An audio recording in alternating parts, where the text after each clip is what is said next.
I go by the name Mitch Gaming in the PUBG mobile community. I have been gaming for the past 7 years, something I do during my leisure, and now it has become a career. When I started playing PUBG Mobile, I actually did not have friends at first. Then one day I actually encountered a Kenyan team, and through that, I got to create a community from the game PUBG Mobile. I got to learn cultures, I got to understand how people live outside of Kenya, and I think that connected with me. They recently included Africa in the ecosystem, and they added the Masai Shuka, something that resonated with me. I've not seen that in any other game so far. Basically, it's more inclusive than all the other games I've tried. It's a space for anyone to be there. For the women that actually feel unsure about being part of esports, all I can tell you is you can never be too sure. So just get up, start whatever you want to be. For PUBG Mobile's 8th anniversary, I'd actually like to say thank you, because PUBG Mobile right now is no longer a game. It's a home for players, even for a new individual joining us now. It may seem like PUBG Mobile is a game to you, but with time you realize it's a family. And through that, we've made friends. People are changing lives because of PUBG Mobile. And honestly, all I can say is thank you for even existing. If it were not for you, some of us will not be here today. Happy birthday, PUBG Mobile.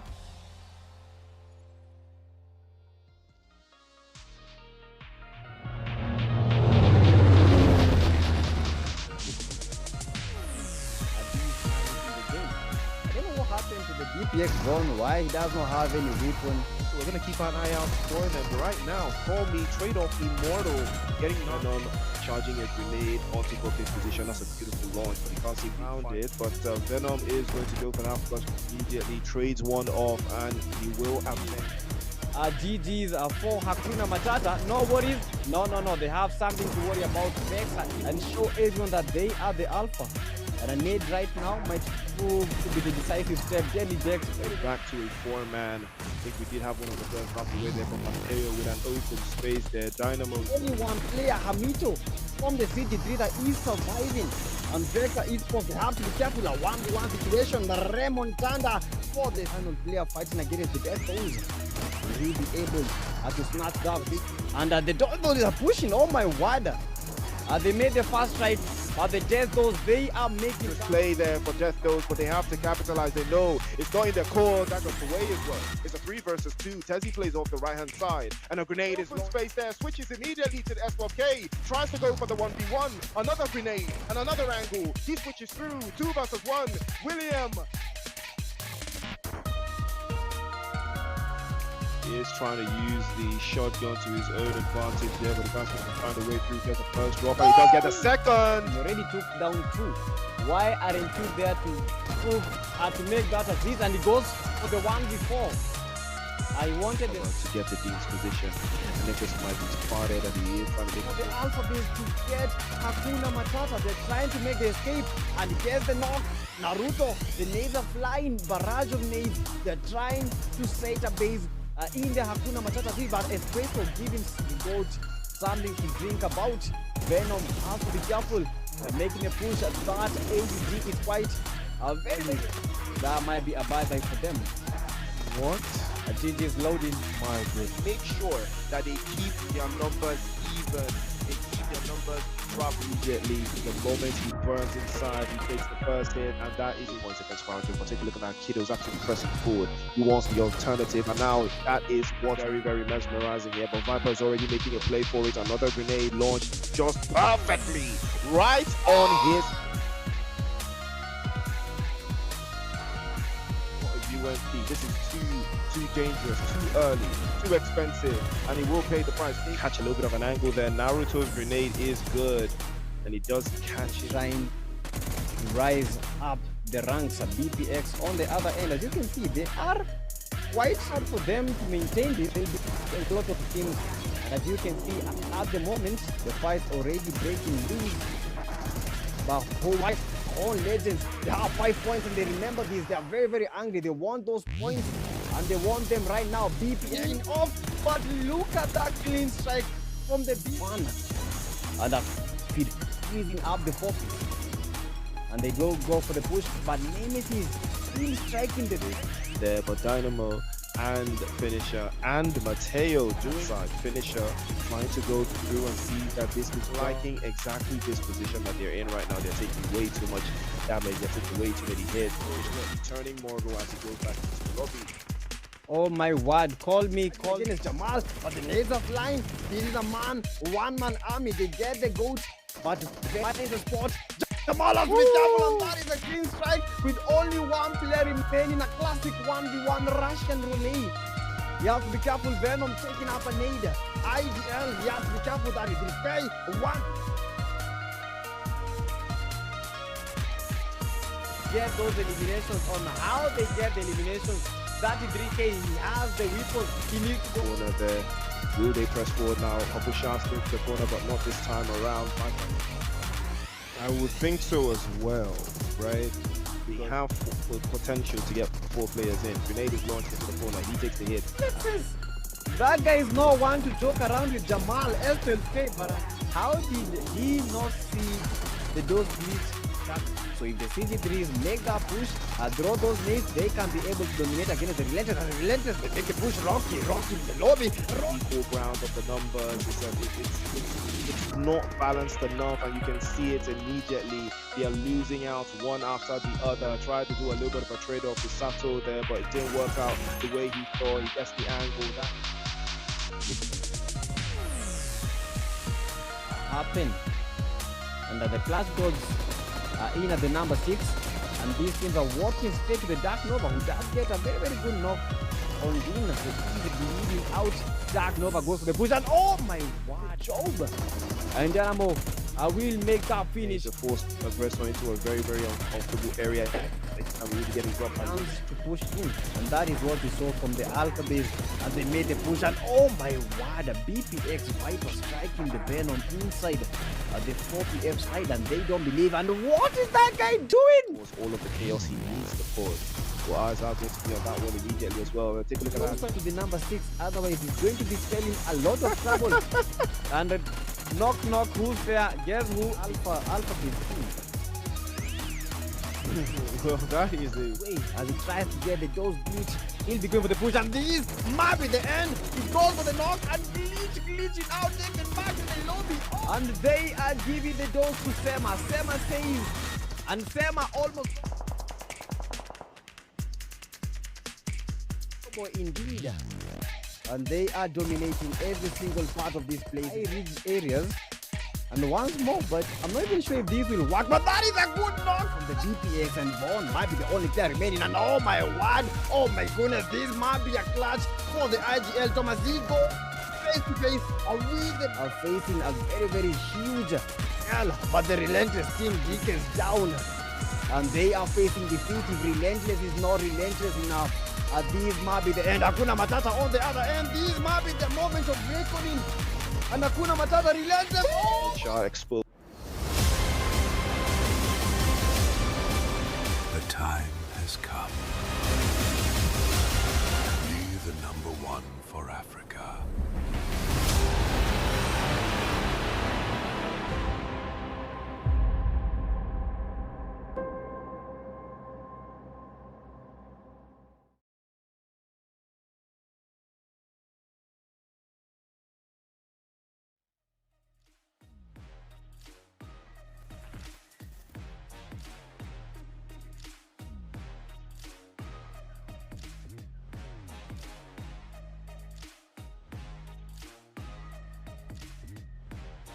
Going to be moving up when, where, and why. And I was saying welcome to everybody as we are getting ready to move into all the action. It is going to be a super exciting day.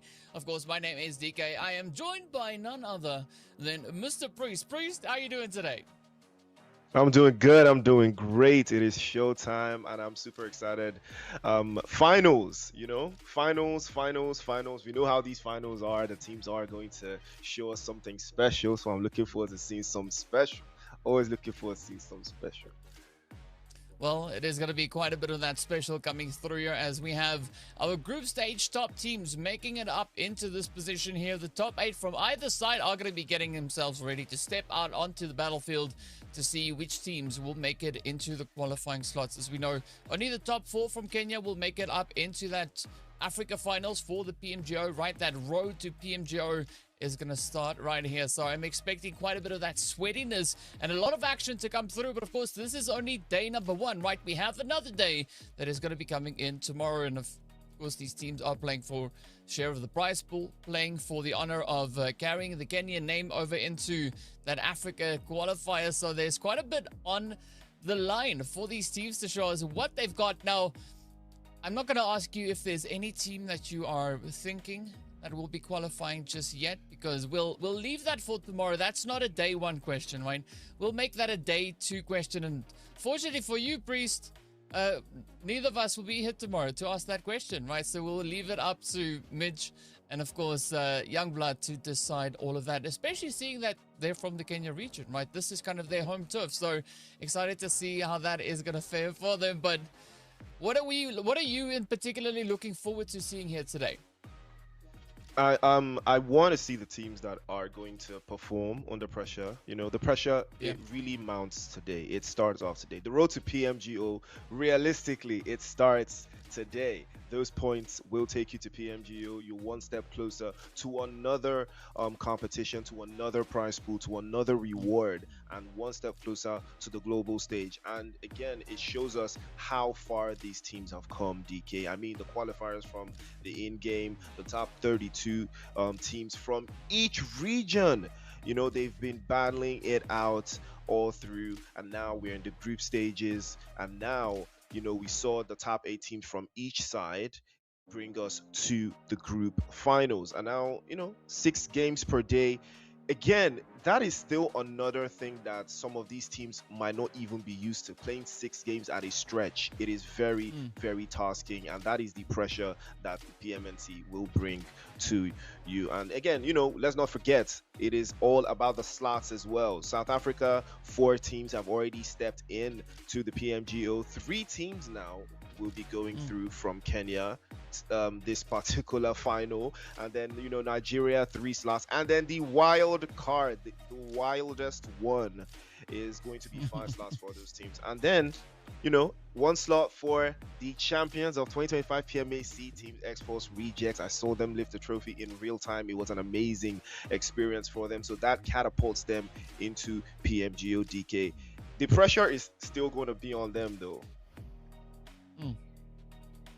Yeah, there's a lot of pressure, right? I mean, in one way, I think they probably wish that they could be competing in this event, like leading up to the finals, right? So they get that opportunity to see exactly what these teams are doing, because as we know, there is going to be a grand total of 22,000 USD up for grabs, distributed between all our different regions, and of course the biggest share going over to that PMGO Africa regional final. So there's a lot of pressure and pretty high stakes, but these teams of course here for exactly that, right? They want a share of the prize pool, they want to get those seeds to get into the finals, and of course potentially be one of the few that could be representing Africa when it comes to the PMGO itself. But first things first, let's take a look at that prize pool distribution, as we are going to be starting with $800 going to the team walking away in pole position, all the way to the $20 awarded to 16th position to make part of that 3,000 USD up for grabs here over this weekend. But of course the MVP, right, the goes with the most, is going to be walking away with an additional 200 USD as well. Now, the only way to get to that, of course, is going to be through utilizing our lovely price, or rather point structure. As we know, it has been tried, it has been tested, and so far it is working. It's been working pretty well for these squads. Of course, first place is going to be worth 10 points, and of course, if you land anywhere in between 9th to 16th, you will not get anything, but you can still make up for that with eliminations, right? Each elimination is going to award you 1 additional point, so there is going to be quite a bit of pressure on that. And of course, we see this happen very often, ties coming through, teams locking in very similar points here. So how we're going to break that down is firstly look at the amount of winner chicken dinners that they've got, then take a look at the amount of placements they have followed by the eliminations. And if all of that's still the same, the team that played the best in the previous match is going to be the one to take the higher position. But speaking about teams playing better matches, let's take a look and see who is participating today. Ooh. Well, ladies and gentlemen, your finalists have been revealed. Fallen, Ruthless, Rush Esports, Death Dose, the Pride of Kenya, Alpha Base, the Horn Legends, IGL, Kiddo, Brutal Cycles, Rescue Esports, One Take Esports, 5SW Esports, The Clutch Gods, Aura Esports, NGX Esports, 4PF, the 4 Packets Full, Team Execute, and Call Me. And these are your finalists, ladies and gentlemen, the top 16 teams that will be participating for that opportunity. But there's only space for 3 in PMGO, and their best opportunity is right now to turn it up and get those points. As you saw in the point structure, you gotta pack up those points, as many as you can, on your way to the top of that leaderboard and perform to the maximum. But before you even hop into that one, we already have the maps. We have the maps you got to go through, and the first map, as we all know, is going to be Rondo, the Recall Heaven, and that is where we kick things off. And then we head over to Erangel. We're going to have a triple dose of Erangels in back-to-back fashion, and then we close out with 2 Miramars DK. I mean, again, like I said, 6 games in a stretch. It tests your resolve, it tests your ability, and it's going to push you to the max to perform at a consistent level, because, you know, DK, the most consistent team usually gets the rewards. Yeah.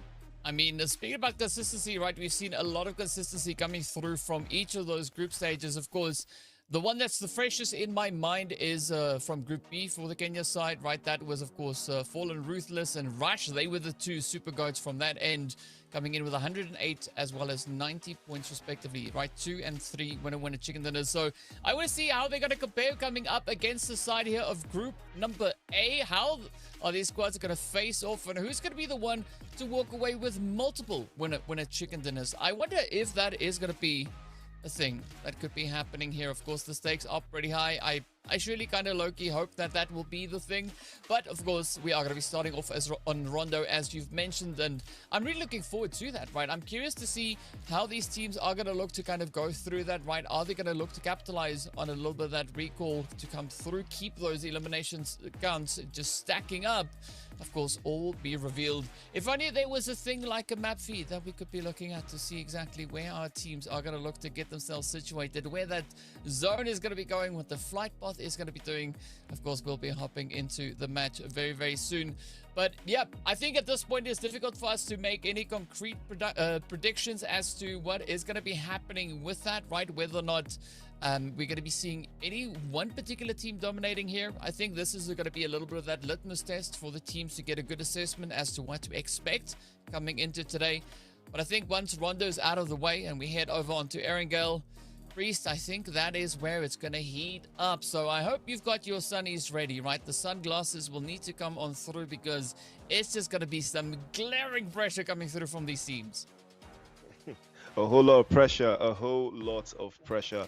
I mean, the pressure is boiling up right now, because we saw 2 different sides, 2 different groups, it's hot and cold, right? We have teams that performed a specific way in their group. We have another set of teams that performed another way in their group. And now, you know, the structure has lumped them all together. So they can't necessarily play the exact same way they played the first time.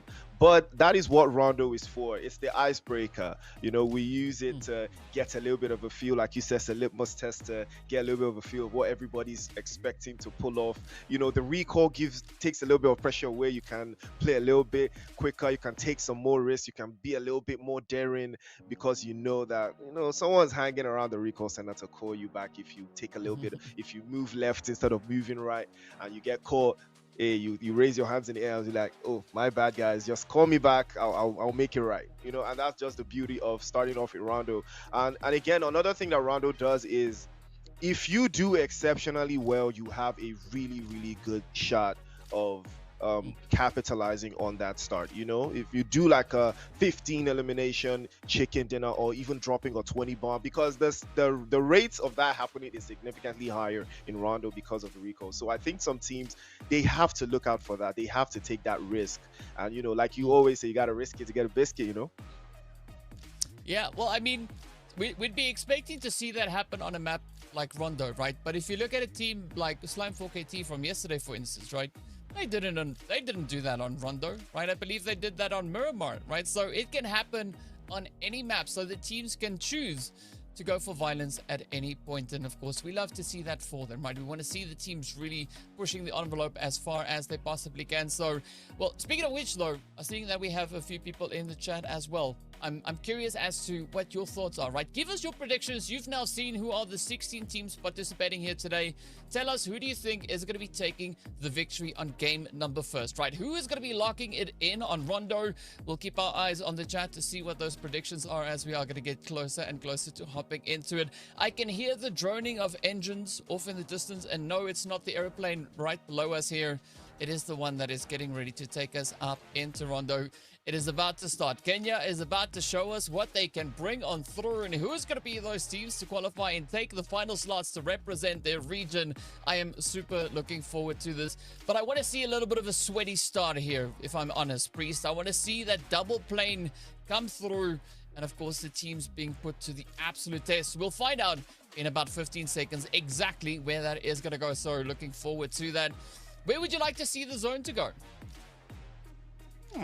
That's an interesting thought.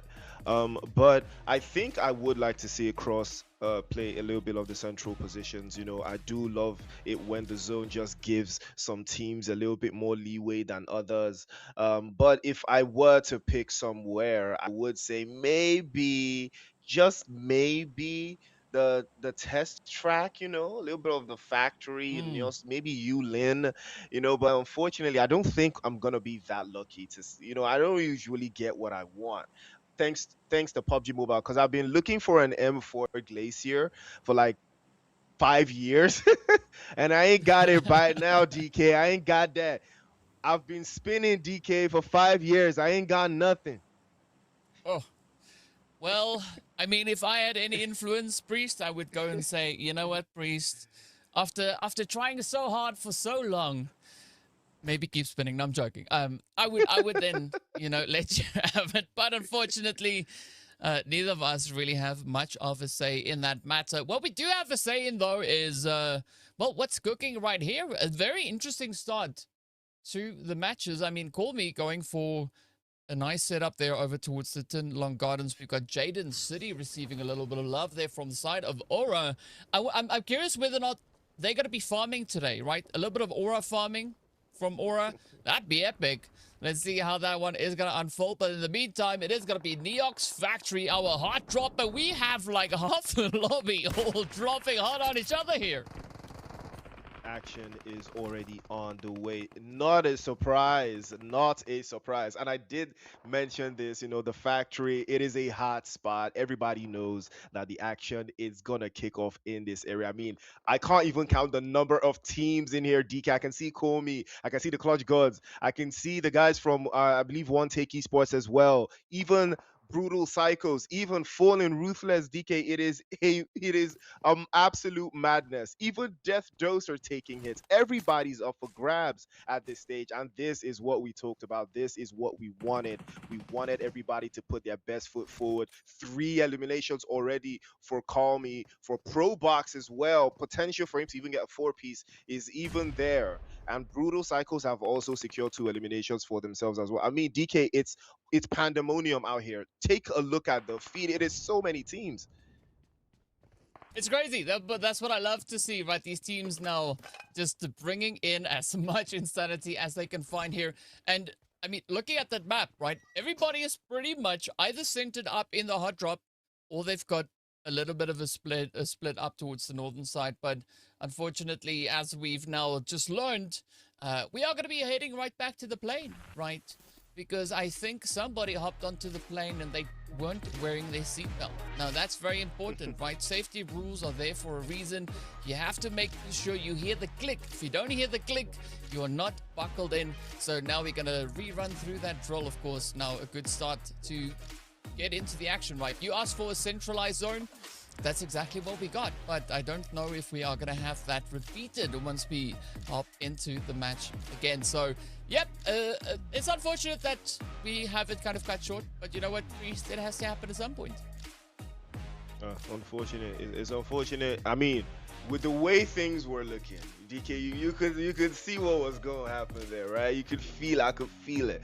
You know, it looked like something special was going to go on in that factory, but unfortunately, someone did not put their seatbelt on, and I believe the pilot just had to do the little bit of the, if you're not on the plane right now, pack it up. We're gonna have to run this back, but hopefully everything is going to be resolved momentarily, and then we will go back into the action. But I loved what I saw, though. It looked very, very promising. I don't think we're gonna see it like that again in the next game, though. That's unlikely, because I never get what I want, and what I wanted was a factory zone, a factory plane park, and we got it. But you know, I can only be luck that much. I can only get that much luck, and here we go. Now we gotta call all the way back. Hopefully, you know, we get briefed up and we're ready to go again. Yeah, I mean, because looking at it, we had what was it? I think 7 or 8 teams all situated up in the factory itself, right? I mean, I've seen hot drops before, and I know you've seen hot drops before, right? But we've not seen half the lobby go to one spot. They're like, exactly. You know what? We're gonna kick we're gonna kick this party off today. How about we all just go into one location and just cause absolute mayhem?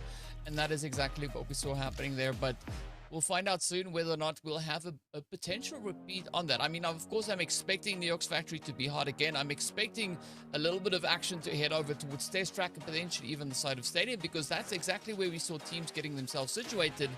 Zone allowing that, of course. But yeah, we got to find out exactly what they will have to work with coming on through here. But looking at the teams that I think could potentially be looking to step it up here, I think Fallen Ruthless, right? Their name having all the right words in there, especially the Ruthless part. They were bringing quite a bit of that, especially coming through the group stages. You could say the same thing coming through for the side of Rush. So I think they've created quite a bit of an expectation. Of course, Clutch Gods also doing quite a bit of work over on there. And so I want to see who's going to be the one to try and push it, right? Who's going to be the one to kind of set the standard here, right? Rondo being a great map for the teams to try and do exactly that, but I want to hear from chat, right? Give us your predictions. I want to see. I see some death throws coming through. I see a little bit of Fallen Ruthless predictions coming in as well. Somebody saying hi to Nightbot. Thanks. I'm trying to get a foot up against the AI side there. Sure, go for it. But yeah, give your predictions in the chat. Let us know who do you think is going to be taking it. Because for us, I think at this point, it is just a whole lot of speculation, right? We'll only find out once we get much closer to the end of the match. Yeah, I mean, with the way we saw the game kick off, I was expecting the exact same thing you said. Who's going to set the precedent? Who's going to take it upon themselves to be a level above the rest of everyone else and show their level? Because again, this is the final. It doesn't get any better than this. I mean, at this stage, everybody gets a little bit of something, right? You get a little bit of that prize pool money, but it's something I always say, right? Just call every elimination 100 USD. Every elimination at this stage is 100 USD. Are you gonna let someone get 100 USD out of you, or are you gonna take 100 USD out of someone else? I mean, that's the motivation, right? Because it's so challenging at this stage. You know, every single placement, comes with its own prize, right? From the prize pool distribution we saw, every single stage, every single placement. Outside of the top 3, it's chaos. It's real chaos. Because I'm pretty sure some of these players have this at the back of their minds with every single game that goes, where are we placed right now? where are we sitting on that leaderboard right now? And how much is that? How much is that really? So if so if I eliminate this team, how much do I really get? How much do we all get? And then it steps on from there and goes on and goes on. And I think that's a solid piece of motivation. But we can stay motivated, and hopefully we will return for the action. We'll take a quick break, and then by the time we return, the plane will be in the air and we'll give you guys all that Rondo action.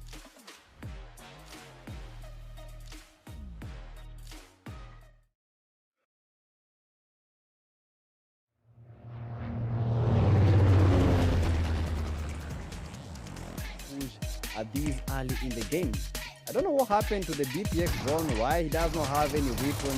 So we're going to keep an eye out for them right now. Call me trade-off Immortal, getting Venom, charging a grenade onto Brook's position. That's a beautiful launch, but he can't seem to found it. But Venom is going to go to Africa immediately, trades one off, and he will admit.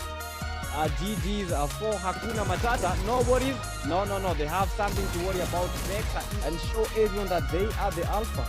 And a nade right now might prove to be the decisive step. Jelly Dex back to a 4-man. I think we did have one of the girls drop away there from Mateo with an open space there. Dynamo. Only one player, Hamito, from the CG3 that is surviving. And Vector Esports, they have to be careful. A 1-1 situation. Raymond Tanda for the final player fighting against the Dead Bulls. Will he be able to snatch that bit? And the Dead Bulls are pushing. Oh my word. They made the first strike. But the Jesdos, they are making play there for Jesdos, but they have to capitalize. They know it's not in their core that got away as well. It's a 3 versus 2. Tezzy plays off the right-hand side, and a grenade is in space there. Switches immediately to the S4K. Tries to go for the 1v1. Another grenade and another angle. He switches through. 2 versus 1. William is trying to use the shotgun to his own advantage there, but he doesn't find a way through. Does the first drop, and he does get the second. You already took down 2. Why aren't you there to prove to make that assist? And he goes for the one before. I wanted to get to Dean's position, and Nexus might be spotted, and he is trying to make the Alpha base to get Hakuna Matata. They're trying to make the escape, and he gets the knock. Naruto, the nades are flying, barrage of nades. They're trying to set a base in the Hakuna Matata tree, but Espresso giving the goat something to drink about. Venom has to be careful, making a push as that AUG is quite very. That might be a bye-bye for them. What? GG is loading. My goodness. Make sure that they keep their numbers even. They keep their numbers drop immediately. The moment he burns inside, he takes the first hit, and that is the 1 second round jump. But take a look at that kid who's actually pressing forward. He wants the alternative, and now that is what's very, very mesmerizing here. But Viper is already making a play for it. Another grenade launched just perfectly right on his UMP. This is too dangerous, too early, too expensive, and he will pay the price. He catch a little bit of an angle there. Naruto's grenade is good, and he does catch it. Trying to rise up the ranks of BPX on the other end. As you can see, they are quite hard for them to maintain this. They'll be a lot of teams, and as you can see, at the moment, the fight already breaking loose. The whole legends, they have 5 points, and they remember this. They are very, very angry. They want those points, and they want them right now. BPN off, but look at that clean strike from the Panda. And that freezing up the 4 and they go for the push, but Limit is still striking the there, but Dynamo and Finisher and Mateo do side. Finisher trying to go through and see that this right. It is absolute sweatiness all across this eastern edge here. As you can see, Rescue now getting rushed as well. Fallen Ruthless, they go for everything around them. And I like what the one guys is doing here, right? Comes through with that S-drop. He was not here, he just made his way there, and he's going to take on Rocky Sports. You're going to be careful, but that's S12K. All across the board, 3 players now remain. Psycho trying to come in with a spray down. Does find 1 player from the side. They have Aura, the blue star slipping at the hills, managing to move forward, but down he goes is Harry. The Wolves spotted Zabber there, and his teammate are getting some sprays. One curse will not be stopping at that, and NGX might not make it into that safe zone. They are in. Like everything was stacked against them. Auric now is going to be the last one to try and hold it steady up on the Wizard. Down. see. Unfortunately for the player that we're looking at, that angle has been unavailable right as his health also gets absolutely depleted now. On good. Oh, Bush is in. Beautiful surprise play as he gets the hit there onto Trevor. Now Clutch trying to come up with narrowly. And Kenny 4K. That is going to look to upset them in 4K, but Akinbo gets a beautiful nade to the head. Black now trying to get that resi. This one forward. Are they going to be able to... Oh, pick the team back up. Beautiful jump shot here from Blaster, but gets blasted in. You can see a teammate trying to get closer to get the revive happening. Forcing them amigos here. Last man, and might just be looking to be again the man of the match in this game. Sports Styler Aura. Rely on whether or not Fly can actually get these nades exactly where they need to go. Quick pop in. Now it is going to be a little bit of a cheeky trade. Difficult angle to push through, but it's... Forbidden Esports, one of the teammates, they decided to leave the hovercraft and yeah, so far it seems like they are doing a pretty good save that day in case anything happens to Fly. But they have to remember that Asandis is never good shit in there. Of course, being one of the squads that took so long. W could maybe look at all their hopes. 30-7, but down goes 7. Task. Looking at what Rush is doing right here, but it's going to be Jogo himself. I like the spread going through for Rush, but can they capitalize? Can they make the chicken? They'll be looking to step it up. They can almost taste the chicken, but can they catch it? Out on the battlefield, but let's see what Kelly 4K is going to do. Finds a bit of an opening play onto... Move away. You're going to go. Right, you don't want to... Gets closer, but him with that S4K gets on the first knock. Murife has to be... That is going to be the play for one take. Things are looking pretty tough at this point. And here we go. Beautiful work being done though by Murife all the way through. A nice little bit of an up-top connection, but oh, there we go. Easy Company losing one. Demo trying to do everything they can. Can they hold? Towards Clutch there. Nice grenade. The second one goes in. The grenade is not really cooked. Luckily for Clutch, the grenade will be listening. You are, and well, mostly turns out maybe you're not. Right now, it's gonna be Hakim going up in a 1v4. Look, rescue just holding onto their position, trying to see if they can get a little bit of sub. One take though, getting closer and closer to catching to that 5th position. Quite a bit as well. Out comes Ruthless. They're gonna go. In the meantime, I'm curious as to. Loki pretty accurate. Oh, look at this one. Yeah, this is now... Right, they have been able to give themselves 3 eliminations. Ooh, scratch that. That's almost 4. Of course, just to make sure he will not be revived. Because they're standing, they are going to be losing a lot if they go back to lobby right now. But I mean, this is now going to be a very important engagement here for the side of excessive power. And it seems like Easy Company as well have relaxed. They are now playing this a little bit different. They are a little bit more confident. And Nexus Power might just be losing this to Easy Company. And if they qualify with that, are we going to be making it or not? But everything depends on how they take on the fight. They are meant to the good damage. They're way to that 8th place. The last player that was hateful, passing by. The driver was back. Maybe have secured their position, but of course we'll find out once we get to that. In the meantime, it is going to be one take. Nothing necessarily that is going to be changing up the top 8 itself, but it helps with grenades here. That chicken dinner and then The time has come. Be the #1 for Africa.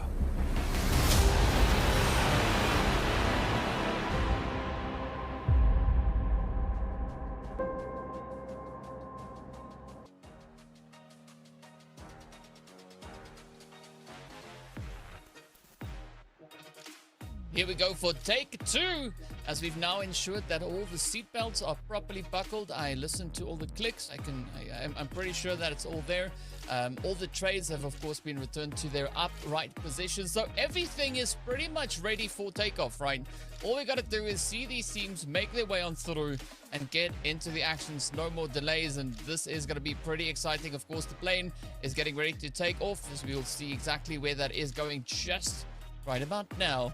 As we move in, Rondo is here, and Priest, I'm happy to say that, well, what you asked for before could very well come into play here yet again, right? That zone is looking pretty decent, as we are going to be starting all the way up in towards that northeastern side, pushing all the way past the Fong Tung section over on towards the western front there. But hey, you know, Neox Factory, it's probably going to be hard again, like we had at the start of the day.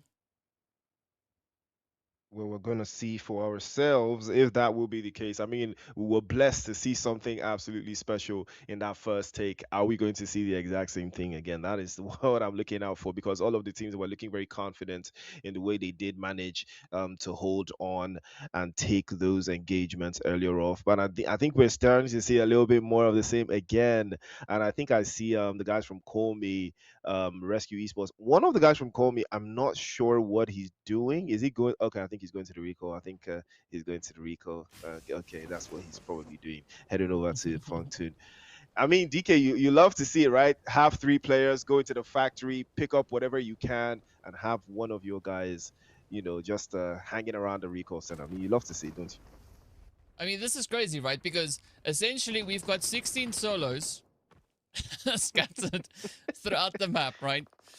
All the other players are here in factory, right? Everybody is getting ready for a fight here. I mean, we have even more than 8 teams situated right here.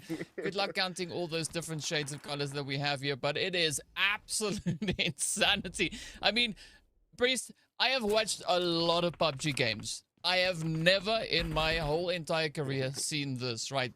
Pretty much the whole lobby in Test Track and the Ox Factory. That's it. That's where they are.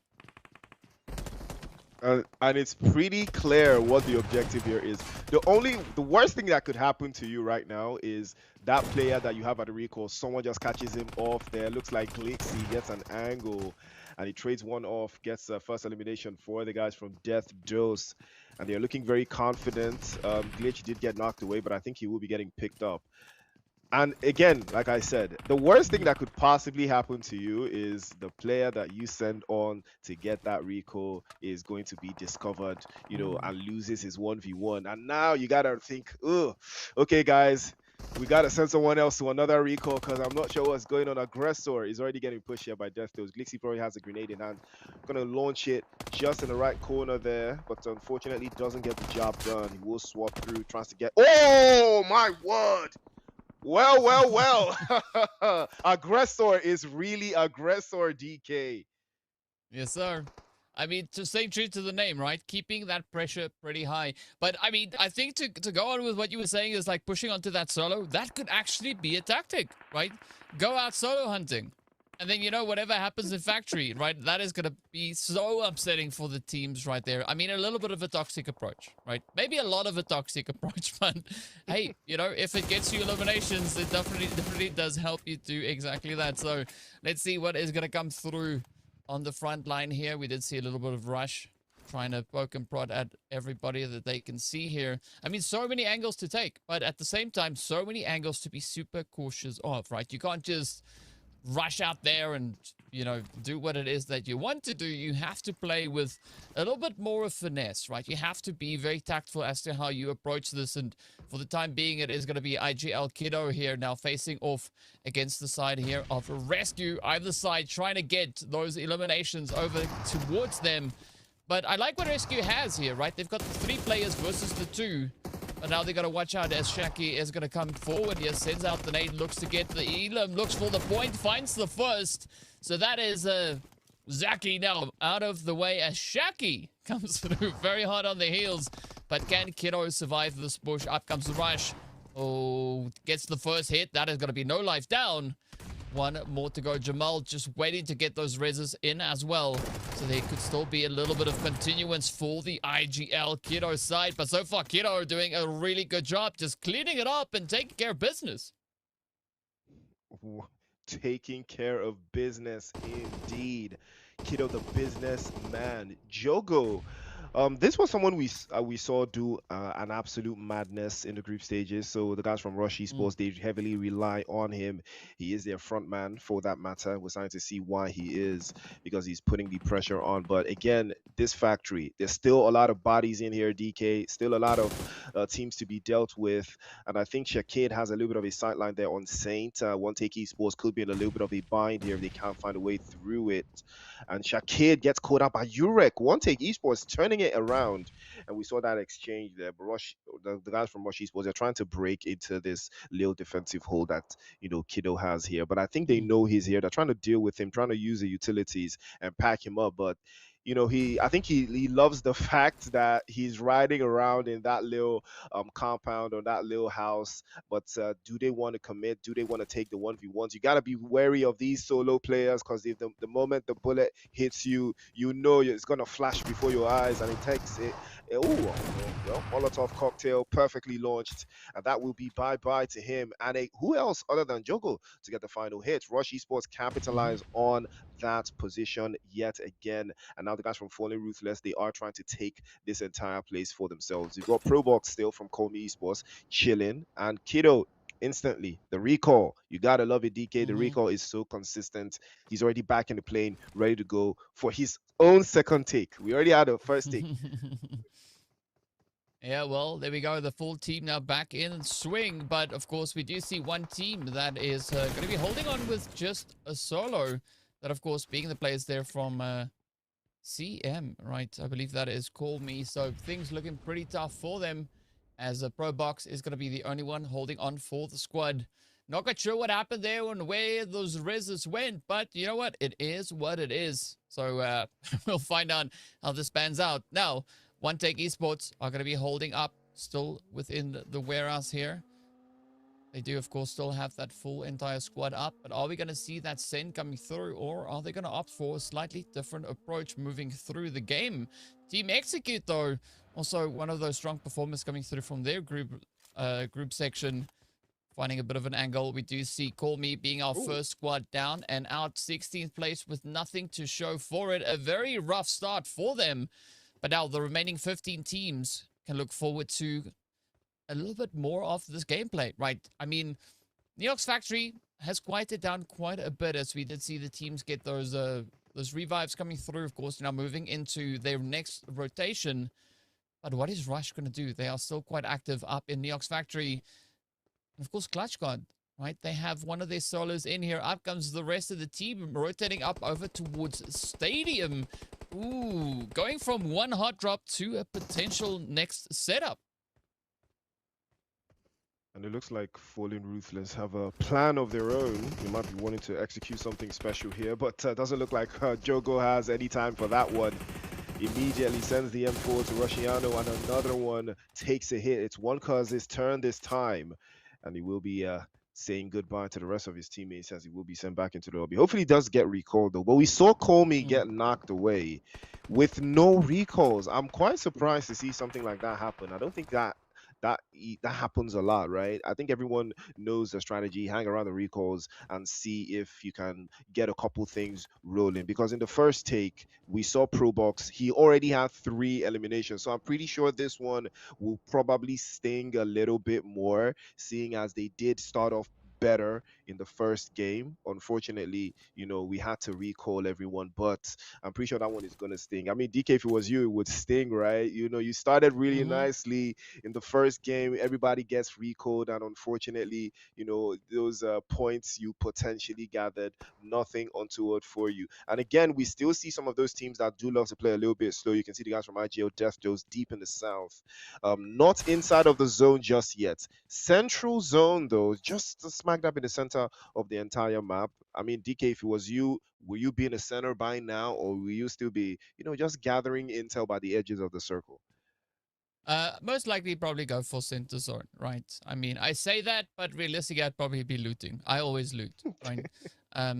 Even in the final zone, I loot, right? My team is always shouting at me. It's like, DK, stop looting! And I'm like, I can't help it. It's shame, loot, bro. DK. Have some shame. No, have some shame. I have no shame. I will call myself out all the time. But I'm looking at these setups, though, for teams that currently are situated in center zone, right? You were talking about William there from the side of Doze. Of course, that is the only player for the Doze squad that is all the way towards that southern side. The rest of the team has actually moved up into Bamboo, right? Now, we've seen Bamboo come into play quite a few times in this entire PMNC, right? Not just for Kenya, but across the board. So I'm curious to see how the teams are going to look to kind of work through that, because as we know, up in Bamboo, you have that big old tower right in the middle of the pond, and that's pretty much the cover you have, right? So it does limit your capability there just a little bit. So I'm curious as to how they're going to look to play through that. For the time being, we have about 50 seconds and a bit of change left on the clock until Factory is going to start moving out of play. The blue is going to force the squads forward, but it does seem like Rush are pretty resistant to that repositioning, right? They want to get the jump in over onto with Sato and the rest there of the clutch guards. As you can see, Rocky now feeling a lot of that pressure getting applied to them. But, of course, still Rush needs to move on out of here. And the Horned Legends also just holding towards the south of them. So there is a bit of an opportunity for a sneaky play, maybe, perhaps, they happen here. The teams that sneak go undetected and snatch away the chicken dinners.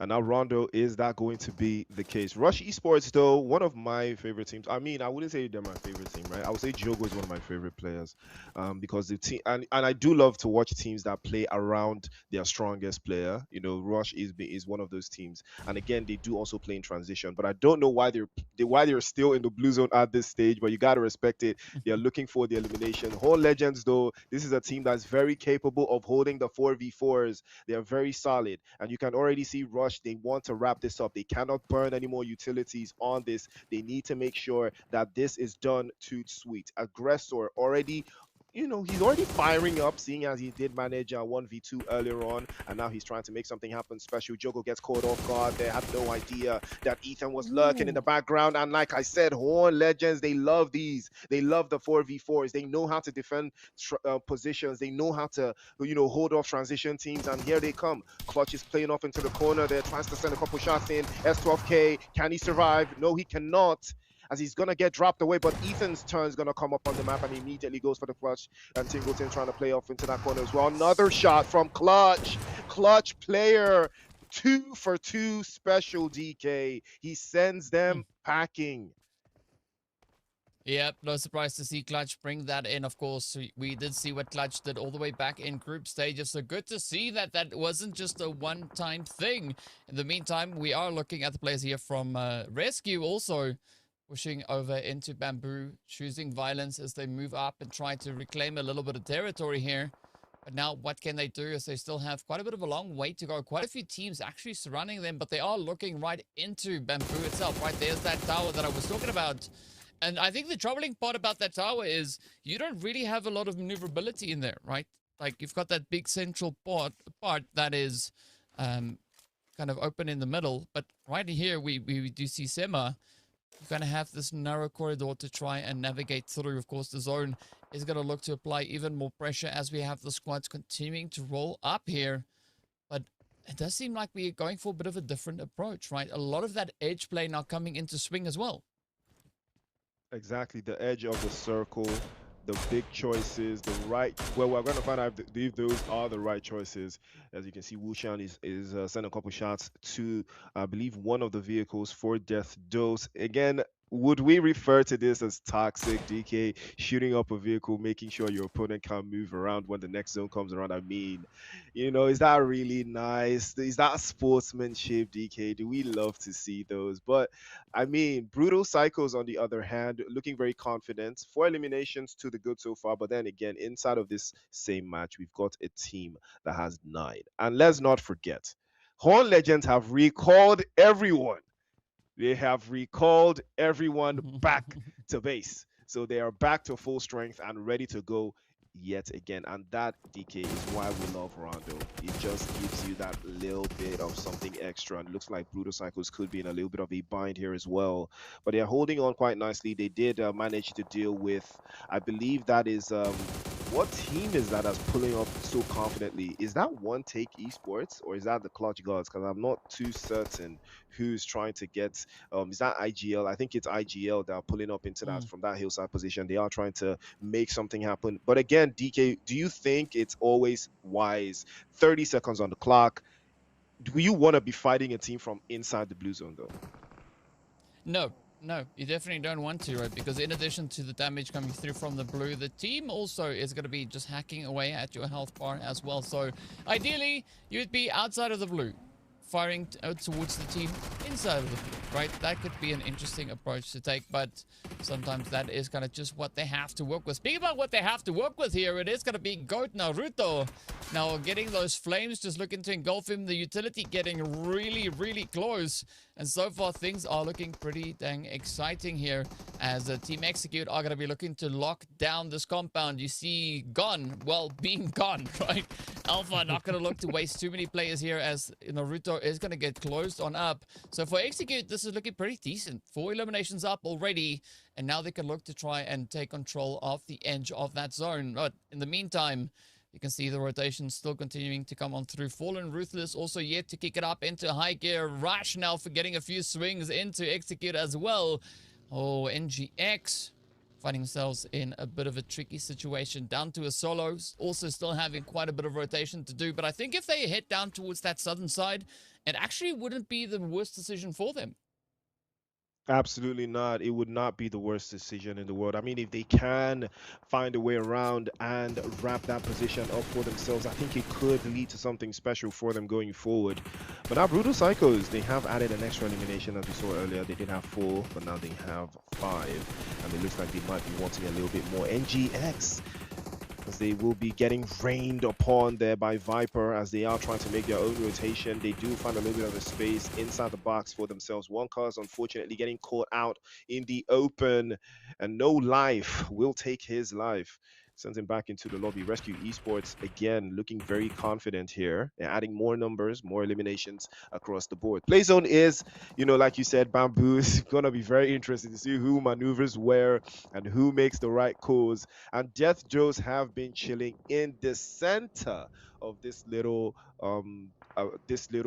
I don't even know what to call that. Is that a temple or whatever it is? But they've been hanging around there for a little bit too long. But I think it's a good spot. Unfortunately for them, though, they are playing as 3, so it's going to be very, very difficult for them to make, plays if the play zone shifts away from them. I think their vehicles have also gone up in flames, so we'll see. But Team Execute trying to break inside of this little position that Aura have for themselves here is going to be very difficult because they might be outnumbered. I think they are in a 3 versus 2 potentially, and if they can't find a way around, it's going to cost them utilities. And DK, at this stage, you have to make sure every single utility counts. Yeah, you gotta have to make it go the distance, right? You have to try and bring everything you can to the front here. But unfortunately, we are seeing a few teams that we would have thought would survive into those later stages already now getting taken out of here just outside of placement points as well. And, well, the only team that's been able to capitalize on a little bit of that damage, of course, was the side of Fallen Ruthless. But looking at the rest of the lobby, it does seem like Doris is going to be locking it down just ever so slightly. Kido also getting taken out of here as IGL steps on out. So that is now left us with 11 teams left to run around the bushes, right? Rush doing a really good job.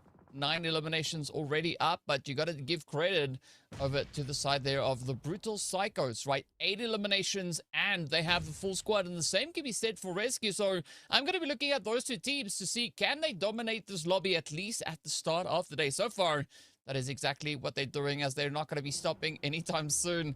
Brutal Psychos adding that 9th elim to the overall tally, and this means the heat is starting really to build up here.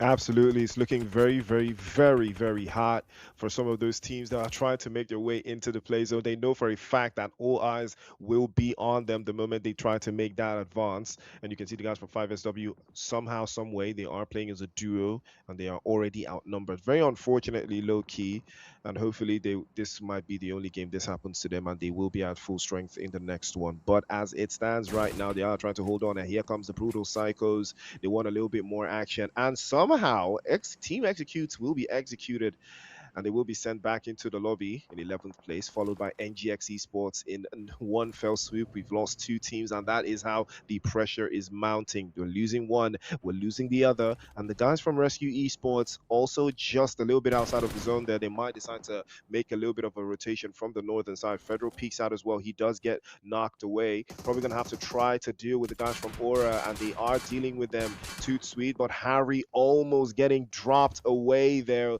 Dangerously close, but he burns himself under pressure. And DK, I mean, like you said, the pressure is through the roof right now. It's only going to get worse from here moving forward, Priest. But, of course, speaking about pressure, is going to be Death Dose now trying to hold on to their compound here as the push comes on through. We're going to see whether or not they can fend off the aggressors here. That is none other than the players there from, of course, Brutal Psychos. Oh, and they stay true to their name as they lock it up for Death Dose. Death Dose going out in 7th place, only 1 elimination for this match. I mean, that is not the turnout that I was expecting to see for them, right? Death Doors doing pretty well over in the group stage, and surprisingly enough, only 1 elimination on Rondo.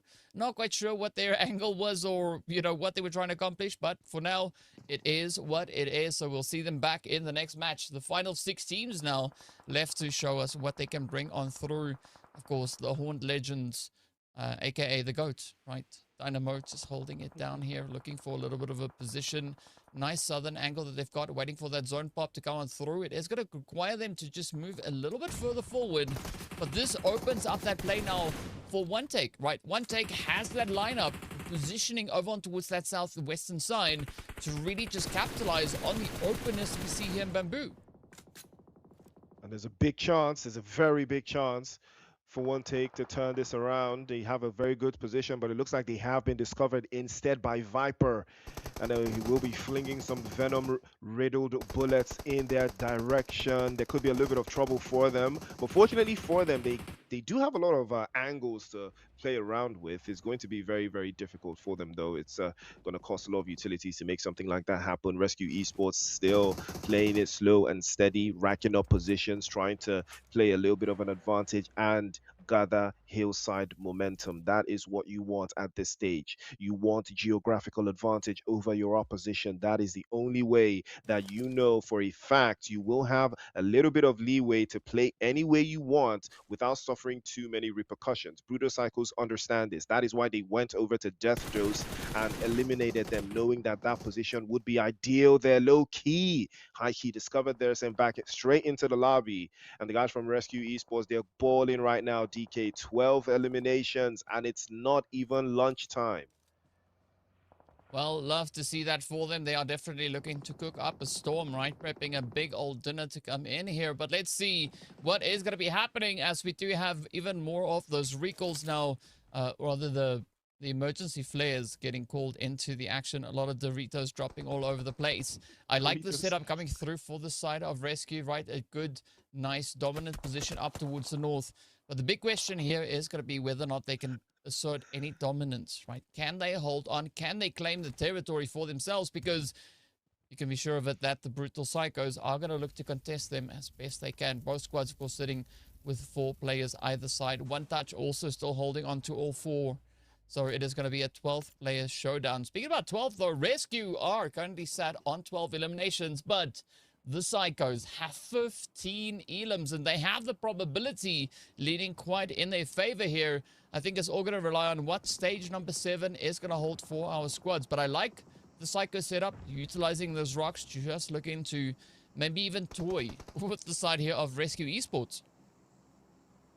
And we're about to see how they will deal with the pressure being sent their way. One Take Esports, I believe out of all the teams that are left, they have the least amount of eliminations, right? They're currently sitting with only 6. A chicken dinner is the best result they can get as opposed to the guys from Brutal Cycles and Rescue Esports. But now the pressure is on Brutal Cycles. Grenades and bombs flying from the skies over to that general position. But take a look at Viper in and off angle, causing a little bit of chaos there. And Rescue Esports have to be very careful. They can't show too much skin or else they will get punished by the likes of Viper, because that is the position he plays. He offers that extra angle, that extra bit of information, that extra position, and those extra bullets for the opposition. But now Rescue Esports, they need to make sure they do not get caught off guard. One Take Esports also need to make sure they do not get caught off guard, because they are the only team here that is farthest away from the play zone, DK, so they can't make any mistakes. They have to find a way to get inside of the zone unscathed. If they do, they keep everything balanced and lest we forget,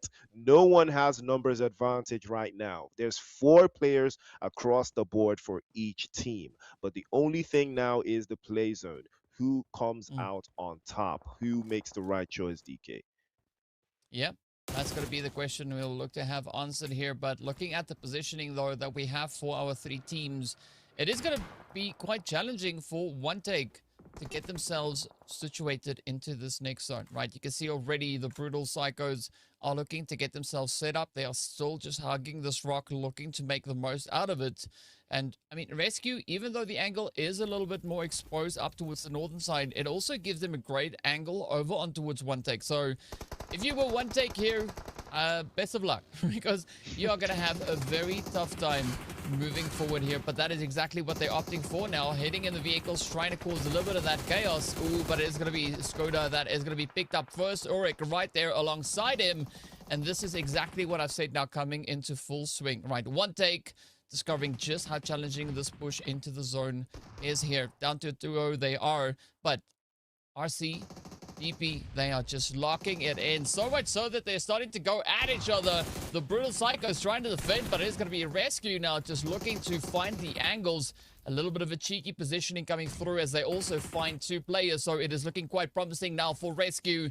If they can continue with the spacing, there could be quite a light at the end of the tunnel for them. But One Take using the slight down moment now to advance their own positioning here. So a little bit of a missed opportunity, I would say, here for Brutal and Rescue. But hey, you know, One Take, they are going to take anything coming their way. Yeah, absolutely have to. No choice at this stage. And Rescue Esports have been forced all the way back there. You can see Wushan is trying to get his teammate picked up. He finally gets Shaki picked up. But in all of this chaos, One Take tried to creep into this zone unnoticed. But Wushan already had the scope on them and immediately takes action. And that will be another one to bite the dust. One Take Esports in a lot of trouble. But Shaki is going to be a victim of his own hubris there. That grenade lands perfectly, gets him knocked away. Saint is trying to make sure that One Take still find a way to get inside of this game. 2 of his teammates, unfortunately, have been knocked away to the wayside. And Wushan, again, for the 2nd time in a row, he's getting his teammates back up. They know that the numbers advantage plays a crucial role towards this final third. We're down to 10 players, 3 teams. That first chicken dinner is one of the most, if not the most important ones you can possibly get, just for the sake of morale, DK. That first chicken dinner, it sends a message to the rest of the teams in the lobby to tell them that you are here, you are ready to go to PMGO. This is where it all starts. Saint continues to apply pressure. Wushan has to be very careful. If he peaks again, his head might be taken away. And One Take Esports, they do not miss. If you give them another chance, they love to do everything in one single take. They don't like to do take 2s, and this might be an opportunity for them to hold the angles here. Saint continuously applying pressure, but it doesn't look like Tezzy can get an angle on One Take because he's too far in behind the zone, DK. He's just too far, and he's going to get knocked away, and that is the risk they took, but it didn't pay off. Yeah, you know, sometimes you got to put all your eggs in one basket because that's all you have left, right? All the other baskets getting flung out the window. But speaking about which, it is going to be up to Viper and Vaughn to see, can they keep on pushing forward, as that's pretty much their only choice now, right? We're about to hit stage number 9. That is the final zone. Nothing beyond this. The game about to end. But who's going to be the team to walk away victorious, right? So far, Rescue doing a pretty phenomenal job. 50% probability that they could be taking this winner chicken dinner if the angles work out in their favor. That is exactly what they have coming to them. We do say goodbye to Viper as, well, Fedro just locks it in pretty much on the money, gets one down. Can he find the next? And still a golden opportunity here for One Take maybe to come through with a bit of an upset, right? But it is going to rely on how they are positioned within the zone because the blue is moving up. It is going to be forcing hands left, right, and center.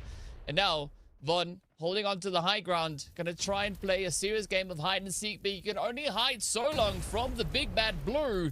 It's either that or Rescue will take you. But now, One Take, just kind of try and buy their time over that far side, just slowly moving up. But Rescue pretty distracted, I'm not going to lie. So there could be a major upset about to happen here. And there's a way that this might spin around. There's a way that they might get caught out here. King Von is just hanging around the corner. Murife goes down, unfortunately. Skoda is going to be the last one left for One Take Esports. They know this is a 4 versus 2, but now they know for a fact that King Von is somewhere in the vicinity, and now he decides to pull up. It's a Groza, though, and now that's the opening space they've been looking for. He gets the first knock, and immediately they trade off, and now it is left to King Von. He's prone on the ground. He immediately picks up, and that does it. That is a job well done. Rescue Esports will snatch the chicken dinner from the jaws of the opposition in the first game of the finals in PMNC Kenya. Absolutely exciting stuff, but hey, you gotta commend and recommend some action from the team, but you gotta commend the efforts that the squads brought on through. That final 3 showdown was absolutely crazy. One Take finishing strong there with the 6 eliminations we saw them acquire across the way, but Psychos and Rescue, right, each is sitting in excess of 10 eliminations apiece. Brutal Psychos, of course, last time we saw them, they had 15 eliminations up. Von not being able to do much with the position here, getting tested and tried. Unfortunately, he was not worthy to take that winner chicken dinner, but a very strong attempt coming through from the side of Rescue, right? They saved the day. They stayed true to their squad name, and they rescued themselves from that second place. Absolutely. I mean, they played everything right. They stuck together. I mean, Wushan, he probably has to be like a special kind of medic, because he was picking Shaki up time and time again, and you gotta respect it. But 18 eliminations and roughly 3,400 in damage points. Rescue Esports, yeah, man, they were rescuing teams and sending them straight back into the lobby, man. They did not waste no time. They absolutely did not. 30 minutes on the clock and almost 900 in heals. Again, that tells you how what's the word? How I'm trying to find that word where you have a team that likes to survive as a unit and they don't like to lose any of their teammates, especially in the final third. There's a word for that, and I'm trying to, it's not a real word, it was coined because of this game, but nonetheless, Shaki and Fedro putting in the work. Wushan again, I mean, you gotta respect Wushan. For me, that's the real MVP, always making sure that Shaki was always ready to shoot his weapon. I mean you can see it, 1,000 and a thousand with 112 damage points, because he was the one that just kept shooting. Fedro as well, putting in the work. No Life also in the mix there, but I think he got eliminated, you know, towards the final phases of the game right there. But again, it tells you how much of a unit this team is, DK.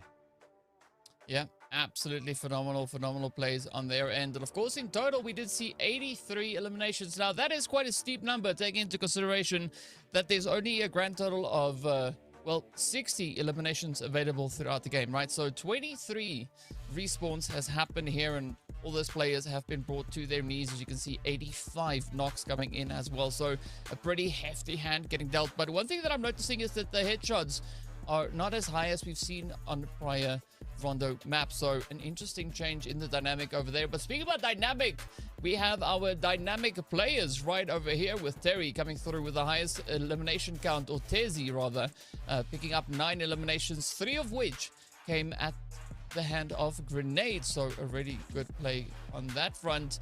Trevor for the side of Rush, right? That's what I decided that name is, because I don't know how to pronounce it. I know that Mitch did tell me what the actual name is, but she also chose to just go with Trevor because Trevor works, getting the longest hit in this game. And then we see the rest of the breakdowns there for our top performers. But it's going to be Shaki, though, as you said, right? 1,100 damage. Absolutely phenomenal stats to have at the first game of the day. But the big question, of course, is going to be, right, what does the point situation look like? Because as we know by now, for us to do math, I wouldn't trust it too much, right? It's sometimes a little bit shaky, a little bit sus, right? As you can see, at least we don't have to do too much of that. IGL Kiddo is going to close up 9th place with 3 points. And then, of course, it goes all the way down to NGX Esports and Call Me who have nothing but bubbles to show for this game, right? If you don't know it's going their way, hopefully they can look to bounce back coming into that triple serving of Erangel that is going to be making its way on in. But this is the page that we want to be looking at, right? 15 eliminations going over to the side there of the Brutal Psychos, and 28 glorious points going over to Rescue Esports. 13 points for Horn Legends and 11 for One Take Esports. I mean, remember, ladies and gentlemen, top 3 is the goal here. You want to be in the top 3. That is where you want to be. And Rescue Esports, they went toe-to-toe with Brutal Psychos. I can't even fault them for that. Brutal Psychos, unfortunately, they just couldn't handle that position they got in the zone. It was going to be just be very, very difficult. And Rescue Esports had the numbers advantage. You can see it was very close. It was very, very tight. But Rescue Esports just edged them over a little bit there. They just did a little bit more, and they performed a little bit better. And that is what we love to see. Solid performance from a solid team. And even much more solid was the MVP, the player of the match, and none other than Tezzy from Brutal Cycles. I mean, he was the risk taker. We saw how he did get eliminated, right? He was playing in behind the zone, and the best thing, you gotta do the best thing, right? If you know you don't want to give the points away, you just gotta go out to the zone like a solid MVP and make sure that nobody eliminates you, because eliminating the MVP should probably have its own reward, right? Don't you think? I'd probably have a mode like that or something. I mean, there's another way to go out, right? Like a Phoenix, right? And now how that happens in PUBG is what we've seen, right? Players using the mollies to go up in flames and deny those points from the opposition. So a bunch of different tactics coming through here, but of course we did see that beautiful breakdown between Shaki and Tezzy on the screen there as well. So curious to see how that is going to develop throughout the day. And of course, as we know, we still have 5 more maps to go, but we are now done with Rondo, right? Next up is going to be a big old serving of Erangel to come through, the bread and butter of PUBG, before we have a little bit of that Miramar action as well. So pretty excited to see what the teams are going to be bringing in. Will we see Rescue continue with their dominance? Is it going to be potentially maybe Brutal Psychos looking to lock on in? Or could it be anybody else, right? 5 SW, 2 players to start off the match. That stuff, maybe with 4, they'll do much, much better. We'll find out pretty soon, right after the break. So stay tuned, and we'll see you on the other side.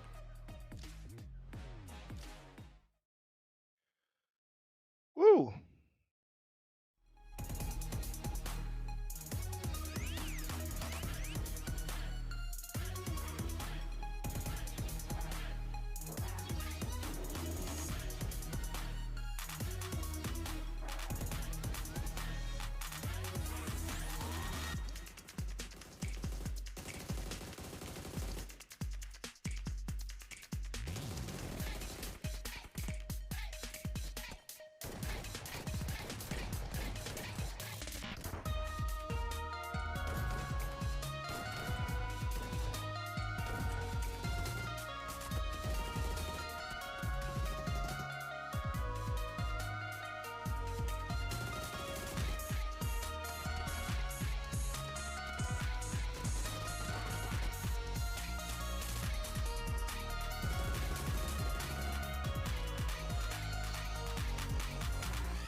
Ladies and gentlemen, Rescue Esports already saved themselves with that very first winner with a chicken dinner coming through on Rondo. But up next, we are going to be heading into the luscious and super well-known Erangel as the teams are going to get ready to show us what they can bring. Of course, my name is DK. Right next to me over here is none other than Mr. Priest himself. Priest, first game, super hot, super spicy.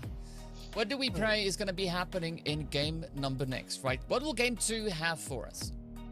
I mean, Rescue Esports, they've given a little bit of a warning, you know, to the teams that are trying to, don't try anything funny, right? Don't try anything funny. You will get caught out. And I think that is the best type of energy you want to kick off a finals with, and that is what we love to see. But that is Rondo, right? Erangel asks for a little bit more tacticality. He asks for a little bit more pattern recognition. What rotation would serve this kind of zone, this kind of circle, you know, how many players do we want to have in this final third? All of those things come into effect, and that is what we are looking forward to seeing, right? Who is going to, you know, lead their team to victories? Because most of the time when we watch Erangel games, it really ties down to the IGL's calls. What does the IGL tell us to do? What can we actually execute? Because sometimes the IGL can ask for some very outlandish plays and they don't work, and you always have to, you know, ask the question of, can we execute this thing to this pattern, and will it give us at least somewhat of the desired results? These are the things we're going to find out, because Erangel is very, very tricky. I don't think we're going to see teams land on each other though. I'm pretty sure everybody knows better now, right? But if that happens, whoever wins in that altercation, I think DK has a big chance, you know, of starting this particular map the right way.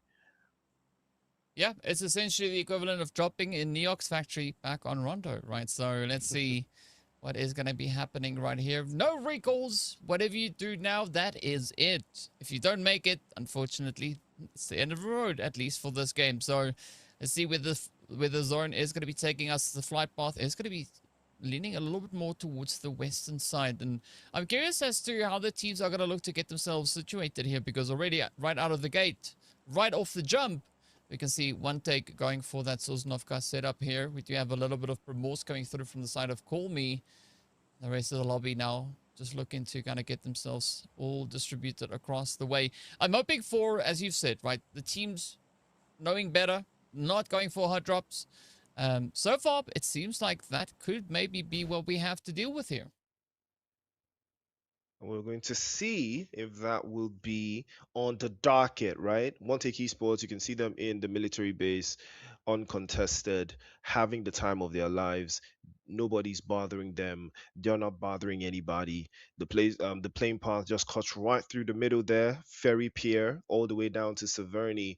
I mean, it's open season for everyone. I don't expect to see anybody landing on anybody in this type of plane path. I'm not expecting to see anything like that. But for the likes of One Take Esports, right, DK, you can see them just hovering over to the south side there of the military base. They're not even in military base yet, but they're hovering around. Now, going into the next couple of zones, you know for a fact that the play zone is going to be shifting out there. But interestingly enough, Riciano is going to make quick work of the guys from Death Dose mid-air. That would have been a piece of nasty business if he did manage to knock one of them there mid-flight. Has that ever happened to you, though? Yes. And yes, and it sucks, right? I played I've scrims with teams from the Middle Eastern side. I was taken out before my feet even touched the ground. Every single map, right? It's brutal. It is absolutely brutal. That's definitely one way to adjust the morale of the opposing team, right? So, yeah, but I wouldn't recommend you try that too often, because it could also result in you falling victim to your own clever plan there. But for now, we're not really seeing too much of that. We are, however, looking at Aura getting farmed up, right? They are down to a duo, and it's now just Hitman and Omega. That's it, right? It's I don't know if Omega is going to be the end for Aura, but hopefully they can keep their torch burning a little while longer. In the meantime, of course, the players here from Fallen Ruthless also getting off to a pretty tough start. One guys did pop off with a few hits earlier on. Now it's going to be Shakid and Rashiano just looking to just leave their teammate behind. It's like, well, sorry, one guys, you did what you could. And now you just got to face the music. Absolutely. Face the music is right. I mean, they did send a couple shots to Death Dose while they were mid-air, and Death Dose returned in kind, but this time their bullets did connect. 4 packets full, starting quite nicely. 2 eliminations to the good. They did trade 1 off as well. And it's not one of those times where you would expect a team to be taking damage this early in the game. 4 packets full somehow did manage a couple of eliminations with no utilities yet. No, they hadn't even picked up anything, and now they've picked up 2 eliminations courtesy of being in the right place at the right time, and that is just one of those things you can't plan around. And Falling Ruthless unfortunately taking yet another hit, one cuz finally getting swept up and sent back into the lobby. Good zone we've got though, DK, don't you think? We've got a pretty nice zone. I think this is a very accommodating zone, right? Puts everyone, gives everyone a home in the first couple of sequences. I think the western side is pretty chill. Team executes. You can see where they are. This is a very comfortable area that they can mount and pitch their tent. But it looks like NGX already had the same idea, and now it is a matter of who's going to come out on top. Well, is about to toss one over the top there, and Team Execute already on the front foot. That's a fantastic grenade just in front, bounces off the bonnet of the vehicle, doesn't connect the way they would have liked, and they are getting squeezed into an open space here. Team Execute looking for the executions, looking to pack this one all the way through, and they are trying to make one onto that corner side. Unavailable, getting caught. Kelly as well, the next victim, and Yuna making quick work of another one, and Team Execute will come out on top. 2 eliminations added to their arsenal, and that's a very good way for Execute to start, seeing how they went off in the last game, DK.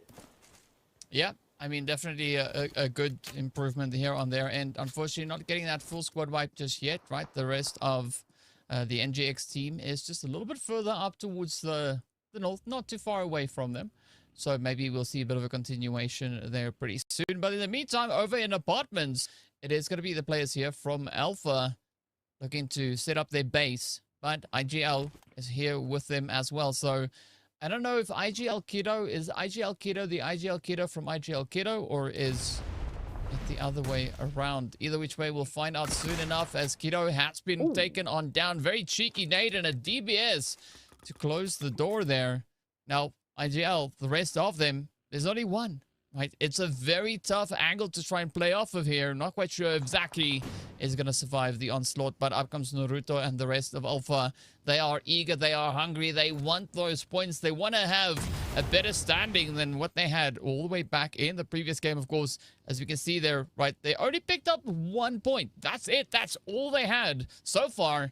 They've been able to triple their points, but can they make it quadruple? Are they going to get the squad wipe and send IGL packing?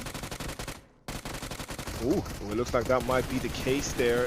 And the M4 goes for the second. Trade-off is good. Goes for the third. Oh, no. Zaki! IGL will not back down, not even in the slightest. But I know, Mike, surely you have to go for the 1v1. You got to go for it. I mean, that would be the best choice, but Zaki now might go for a 4-piece. He's going to press forward, and here he comes. Sprays into the corner, but not lucky enough. Mike immediately shuts it down, but that was absolutely fantastic from Zaki. I mean, DK, that would have been something special if he saw it all the way through to the end. But rough. Super rough as well, right? I mean, talking about something that absolutely demolishes the morale of the squad, a play like that, right? What we saw happening just there, that could just absolutely shake Fallen Ruthless to their foundation. But, yeah, they managed to hold on for the time. Now, it is going to be the players here from the Brutal Psychos. They had a pretty strong performance over on match number first. Rescue, unfortunately, not going to be making it any further either, so quite a few plays now happening, but up comes the angles. IGL, I mean, Zaki almost just locked this one in, as you said. This was the scary point, right? This hit right here, it's like, no, No, you gotta be joking. This can't be real.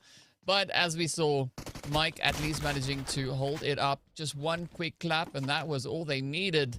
But it was almost too close for comfort. So, yeah, Alpha, they can thank their stars that they managed to close that one up. But now it's gonna be increasingly more challenging pushing through the remainder of this match, right? With a duo that does change up your dynamic. Yeah, absolutely. It does change everything playing forward. And they now have to be a little bit more cautious. They can't take that many risks. You know, most of the risks they will take probably will not pan out the way they would want. But nonetheless, points on the board are points on the board. But right now, Team Execute, you can see them southwestern side. Most of the teams here also already starting to make a little bit of a rotation, get their angles right, and most teams now they've already decided where they're going to finish this game, and that's just one of the things you got to know. You know, at this stage of the competition and at this stage of the play zone, is phase 2 of the circle before the hard shift. You already know once the zone moves here, whatever happens, this is what we're going to do. And that's what separates, you know, the good teams from the great teams, right? Always being ready to execute whatever happens. As long as it plays out in the way they have envisioned it, they will execute the plan to perfection. Even if it doesn't work, the execution never goes wrong, and that is just what we have to look out for. One of those teams is Death Dose. They are an executioning team. Even though we have a team execute, don't get me wrong, but Death Dose know how to execute a plan. I've seen them do it time and time again, and they are very efficient. If there's anything you want to be, it's efficient, not wasting time, making your calls and executing your calls all within the desired time frame. That's just what we love to watch. And now Fallen Ruthless do have Shakid, the last player left for them. Is he gonna, you know, fire his gun? Is he gonna give away his position? He's not too far from Pmnc. You know, any shots you take from that building, you will be descended upon. But right now, Alpha Base, 4 eliminations, playing as a duo, I think is going to be a matter of house to house for the guys from Alpha Base going forward, DK. Yeah, a little bit of that leapfrog is going to be the approach here. And of course, to some extent, it was kind of their own doing, right? So they're going to have to just do what they got to do at this point. Why would you put that on them, though? Why would you put that on them?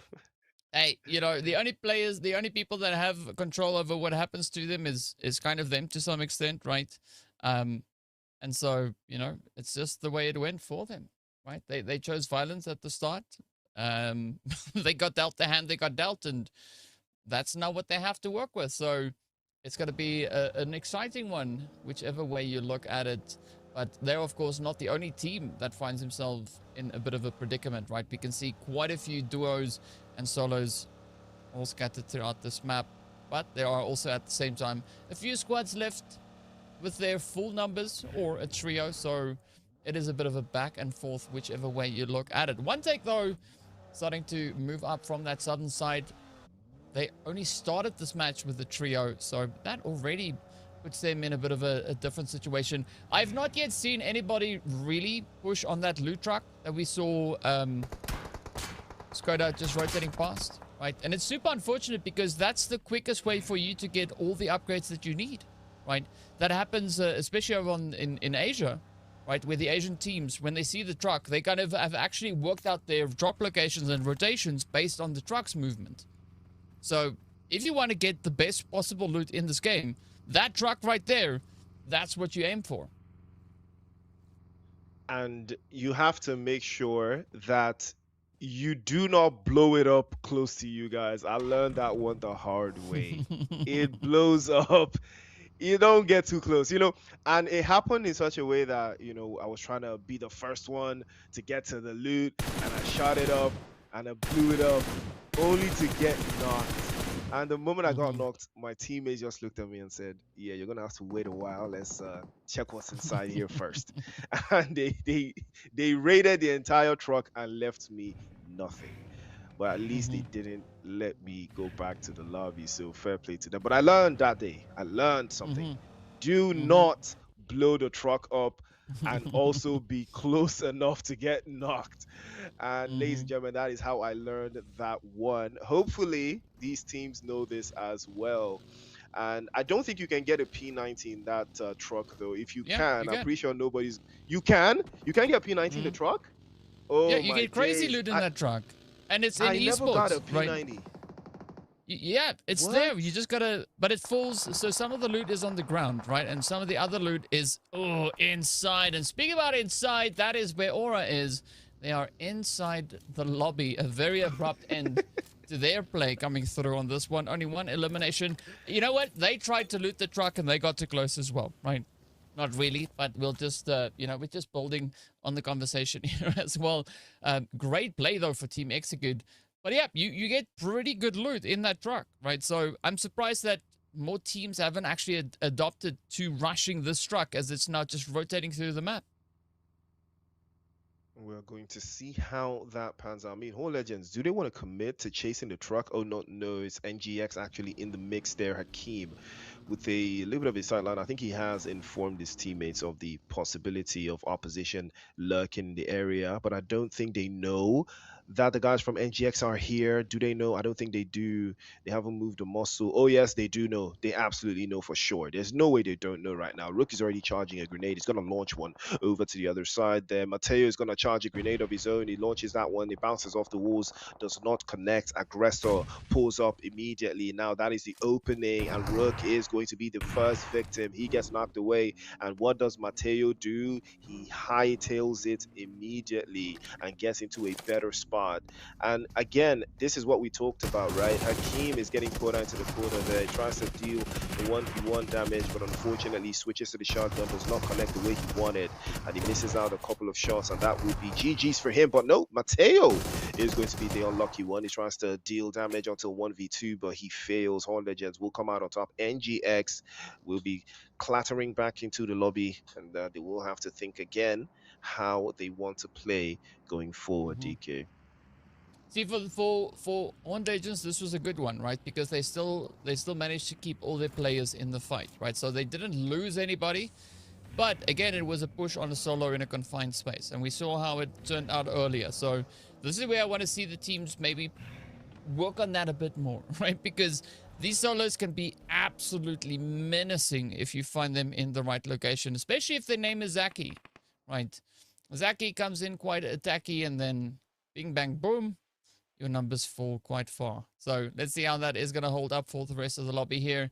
Now, it is going to be the players there from, well, Fallen Ruthless, just going to be occupying a little bit of a position up towards that northern side of zone. I think for the time being, that is actually a pretty decent setup, of course, in those Pmnc hills. But surprisingly, nobody has opted for the high ground, right? That would provide such a vantage point to play off of. For now, it is just going to be that edge play coming through yet again, right? Team Execute and Doze finding themselves here toe to toe. We do say goodbye to one take as they will step out in 12.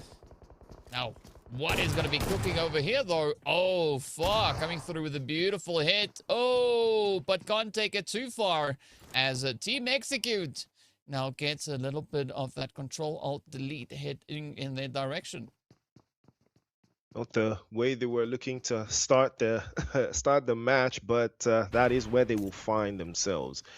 And Deathdo's looking very confident in their own approach, but looks like Horn Legends will set their sights on the guys from the Brutal Psychos. Grenade from Mateo. Going to try another one. That's a fantastic grenade, and that will be a wrap.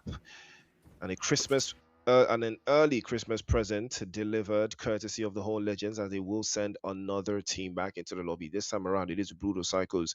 And the Brutal Psychos getting eliminated, it puts things into a very interesting perspective, right? DK, if you take a look at the leaderboard, first place and second place have packed it up, and now it is going to be Clutch God's own turns to hold on. McCormy will have to put that one into voicemail. Back into the lobby they will go as well. No chance for them. Clutch God's clutching it up, and Comey going out in 9th place. No points on the board. This isn't how you want to start, DK. I mean, 2 games in a row, no points secured.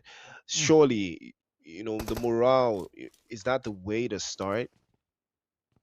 No, but it's going to become increasingly more challenging for them to kind of bounce back from that, right? I mean, back-to-back tough matches, yeah, doesn't really do good for your overall psyche, right? You need to try and lock it in. So hopefully we can see them bounce back into game number 3. Let's see whether or not that would be the game for them. But of course, in the meantime, we are going to be looking at our remaining 8 teams, as my English is running a bit low currently, it seems. Right, I'll need to go top that up, get a little bit more airtime flowing on that side. But now, Clutch Gods, they are going to try and at least defend the edge of zone from Clutch, way off in the distance. A very interesting decision to make here, as, I mean, Clutch Gods can actually just continue to push a little bit further, get themselves closer towards that zone. Yes, we do see the players there from Alpha just ahead of them, but of course they're up on the hill, right? There is a nice bit of a ridge to use, and that could definitely assist with their approach moving forward here.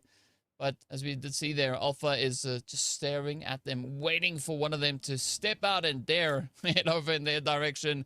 Meanwhile, that's pretty much the same flavor across the board here, right? Everybody's just patiently waiting to see what this next phase is going to bring on through. And this next phase is going to be a big determining factor of how the rest of the zone is going to play out, because we do have a couple of teams playing in from that northern side. And just outside of Pmnc here, we've still got Shakid from Falling Rootless. He has been surviving for a couple of weeks inside of this house. He hasn't moved a muscle. He's enjoying himself. Tingleton and Clutch also just hovering around outside, causing a little bit of panic from him. Hopefully he doesn't give away his position. I'm pretty sure they don't know that he's there. And now the guys from 5SW have pulled up to the scene as well. There's a little bit of chaos there because low key, and another grenade has been launched into that corner to cause a little bit more chaos. That one is perfect. Pain's about to feel it. Low key's about to take it as well. A big hit over to the other side. Water spray from Naruto, and he gets the angles right. The monster truck not saving anything, as the guys from 5SW, unfortunately, that would be the end of the road for them. Back into the lobby they will find themselves. And I believe Shakid has made a little bit of a movement in that house. And I think DK, they know he's there now. Probably going to set their sights on him the moment he peeks out one of those windows. Yeah, they got Jogu also on a very tight overwatch there as well. So Rush definitely have the angles covered. So we'll see how this one pans out. Oh, somebody's making noise. Was that Shakid poking off with a few shots over there? I hope not, because Singleton and the rest of Rush here are going to just wait patiently for that angle to align. Meanwhile, it is going to be Kakashi there from the side of 4PF, also continuing to push a little bit further, looking for a better setup in the zone. Does opt for the open field. It's a little bit of a risky rotation, but hey, so far it is seeming to work for them. Horned Legends, though, Dominators currently holding in this game. 6 eliminations up. Let's see whether or not Kakashi can get this job done. Oh, quick little bit of a cheeky trade in either which direction. Gotta watch for those windows, because so many angles to be aware of here. But so far, I want to say, like, for PF, 2 eliminations, it's not the worst start to their day here. Of course, they could do with more, but you know what? Jogo is going to take that play from them as they go out in 6th place with those 2 eliminations up. Now, down to the top 5. Oh, you can see one solo, a duo, and some pretty stacked numbers all going up against them. The Horned Legends, though, they facing off against the side here of Death Dose. And Death Dose have something for them. 10 eliminations so far, and I talked about this. You know, I said it at Death Dose. They are going to execute. They are going to stick to their plans. They know exactly what they are planning to do here, and it's showing off in of itself. And then Shakid is going to trade grenade for grenade against them. Oh, that one was right on the money. And Rush will take over.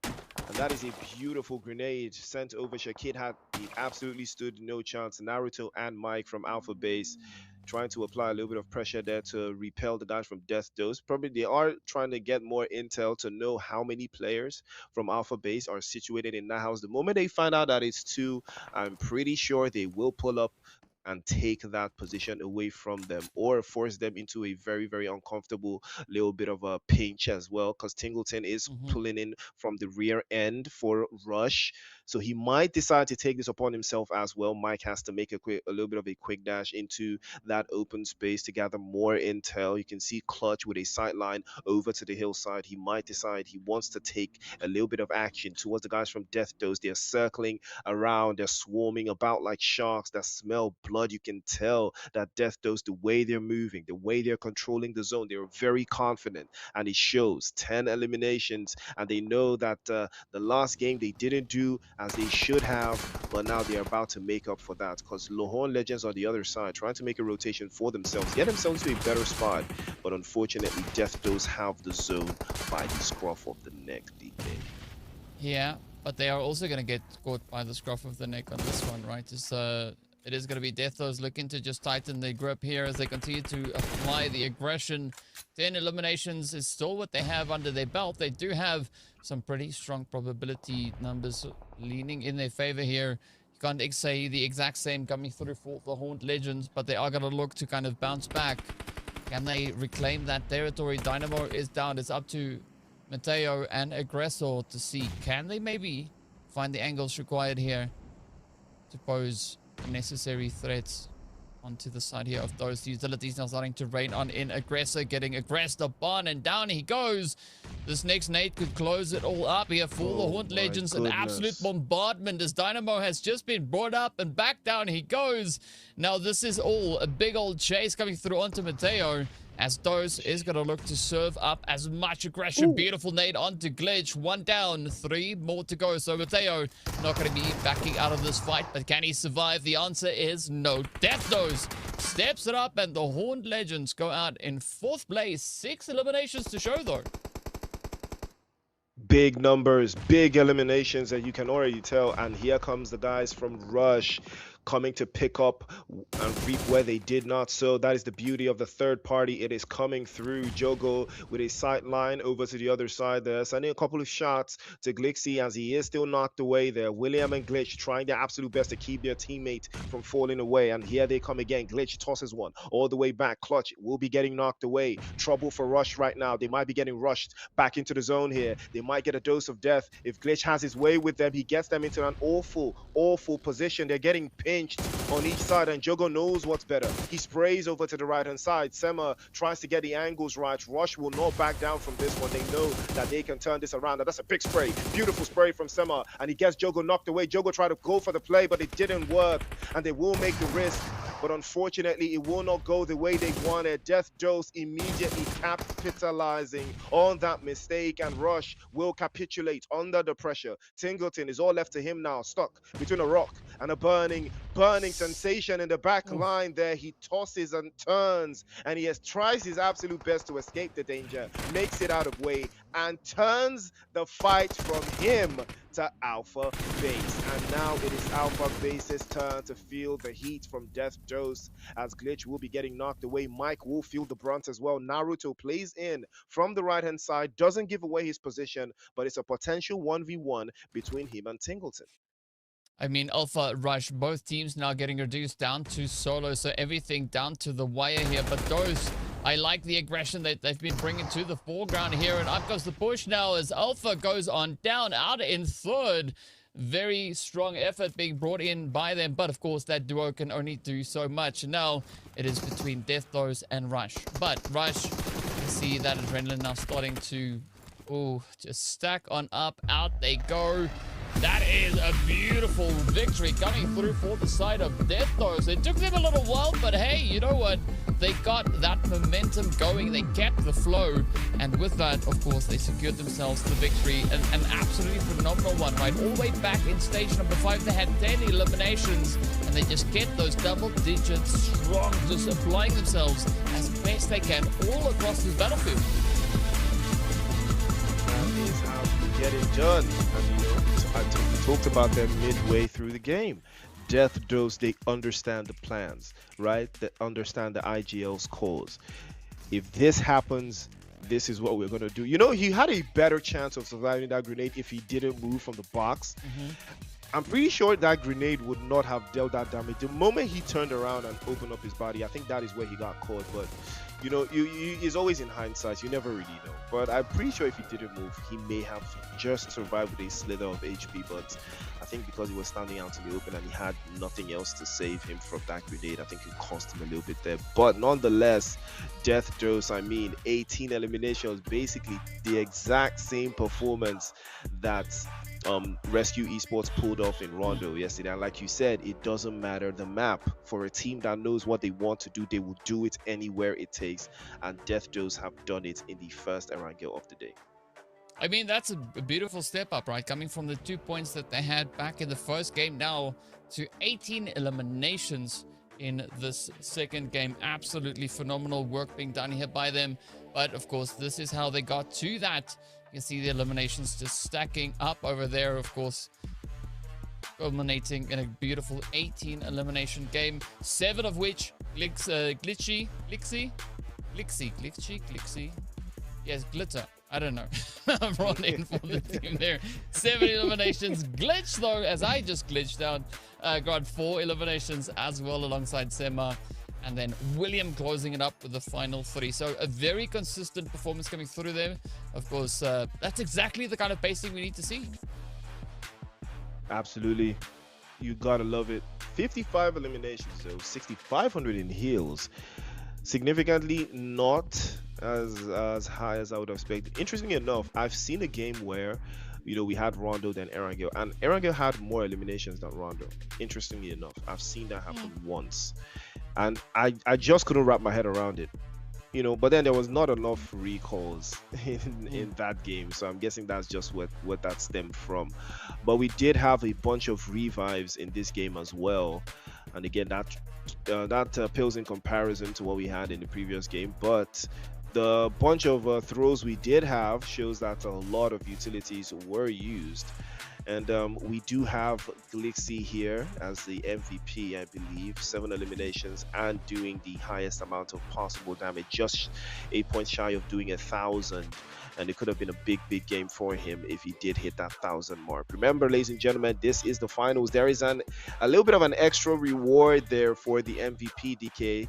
You know, we've been skimming over that, but it's 200 USD for that MVP race. And I'm pretty sure these players have that at the back of their minds, you know. Well, let's hope they do, because you know, that's a good day's work, right?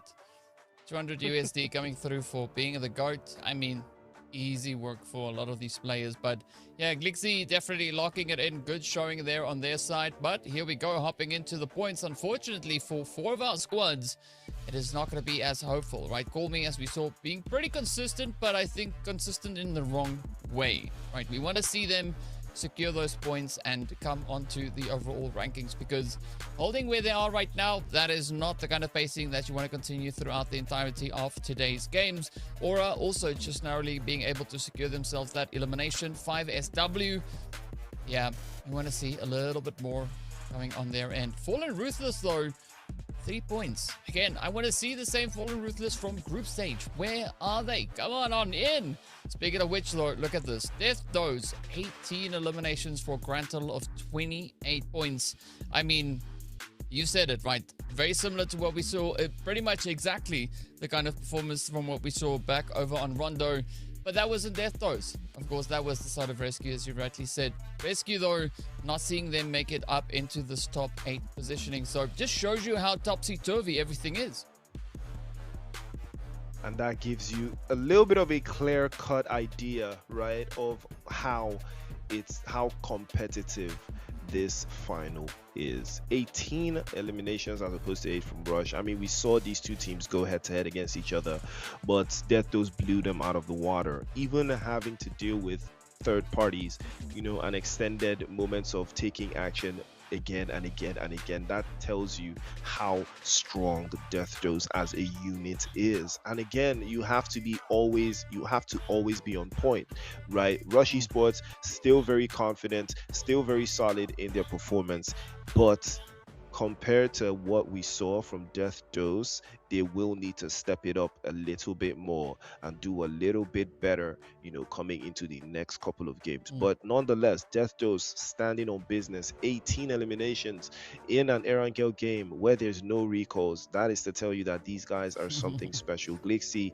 MVP, well deserved on his part, because I believe he also facilitated a whole lot of pickups that came through, and that was looking very confident on their part. Again, we saw how potentially they could have turned it around so many different ways, but they stuck to the plan, they stuck to the script, and it paid off. They got themselves that chicken dinner, and now the conversation is going to be very interesting, DK, for that top 3 position.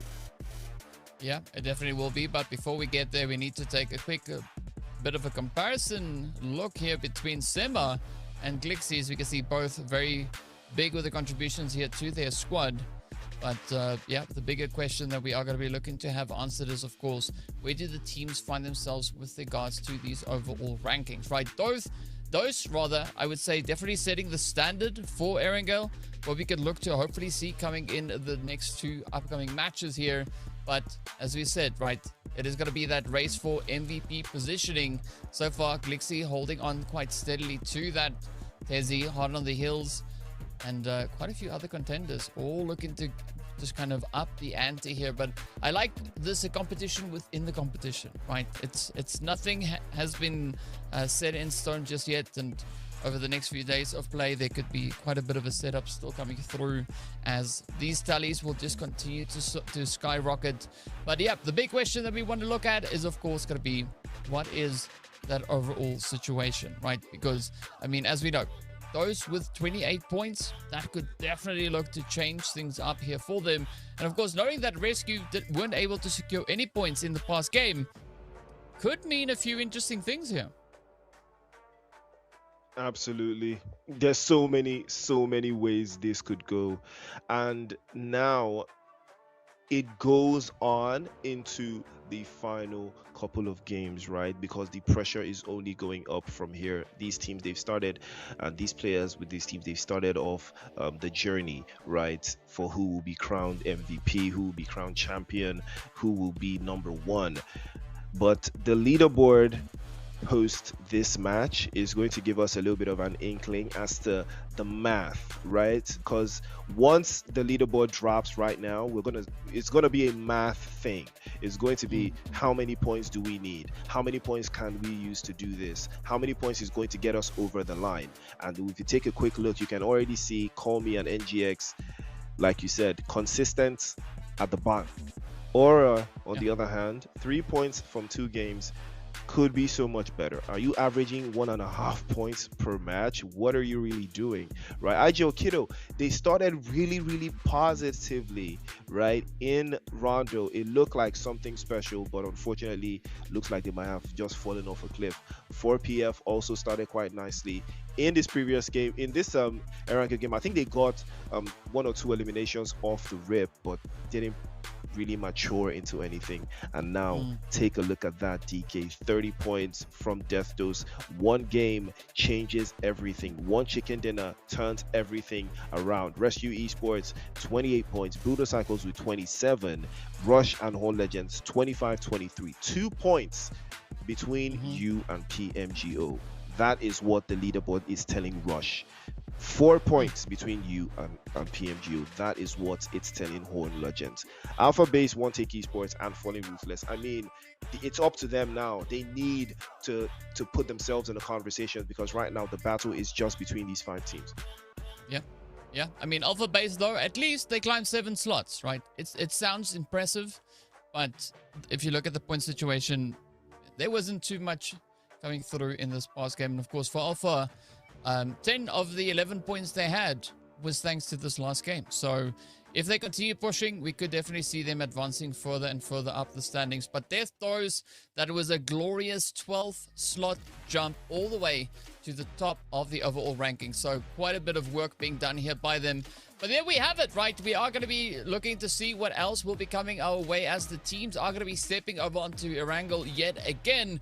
And this is where the big question then needs to be answered, right? Will we see the teams that need those points that could potentially advance themselves up into the top 8 or maybe even into the top 3 have a go at it coming into game number 3? Of course, all those questions will be answered very, very soon. But I think the bigger question is, will we see NGX Esports and Call Me lock in points in game number 3, right? We want to see them do that, and of course, only one way for us to see that happening, we have to get into the game. So we'll see you right after the break when we return with game number 3. Stay tuned.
Death, Dose, and Rescue. Setting the standard, the expectation, right? If you want to get a winner with a chicken dinner, you have to have 18 eliminations, because if you don't, it's not a worthy winner chicken dinner at all, because that's pretty much what both those squads did in both our first matches of the day. Of course, for game number 3, you're going to look to see who can step up to the challenge. Who's going to be the team to try their luck here? Are we going to see some pretty crazy upsets, right?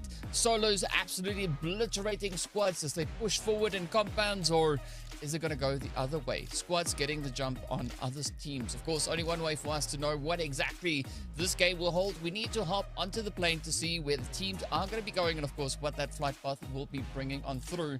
But as we've been talking about it here a little bit, Priest, right? Teams performing exceptionally well in group stages, not stepping up just yet, right? A very surprising turn of events, right? I want to see that same kind of performance in group stage come into the finals, but we've seen this a few times, right? When it comes to the finals, it's like the word itself has this big major connection to the squads and go like, there's so much pressure now.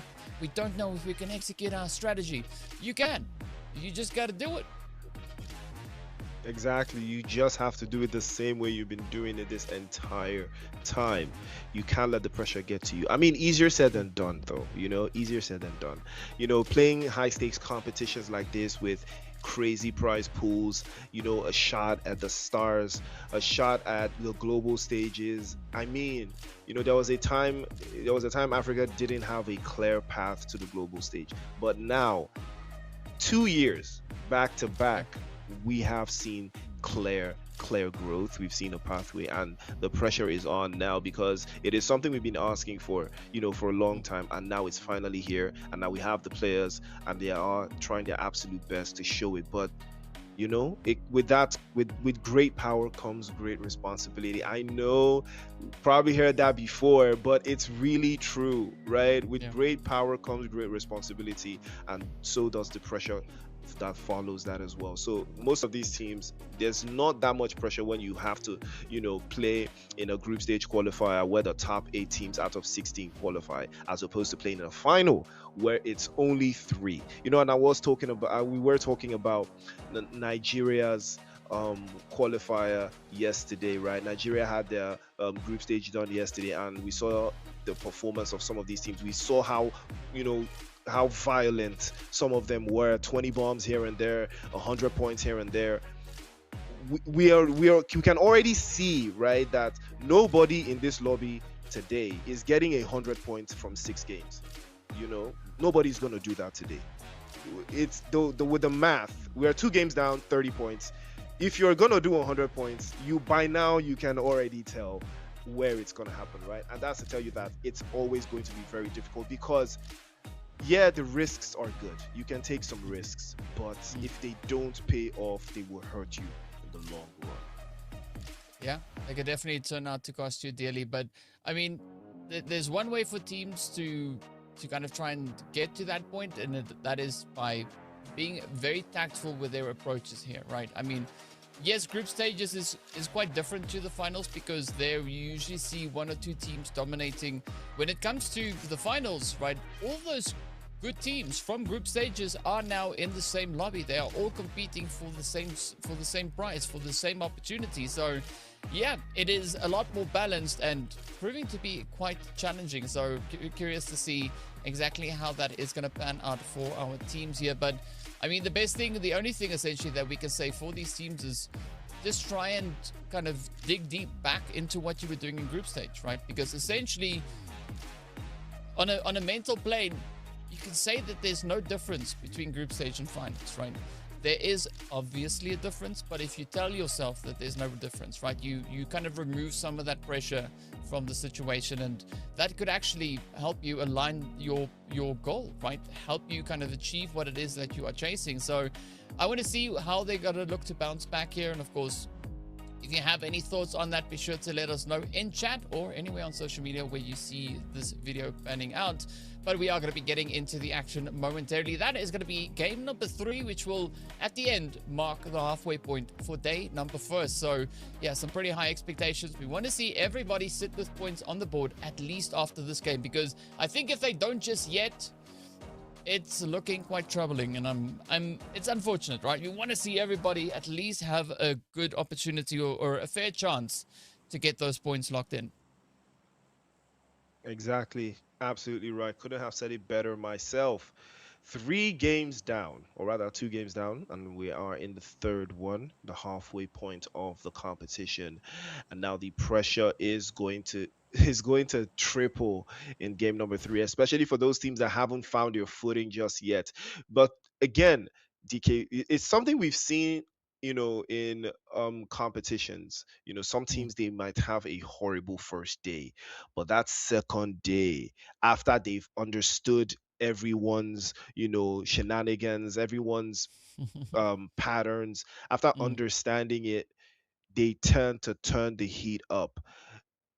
Do you think there's a chance that that could even happen in a lobby like this, where some teams that we know are very capable are just yet to find their footing on day one, but on day two, because we saw MVP, right? We saw Mm. MVP, how MVP played. Do you think we can see something like that replicate itself?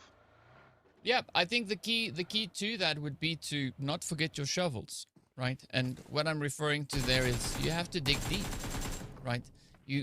Because they did that on the first day, right? Coming through group stages, so they've shown that they have that capability, right? They've shown that they have the skill, because remember, they qualified out of hundreds, if not thousands of teams, all the way from within game, right? And so here they are out in the big battlefield, showing us what they have and what they can bring to the table. And so I want to just see them continue with that, right? I know, and they've shown that they have the capability. They just got to remind themselves of that yet again. And this is a good start coming through here for Fallen Ruthless. Maybe in some way, shape, or form they've heard us, Priest. I think they've heard us, right? They're like, you know what? Yeah, we coming back. We're gonna be ruthless. We might have fallen down a little bit at the start of the day, but here we are, and we're gonna try and bounce back as best we can. Aura, also, I like what they're doing here, not getting themselves caught in unnecessary fights, instead taking a little bit more of a ranged approach here.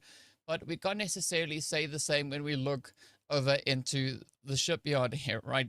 It's a pretty tough spot to be in. Of course, this is all the way up in Zaki, that far northwestern side of zone, a place where teams hardly ever go. And here we've got three. And Zarki isn't even built to hold three teams. That is what is so interesting. DK, is only in the finals that you see stuff like this. It's only in the finals you will see stuff like this. Why are there three teams in Zarki? What are you even looking for here?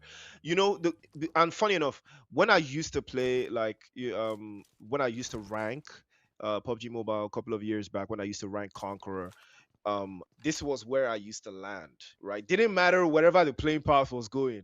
Zarki was where I was at. And one thing is for certain, anybody else that I run into when I'm in Zarki by myself, we shake hands and we'll be like, bro, you know why you're here. I know why I'm here. I'll take the northern side. You go to the south. We Mm, shake hands, and then I'll tell him, because it was solos, right? It was solos. yeah. So, and I'll be like, yo, I'll meet you, later down the line. When we meet each other, then we'll see about the business, right? We'll take it on. We'll go 1v1. But right now, we Mm, just landed. Stay on the north, I'll stay on the south, or vice versa.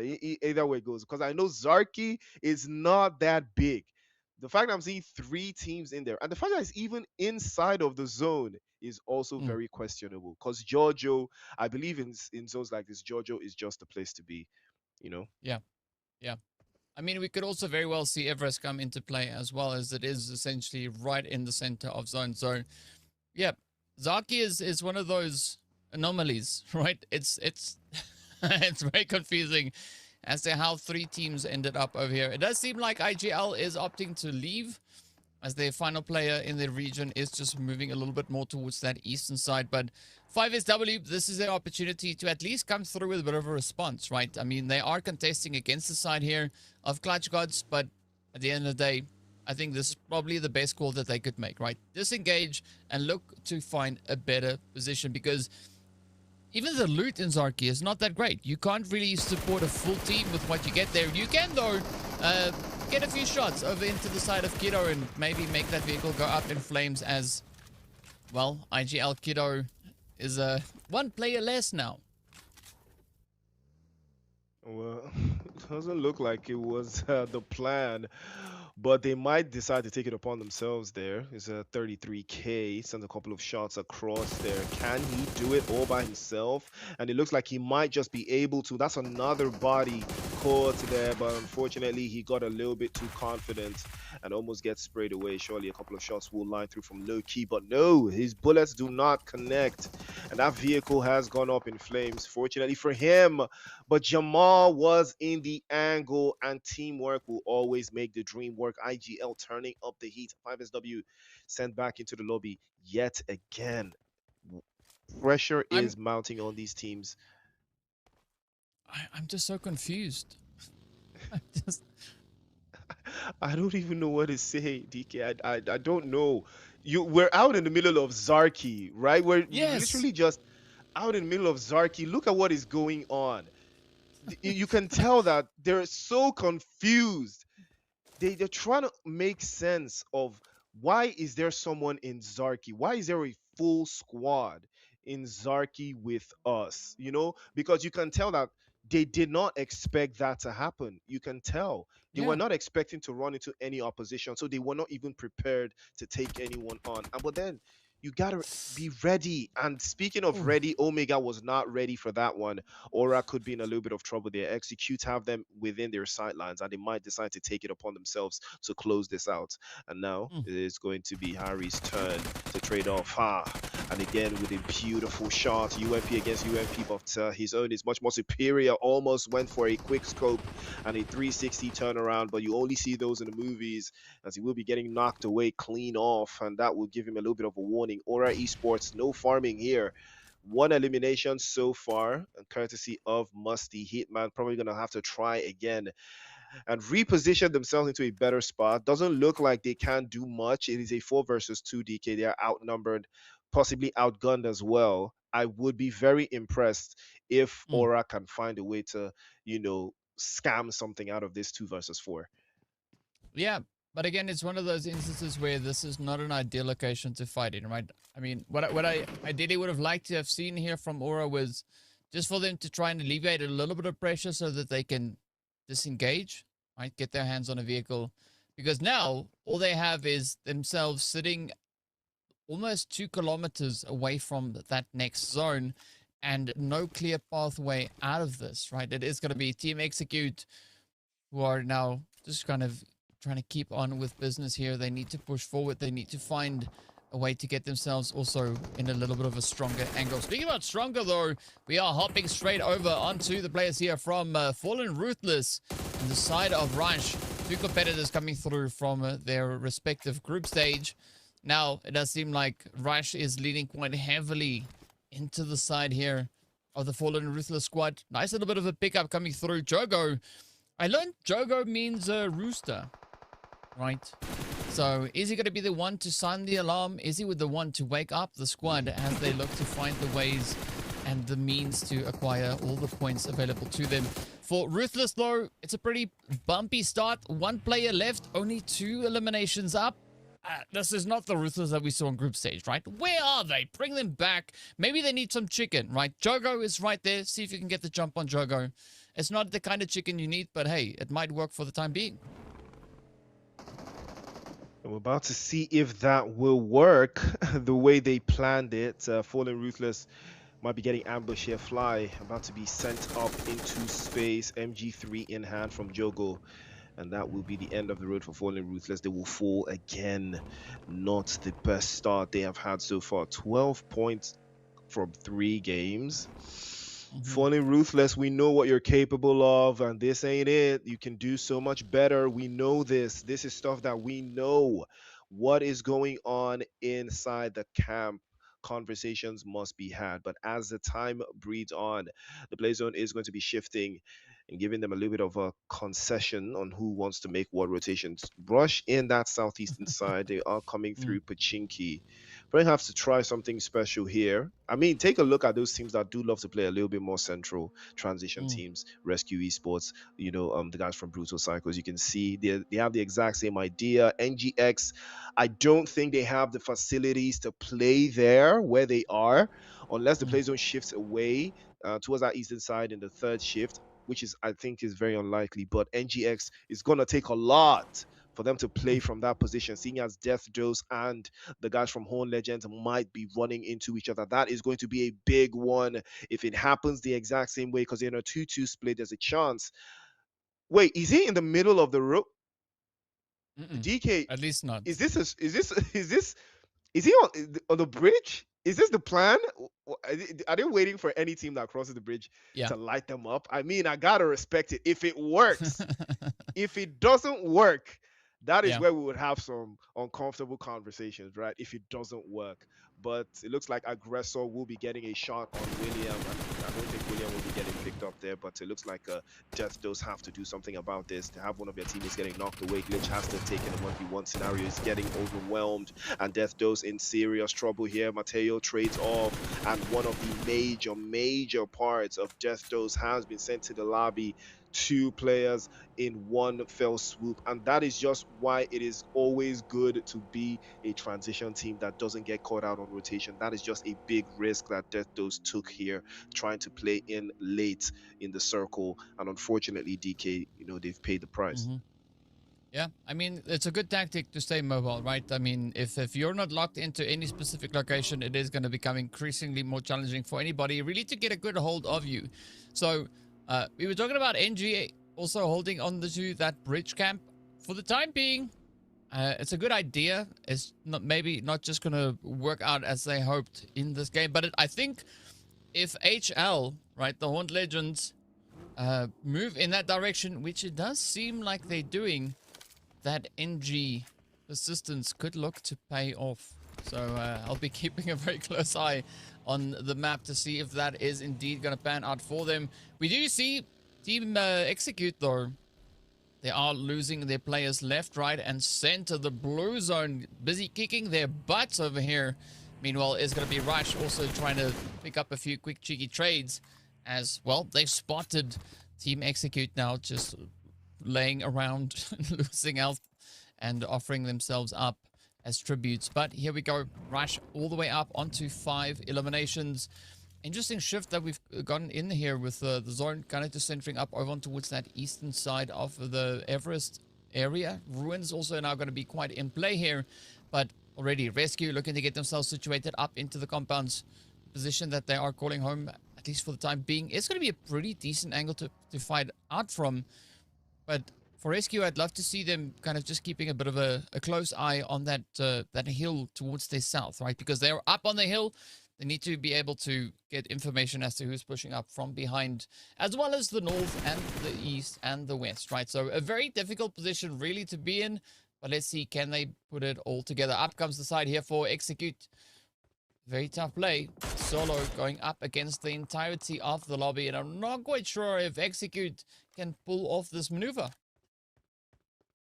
It is going to be a very expensive maneuver to pull off. It will take a lot from them if they can't see it through, being as they've got only 1 player left. But Brutal Psychos, good spot that they found themselves in. They are holding Everest and holding it quite nicely. Unfortunately, Glixie will send Venom straight back into the lobby. Alpha Base had no idea that he was in this area. But now it is their turn to make sure that they close it out. Hopefully they do not get caught out as they are trying to find a way around here, but they will circle quite nicely, put a vehicle inside of the little warehouse there just to make sure they have something to exit this area with. And you did see Gon, I believe, take a couple shots to that parked car. Again, second time where I'm seeing something like that happen. Stop your opposition from being able to move. It is all tactical. 5 eliminations for 33k though. IGL Kiddo looking very good in the way they have started this game, but in all and in all of everything they've done so far, they're still sitting in 10th place, so they need a whole lot more points to put themselves into those conversations that must be had. And you can see Yuna on the northern side chilling. I think he has a little bit of a shack or something along those lines in that area. Probably gonna have to do it all by his lonesome, but he does have the play zone much better than all the other teams that are trying to make their way around. Brutal Cycles being one of them. The play zone has shifted away, forcing them to play a little bit tighter towards that eastern side, and now that will keep them into perspective. If Glixie does get an angle, he does. Gon does get knocked away in that exchange. Alpha Base in a little bit of trouble here. Naruto is trying to apply some sort of defensive pressure to keep, or rather to relieve the pressure of his teammate. If he can find a way through, he might be able to see it around. But the grenade from Sema, if he launches it and it lands perfectly, he might be able to turn this on into something special. But nope, Gone is going to be packed up. Naruto, is he about to go Demon Fox mode and do something special here? Doesn't look like it. Sema is trying to circle back and get into a better position and close this down once and for all. Alpha Base, they have been seriously struggling so far, as every single time I have seen them, it has been a pickup one way or another. They lose players in very awkward positions, and I don't know if Death Those want to commit to this. As you can see, Naruto is going to get straight into his vehicle and get out of danger. It's very interesting to see Alpha play like this, because this is they didn't do any of this back in group stage, right? They were confident. Exactly. They were confident, they were consistent, they were just, just rolling with it. And now it's like their phones became super slippy or something, right? They can't get their fingers on the right buttons, and it's going into awkward places. So I don't know what's happening there, but yeah, they need to check that out and fix it up moving rather throughout the rest of the day, because if they keep on going like this, they're not going to be able to make it into that top 3, right? There's just no way. So if they really honestly wanted, they are going to have to step it up. Yes, they are in 6th place currently, but they've got 15 points, right? 3rd place is 28, essentially double the amount of points that they have right now. So unless they can have some magic come their way, they really need to lock things up and, get back into the match. In the meantime, it is going to be the Clutch Gods now looking to just pick up a few additional trades. Oh, Yuna, that's a cheeky setup there. You got a Hitman down in the drink. Oh, now just falling victim to the spray down, as Aura is going to be the next team taken out of here. 13th place, only 1 elimination to show for that. A very tough run here on the Aura side. I mean, but also another team, right? They were just popping off. Again, all these teams were popping off because that's how they got here. You want to see all of that now come back, and we want to see some pretty contentious fights across the board. But now, Horned Legends having to deal with the duo that they've got, just casually looking over onto the side there of the Clutch Gods, trying to assess the situation. Do they need to push, or is there a potential other way for them to get out of this? One take. So trying to regain a little bit of ground here. I mean, that zone is going to push them further up towards that northern side. And it is looking especially favorable here for IGL Kiddo. I mean, they've got the setup, right? Beautiful compound angle to play off of there. They can just look back and, fight up a few of the hills. But I'm going to be looking to that road. You see that little whoop it does over there? There's a nice bit of an angle to play off of. Ooh, IGL Kiddo, out they go. Not able to hold on either. I mean, what is happening in this lobby currently? I mean, teams that we're expecting to survive are just getting swept away. It is such a surprise to me, DK, the way these teams have been playing. I mean, you are going to get punished the moment you show a little bit of hesitation, and they are learning this one the hard way, the hardest way possible, especially going into, the final third of this particular zone. Like we said, Erangel is always going to be different. It is always going to show your hand. If your hand is not strong, it will break it off. And now we can see Brutal Psychos yet to secure any elimination. And we are down finally securing their first, courtesy of King Von. And now we're starting to see again 10 teams still very much in the mix here, 28 players alive, and a chicken dinner will be the best result for any team that hasn't gotten any eliminations right now. Chicken dinner has to be the ultimate answer. It is the end all be all. That is why it exists the way it does. 4 packets full. They want a piece of ruins. Can they get through NGX? I did mention NGX's position earlier on, and what did they do? They've advanced. They've switched over to the other side because they knew that if they didn't make it across in time, it would have cost them. It's a smart play from NGX, but again, all of that moving means no eliminations and then getting exposed. You can see Nemesis has a sideline onto Kelly's position.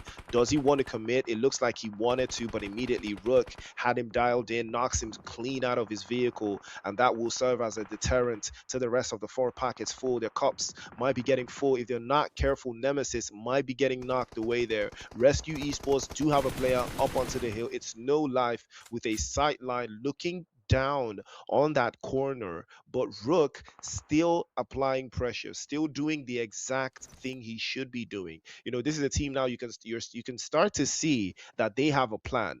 You can start to see how they are trying to execute. You can see Rook's role. You see what he's trying to do there. He's trying to keep the rest of his team from having to get exposed from the hillside position while he provides a little bit of cover. But Nemesis, can he get out of dodge? He doesn't have the play zone. So it's going to be very difficult for him to move around because he does have the guys from Rescue Esports over to that western side. It will be very interesting to see if he makes it to that western corner. Oh, I mean, I like what Rook is doing right now, trying to move to e5 as well, but is he going to be able to get that checkmate? As we do see 4PF going out in 9th, also nothing to show for this. I mean, this is, it's almost as if the lobby is exceptionally nervous, right? I'm getting that kind of vibe. I don't know why, but that's just the feel that I have here. And I mean, these teams have nothing to be nervous about, right? They just got to play the game that they've been playing for so long, just do what they've been doing. But let's see whether or not Team Execute can get the jump. Oh, beautiful bait there coming out from Deaththrows as Glitzy gets that one locked on in. Execute out of here in 7th, and some very low figures currently coming to the board here. The highest elimination count that we've seen from our teams that have already made their way back into the lobby, of course, was going to be IGL. But now Deaththrows has a big opportunity handed here to them. Up comes the push. The rush is in. That is going to be Brutal Psychos just holding up alongside them. Ethox did see a little bit of a pop-off coming through earlier. But Tezzy, one of our MVPs from prior matches, now has the opportunity to try and lock it in. The smokes have been deployed. Lixie waiting for the opportunity. Oh, the nade, unfortunately, not going to be able to reach anything just yet. But those rather, they need to keep their eyes absolutely locked on target here, because the moment they let their guard down, that is going to be the angle that the Brutal Psychos need to try and get the upper hand here. So the little Bucky do a somersault in excitement there because the grenades are flying all over the place. Tezzy, I believe he was the MVP for one of the matches we played today. So he's about to show his MVP tactics there. But the guys from Deaththrows, they're trying their absolute best to hold on here and make sure that they can cause a little bit of trouble for the Brutal Psychos. Glixie's already on the ground floor, and he is continuously applying some more and more pressure. Grenades flying all over the place here. Glixie immediately getting snuffed out by Tezzy's Molotov as he gets burned at the stake. End of the road for him. And now they've got Sema trying to make a run for it. He does have a smoke path in front of him. Can he circle back? But he does have a little bit of the zone, so he doesn't necessarily have to move around. And we are down to only 5 teams. 15 players, very much in the run here. Rescue Esports, again, it is the same teams, the same players, with giving the same vibe. Clutch Guards still somewhere lurking around. Brutal Psychos rush with 10 eliminations and 4 players alive. They are looking very confident coming into this final third, DK, but it looks like the Clutch Guards could be on the wrong side here, because the rotation that is going to be required for them to make a quick dash across, and let's not forget the water could be a potential play here, DK.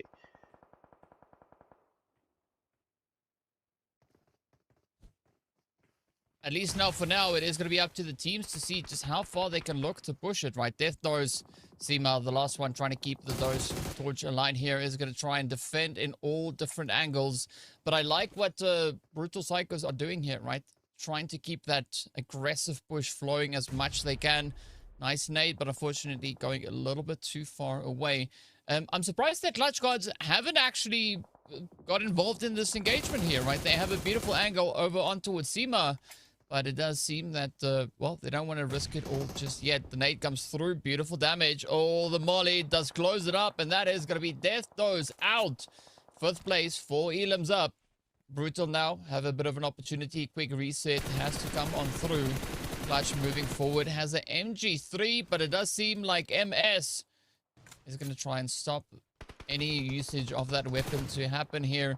But I like the pressure that the zone is applying, right? Keeping the teams continuously moving up on towards that riverside.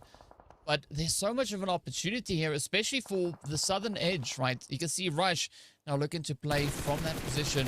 They have quite a bit of information onto the teams and players ahead of them.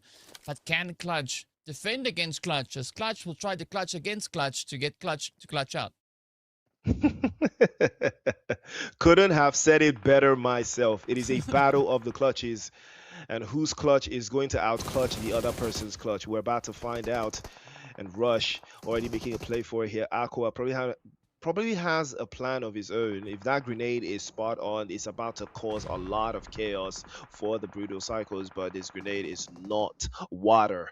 It's going to be knocked away there in that exchange. Clutch Gods, unfortunately, can't find a way around. Again, we talked about their position. It was too far out. Couldn't make a dash for it there. Sato is going to have to make do with what he has, but they do have a little bit of play zone to work with.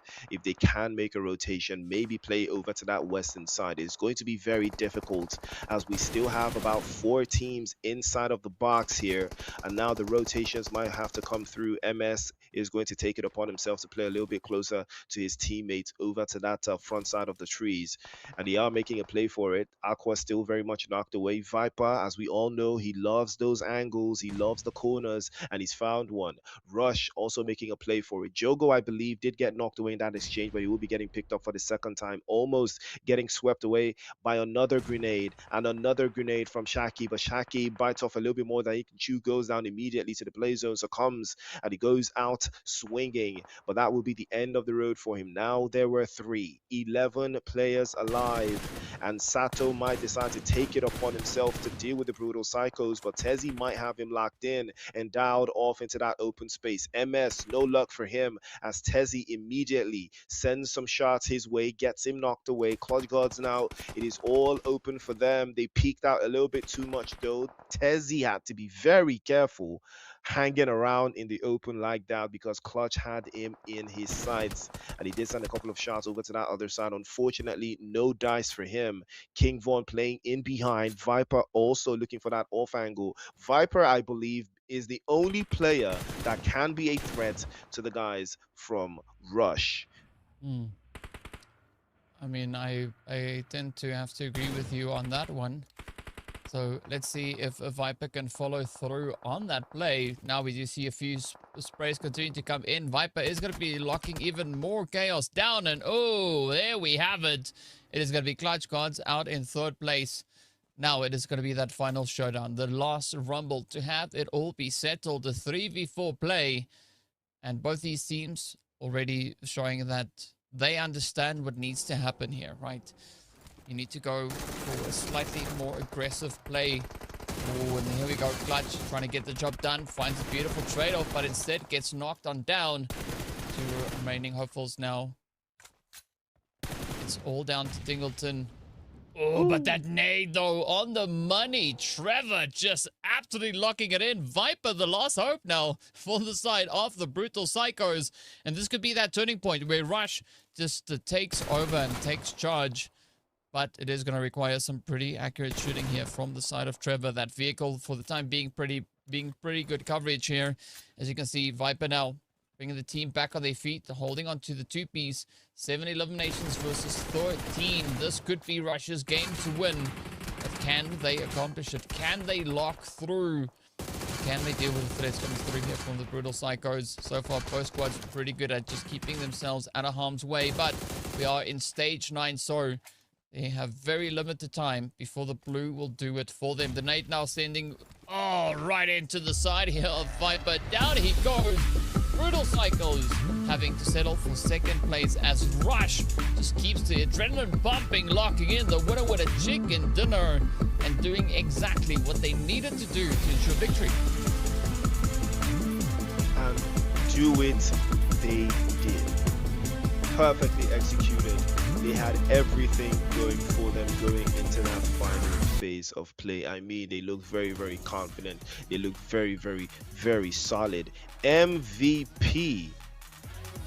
Well, that was quick. That's a pretty quick MVP. That might be the quickest MVP I have ever seen. That was really quick. That was really quick. I mean, but nonetheless, I mean, Brutal Psychos though, did they make the right call? Do you think they did make the right call in that exchange there? I don't think they did. I mean, they tried their best. out of what they could Right? do with the situation, right? I mean, sometimes it's quite tough, but that nade bounce, there's nothing you can do with it, right? By the time you see that grenade, that's it. It's already You just too go like, late. yeah, yeah. It's like, you know what? That's us. That's our ticket, right then and there. But one thing that I'd like to see is more teams adopt this approach, right? We know they can. I just want to see more of it, right? I want to see another Rush-esque performance, right? Another Brutal Psychos-esque performance coming through in our remaining matches here for the day. Because if this is how the teams are going to compete when they get into a final, they're going to have a pretty tough time playing in the Africa regional finals, right? Because the rest of the teams that we've seen so far, especially the ones coming from Nigeria, right? They're ruthless, bro. I mean, it's something we've seen time and time again, right? Most of the teams so far, they have a lot of experience in being front-footed and making plays and sticking with their plans. And Jogo, I love your hat, bro. I need to get myself one of those. That hat is pretty cool. But nonetheless, big numbers from Rush. You know, ideally, this is 16 eliminations, and it's a very good way to start DK. 16 eliminations, again, good numbers. 16 eliminations, chicken dinner. We have 18, 16. It's a very good way to start. Put themselves in that conversation as well. No rest. You cannot take your foot off the gas, and you will learn the hard way if you make that mistake. 57 eliminations across the board. Still somewhat similar to what we had in the previous game, give or take one or two. You know, they did have a couple more heals than they did in the previous game, if I'm not mistaken. You know, they did have a couple of knocks as well to follow suit. Less revives. I think we had 14 in the previous game. Less revives in this one, or 12. It still falls within the same range. It's so interesting how the stats usually fall within the same range, right? It's always going to be an interesting phenomenon for me. But Rush looking very solid. The MVP being Rush. Did you say we'll call this guy Trevor or something? I'm pretty sure we had a name for him, right? Yes. Trevor, right? So yeah, Trevor, congratulations, because there's no way we're pronouncing whatever that is. Tingleton in the conversation as well. He did do more damage. Also similar to the amount of damage that was dealt in the previous game, but he wasn't the one that got all the eliminations here. And adding to that, Trevor did also manage 2 eliminations with grenades. Big player he is. Elimination, the longest we did have from King Von for the guys from the Brutal Psychos, 380 meters. And then we have Saint traveling all over the map with 14 kilometers. I'm not sure what he was looking for, but I hope he found it. Well, he did that all in one take, right? That is what we know with absolute certainty coming through over there. But what we also know is what the final scores are. Call me, they added points, right? They have broken the bubble. They have points on the board. We can see Aura also locking in points there. 5SW also walking away. The only squad going back empty-handed, at least only for this match, is going to be none other than 4PF there. But one take, well, taking one, as we saw it there. But that's probably, that comes with the distance, right? If you drive 14 kilometers, you get at least a minimum of 1 elimination awarded to you. So well done to them.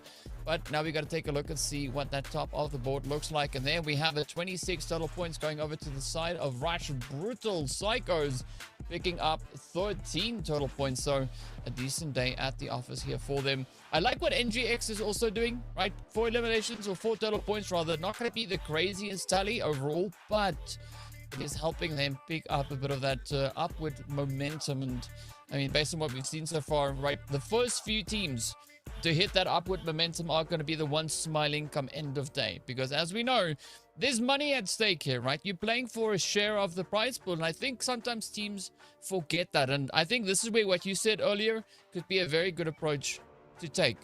Imagine each elimination is $100. Every elimination you allow is somebody taking $100 from you. I mean, wow, that would definitely change the way that you approach these matches.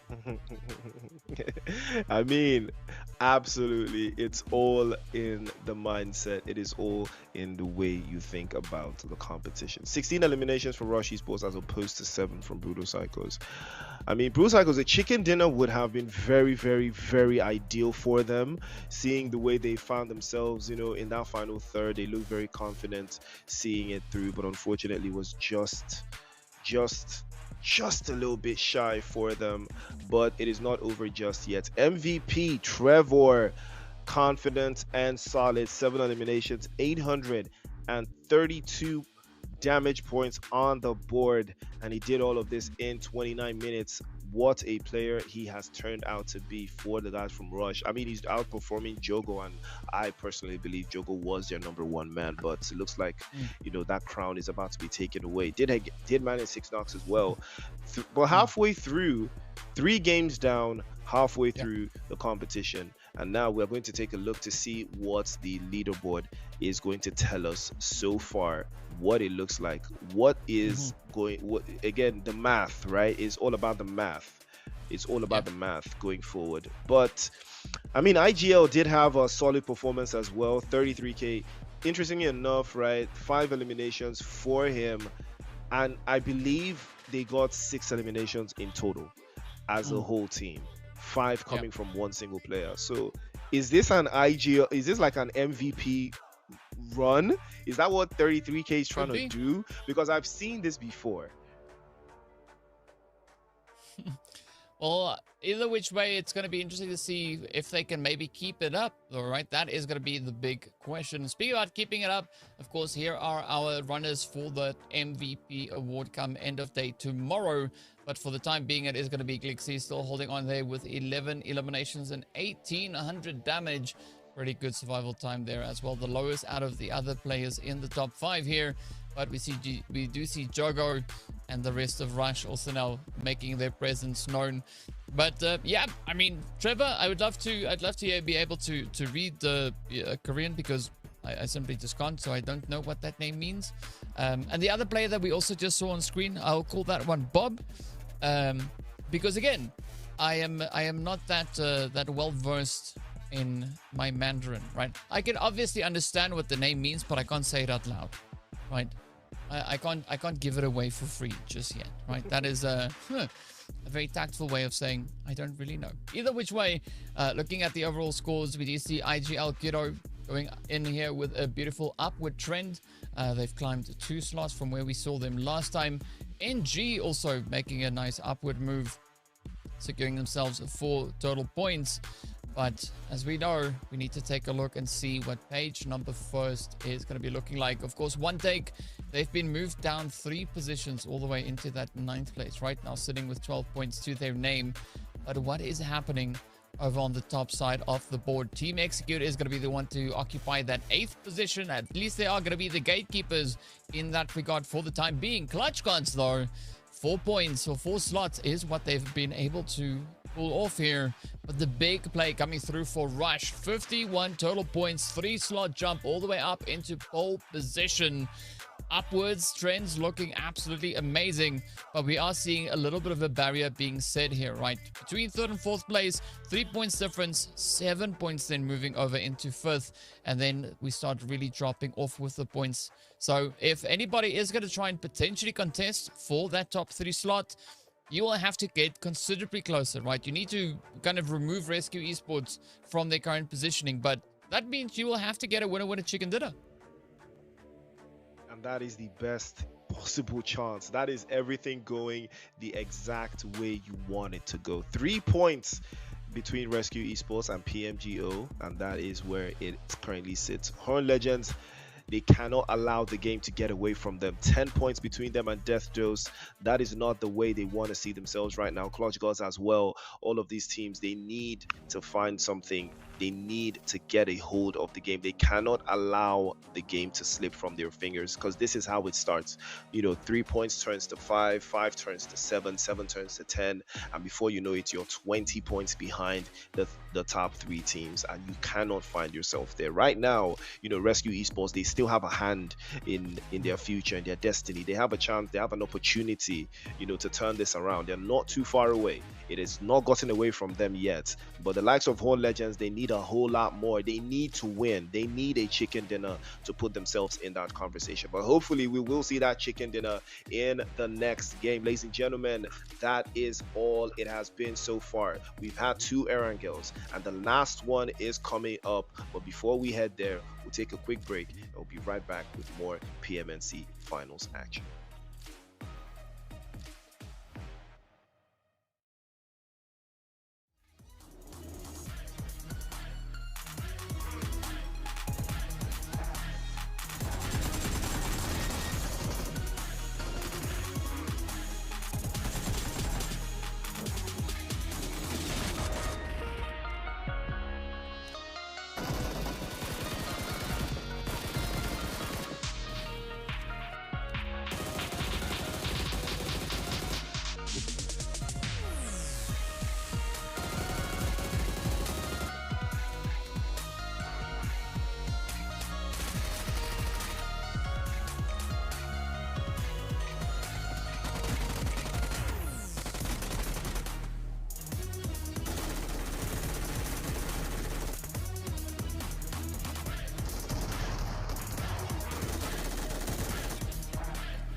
has come.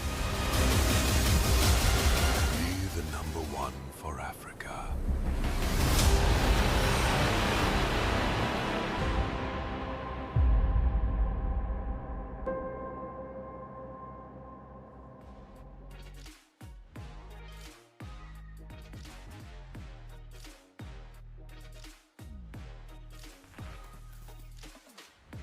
Welcome back. We're getting ready to move into game number 4. The first half of the day is done and dusted, and hopefully as we step into this next match, we'll see the teams lock into absolute beast mode, just go crazy and light this lobby up like we know they can. I'm really looking forward to that, and I'm hoping that we'll actually see that happening with our teams here. Of course, the zone has been throwing quite a few spanners at them, really make them jumping through every and each hoop that the game can think of.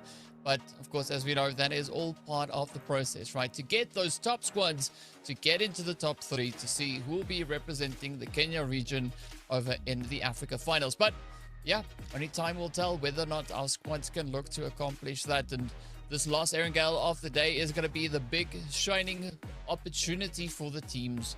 As we know, this is the map that everybody knows the best, right? It's the one that has been around for the longest.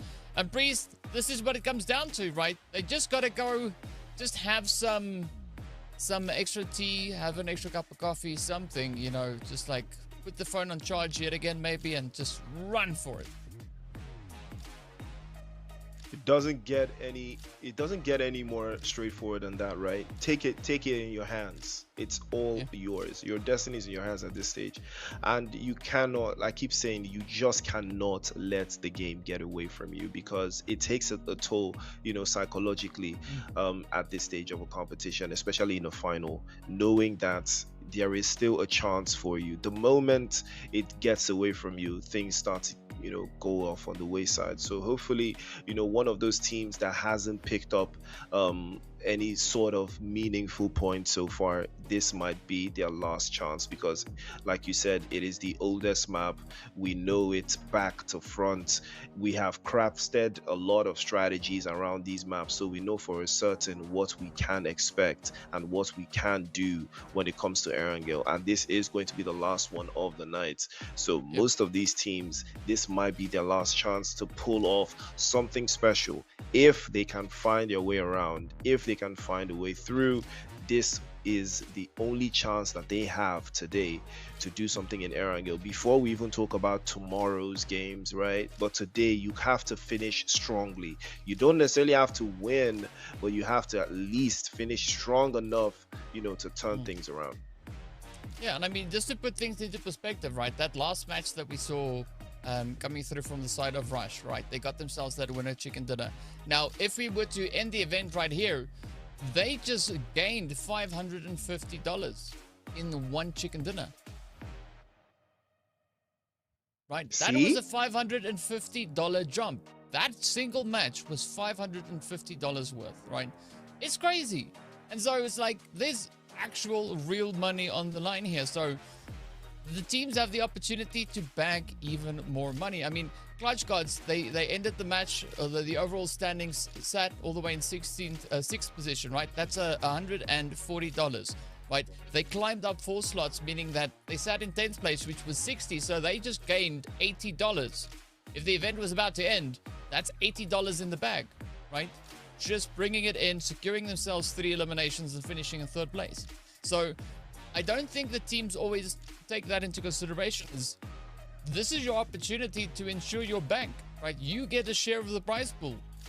And I know, being in Africa, that dollars are worth a lot here, right? You can do a lot, even if it's just $1.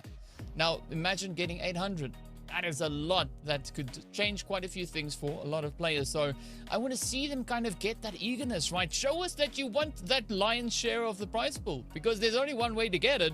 You're gonna have to go out there. You have to go earn that position. So I'm really hopeful that these teams will change up the approach here, right? Bring back that group stage kind of momentum, bring back that eagerness to just perform like absolute legends, and the legends that we know they are. I want to see them prove themselves yet again. But of course, hopefully they'll do that coming into game number next. The final Erangel is getting ready to pop on through. We're just waiting for everybody to make sure that they're in the right place, the right location, and well, seatbelts, always important, right? Especially when it comes to planes, because otherwise, apparently it can't fly. Well, absolutely couldn't have said it better myself. And like you said, I mean, that's a lot of money on the table, Yeah. you know. And like I said before, that was how I viewed, you know, competitive esports.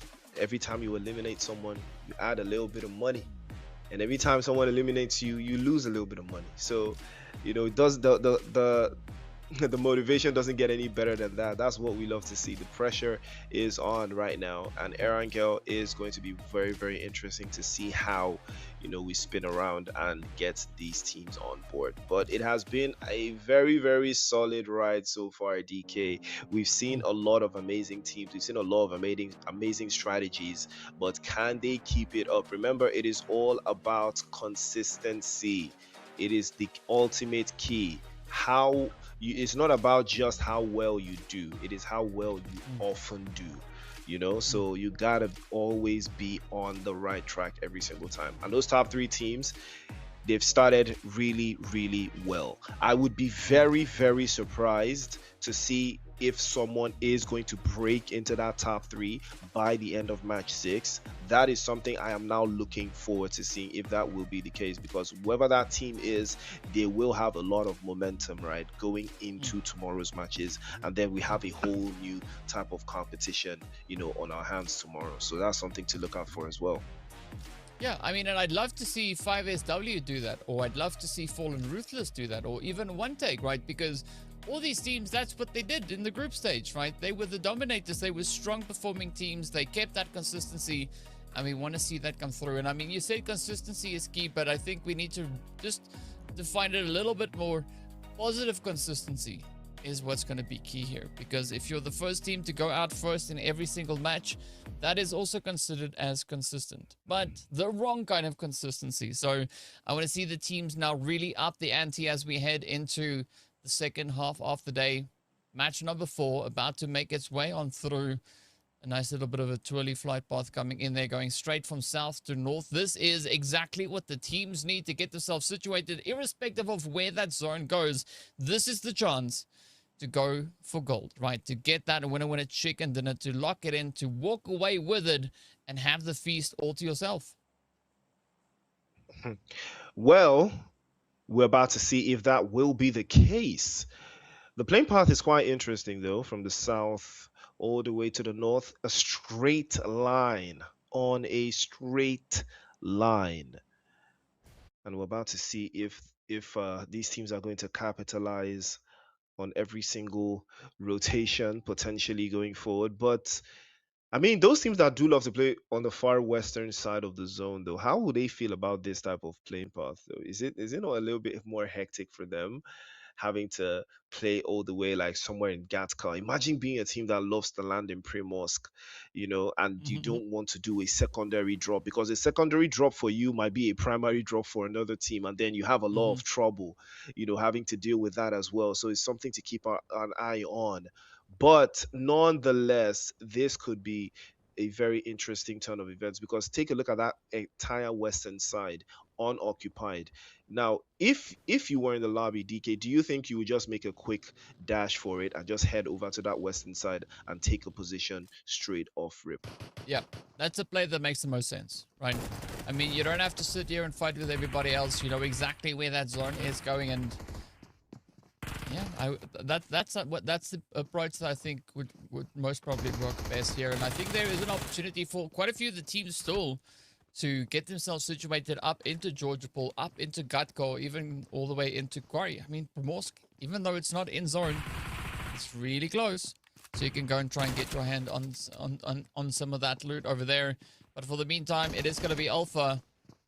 And the players here just having themselves a bit of an altercation. 5SW, one of the squads that I said has the capability to pop off, now getting put to the test as they only have Kista left, the final contender on their side, going toe-to-toe here with Alpha. That cheeky angle could definitely work out and spell absolute disaster, and that is exactly how it unfolds. 5SW out in 16s, 2 eliminations up. I mean, they tried something. And that's the only way that you're going to get anywhere, right? Just keep on trying, keep on pushing, and maybe that could unlock the secret code for you.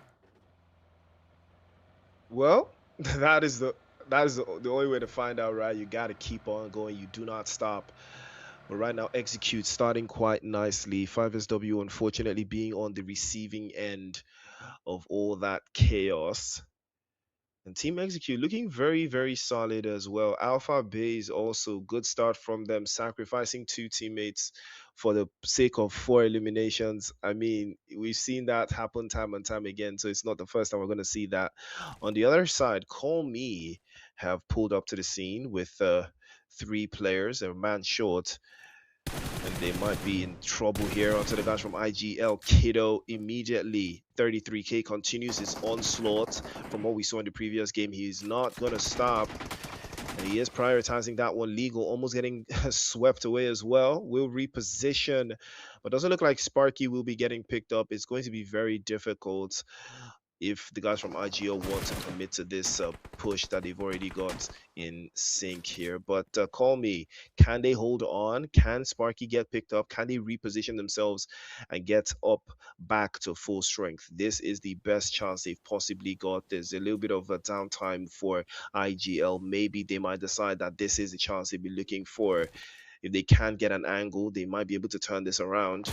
But Kiddo is already making a play for it there. Good spray from Legal. A little bit of a worn out position. Sparky, the one who did get knocked away earlier, and now capitalizing. Kiddo gets the angle again. A little bit of a good trade-off into the corner. Pro box. Masking around with the AUG. He spits out to the little bit of a corner. You can hear the opposition rambling around. That's another one going down. Legal, the next victim. Pro box, it is all left to him now. Call Me down to just a solo. And he might be getting called back into the lobby. Toot Sweet. Sparky already trying to give him a little bit of intel to tell him where the pickups are coming through. Legal as well, playing off the back end. But there's so much going on, and IGL surely they will capitalize on this and add more eliminations on the board for themselves. It's a very good start for them. Jamal immediately descending upon this position with a vehicle as well. Everything looks like it will be going out for their own good. They're pressing forward slowly but surely. They're taking their time, sweeping each room before they get to wherever it is Pro Box has found himself. As you can see, they're just taking it one step at a time. Kiddo and Jamal working hand in hand with 33k playing in behind them. So many ways this could go, but you can see Zaki and 33k now back up to speed. It's a 4 versus 1. Legal's bleeding out. I'm pretty sure this is a pickup and a job well done. Yeah, I mean, it's pretty good for IGL to come through here.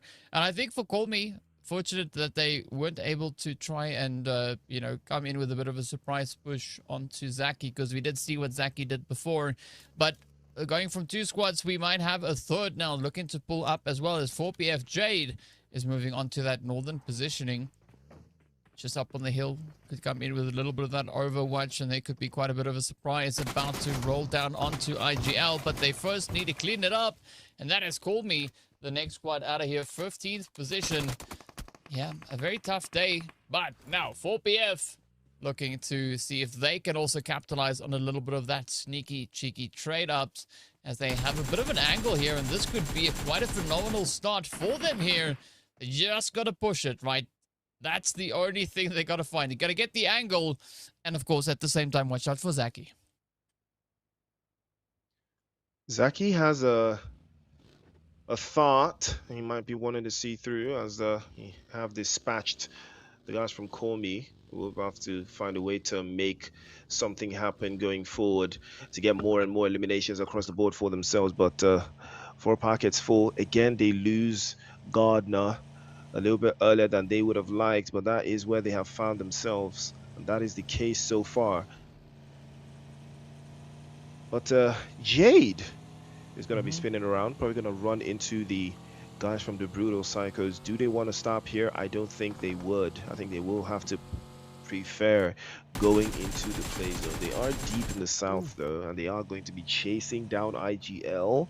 Well, that would have been an interesting turn of events if they did decide to do that, but doesn't look like that will be the case, as Nemesis is also going to be spinning around Howie, chasing down onto Vaughn, and that is the plan. They lured him in and they took care of him immediately. I mean, what did he think was gonna happen? You were just gonna chase him to oblivion? No, he was luring you to where his teammates were so they would take care of you, and it worked. Hmm. And that is something you always got to be sure about. Again, if you're trying to do something like that, you can't be the only one, right? He was the only one, and he just got snuffed out alone. And the play zone, oh, that's an interesting play zone though, moves towards the south side. This is going to be very interesting, though, DK. You can see a lot of teams here having similar ideas. South side, two teams there. Western side, two teams as well.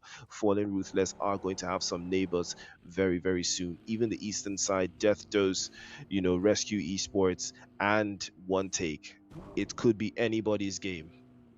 Yeah, it definitely could, right? It's all going to come down to who chooses to make this game there. So we'll see pretty soon. In the meantime, Rush moving up into Chopsticks there, so to get themselves situated. Of course, there's a little bit of pressure starting to brew in the surrounding area. But hopefully this could also be that opportunity then for Fallen Ruthless to step up to the plate, right? Shakid looking for a bit of an angle. You can see them just looking to assess all the compounds. Is it safe? Can they pull up? So far, it seems to be yes.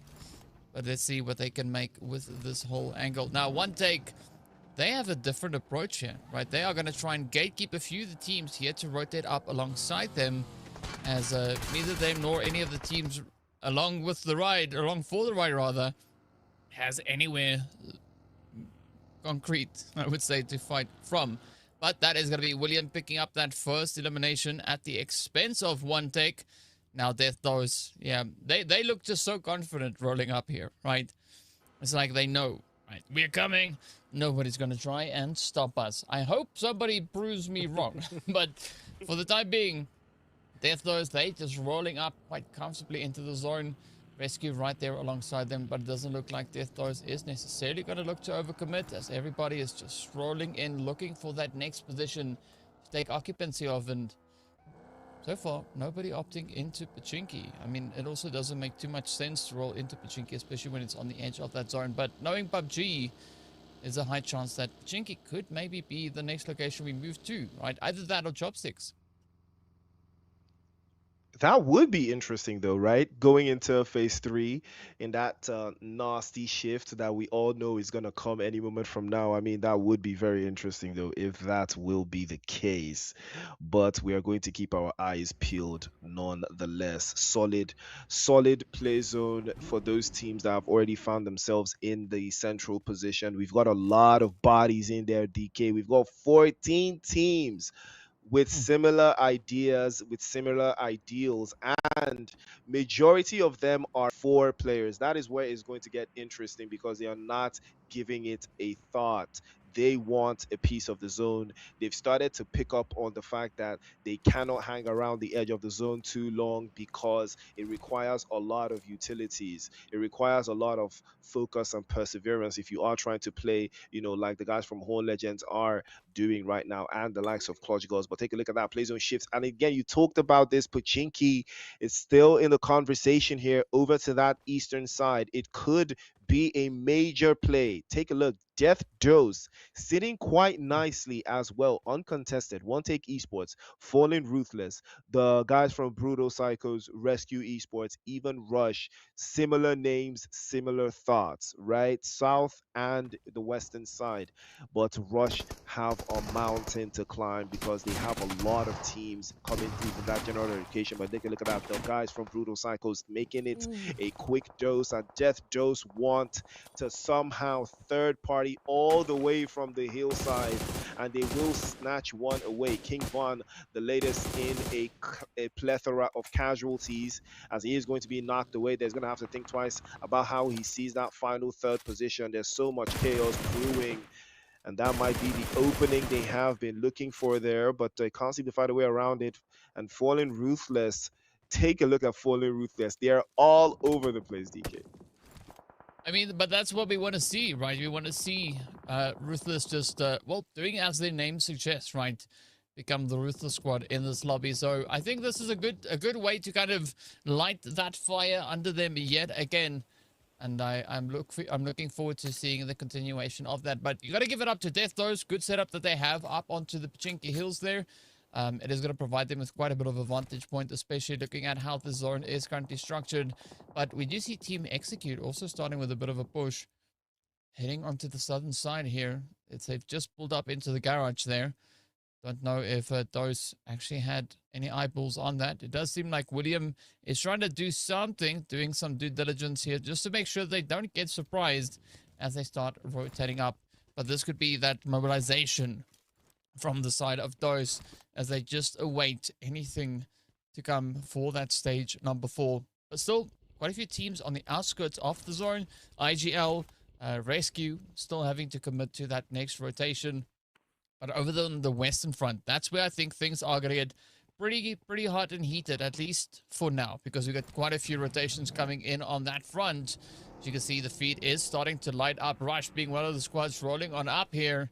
And they, of course, have a bit of contention in the surrounding area, right? We do see the players there from Alpha holding quite steadily on the edge, also trying to get themselves out of the blue, but there's nowhere really to call home, right? There's no major compounds over on the edge of the zone here, and instead the teams will have to fight out in the open.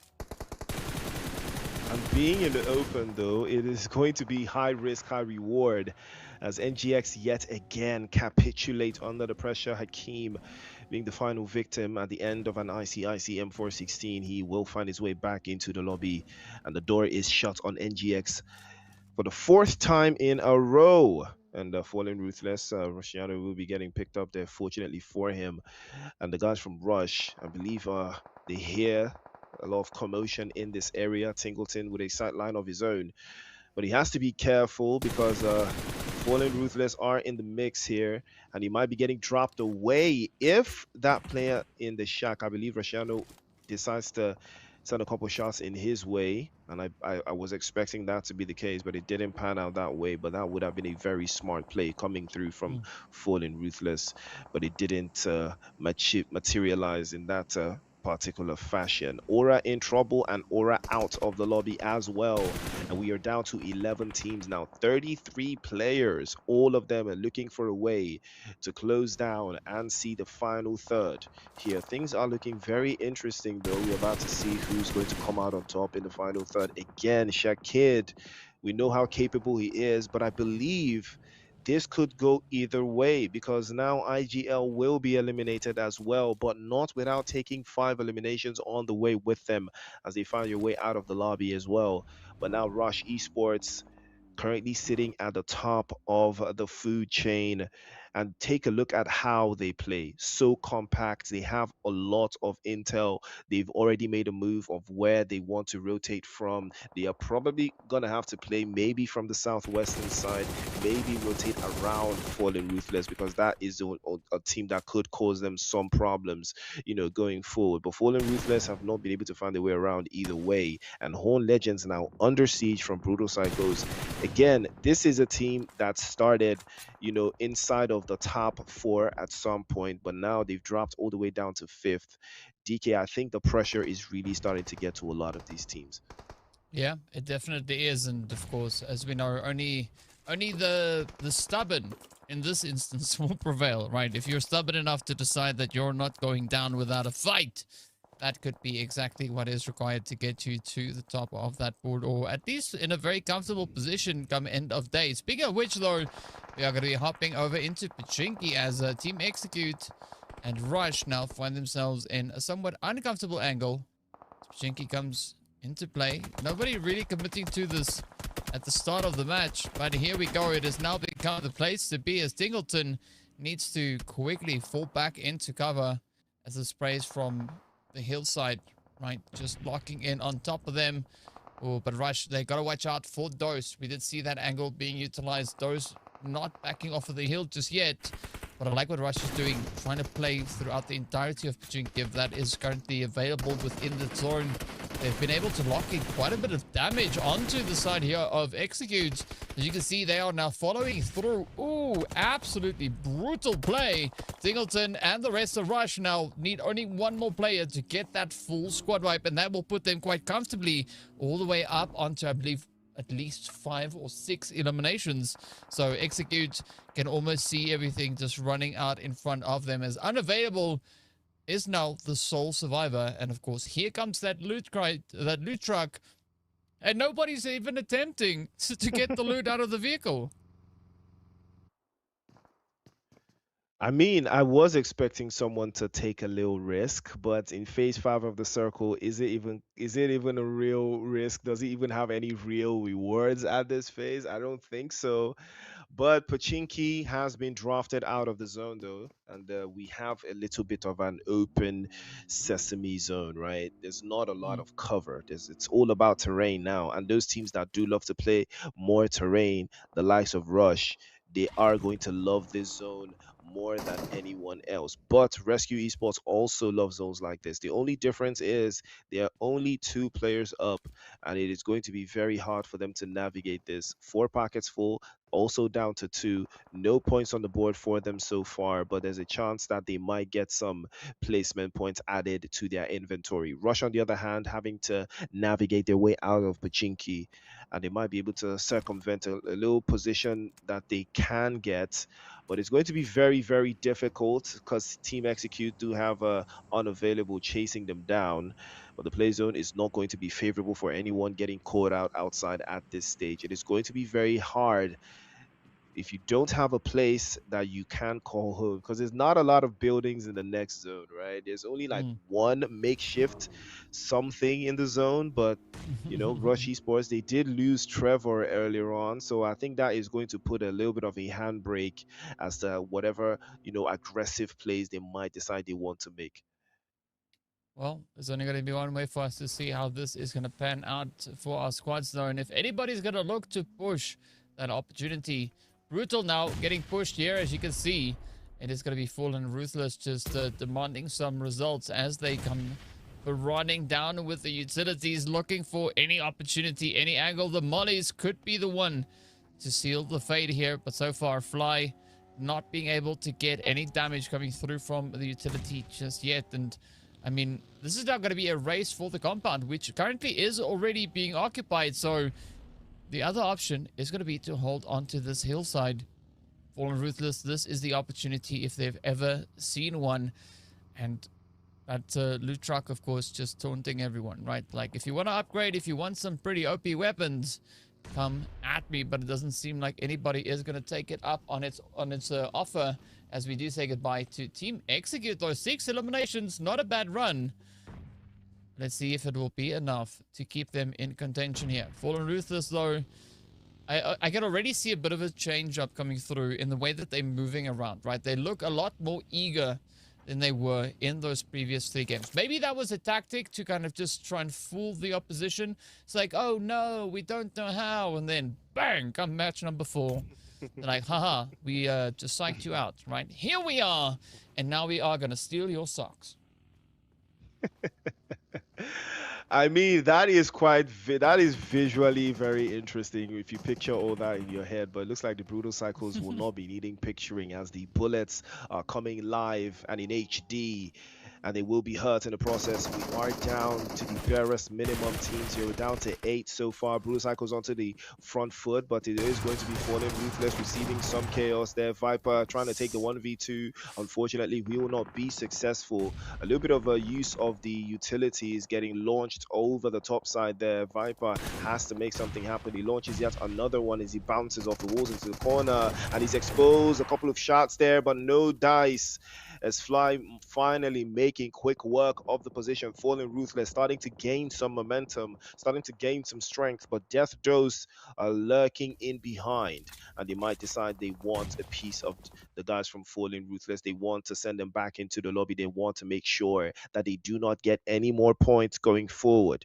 Death Dose and Rescue Esports still in the conversations here. Remember, Rescue Esports are not inside of the top three just yet, but there is a chance they might be able to do this, but they only have a duo alive. Rusciano, on the other hand, has been keeping things very kosher for Fallen Ruthless, but again, the pressure is on him because he has to deal with Death Dose, and that is a team he needs to eliminate to make sure the gap does not extend any further. And he will swap through between his AUG and his S12K to make sure he picks the right gun for the next phase, as Alpha Base will find your base at the back of the lobby, DK.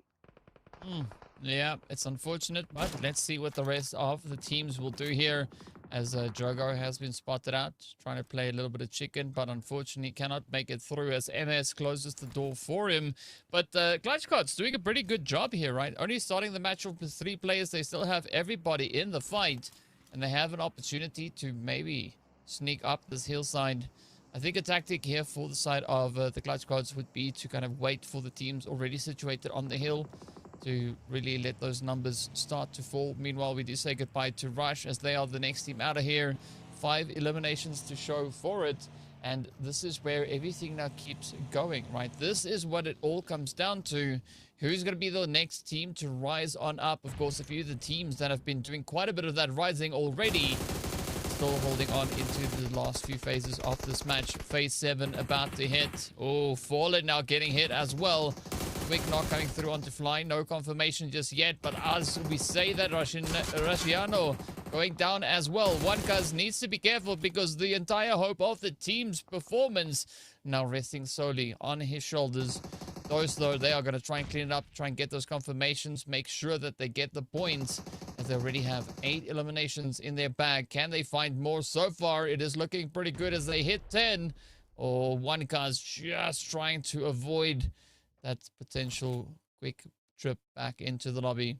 Now Rescue down to solo here. And this is where things get quite interesting, Priest, because, again, right, quite a bit of an uphill battle for several of our players, and Wushan getting picked up as 4PF just backs it in, and that is the end of the road for the Fallen Ruthless. They have fallen off a cliff.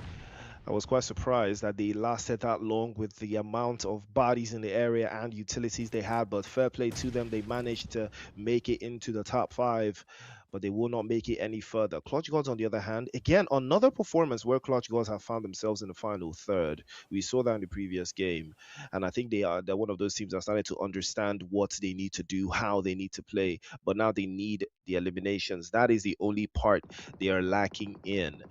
Trying to circumvent positions and get yourself into the better angles into the final third, it is a good idea, but you always have to back that with eliminations. Death Dose showing why they are Kenya's finest. 10, now 11 eliminations with 3 players alive, and now this could be something special if they can hold it on. Again, it is a battle of the hillside, and Glixie saw the opening and he took it immediately, and the press is already on. A couple more sprays there trying to force the angle, but it doesn't work. Glixie immediately capitalizing on that one. S12K shots over the top, and in one fell swoop, the Clutch Gods will get clutched.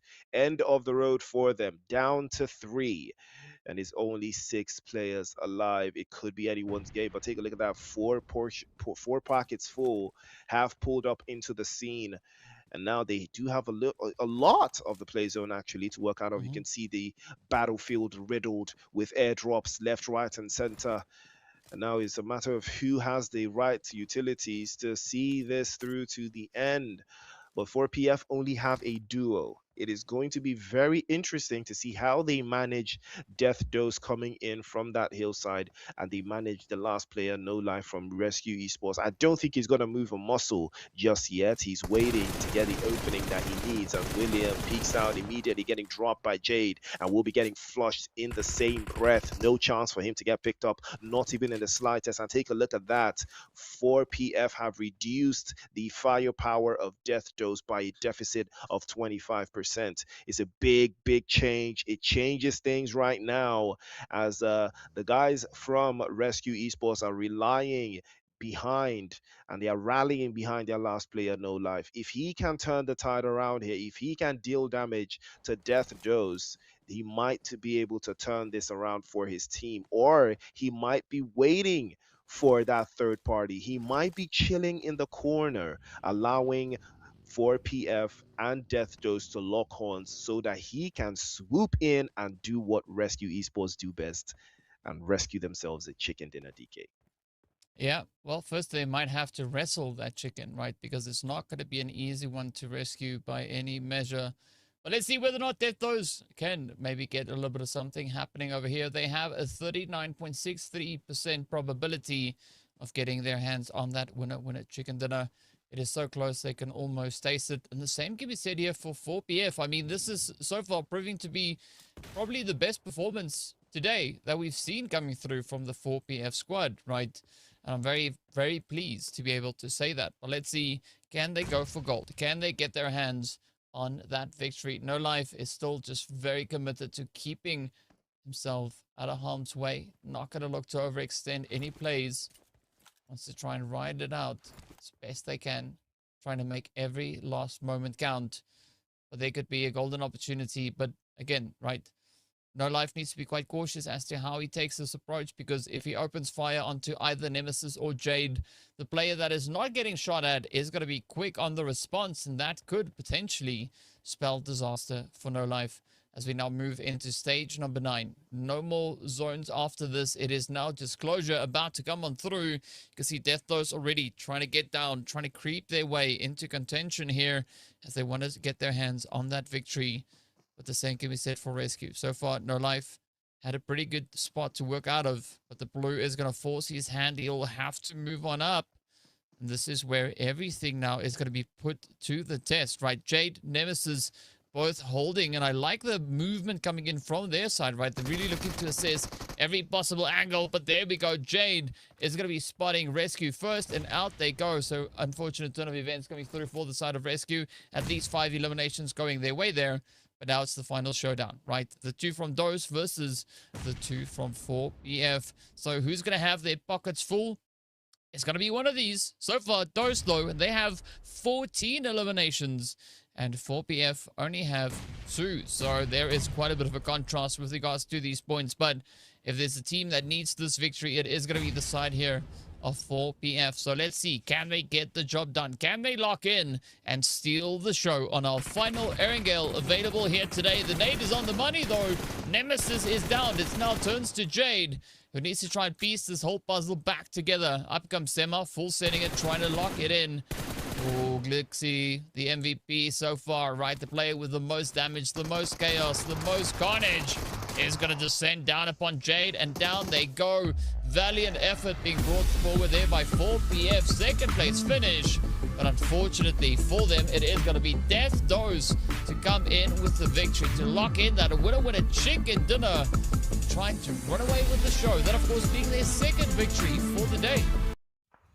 And what a way to show your levels. Again, the pride of Kenya, showing why they are the pride of Kenya. Death Dose looking very, very strong and running away with the game.